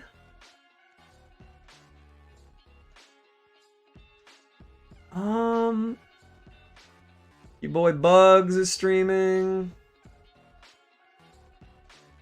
All right, let's hit 2K21. Hey, Jerry got IQ. We got a new sub. Thanks for hitting the sub button, my guy. Appreciate you. All right, man. I guess, yeah. Mr. Snags. Yeah, your boy Bugs. Looks like that's what we're doing. Does he have a face cam? Yes, he does. All right, cool. So Bugs has a face cam, and he is playing my team. So that is a good pickup. So can't totally vouch, haven't seen his stuff, but we'll trust Jacob on this one. See how it goes. But yeah, let's go. I'm gonna throw that in the chat. Everybody go raid Bugs, say hi. And yeah, man. Everybody have a good day, alright? Peace.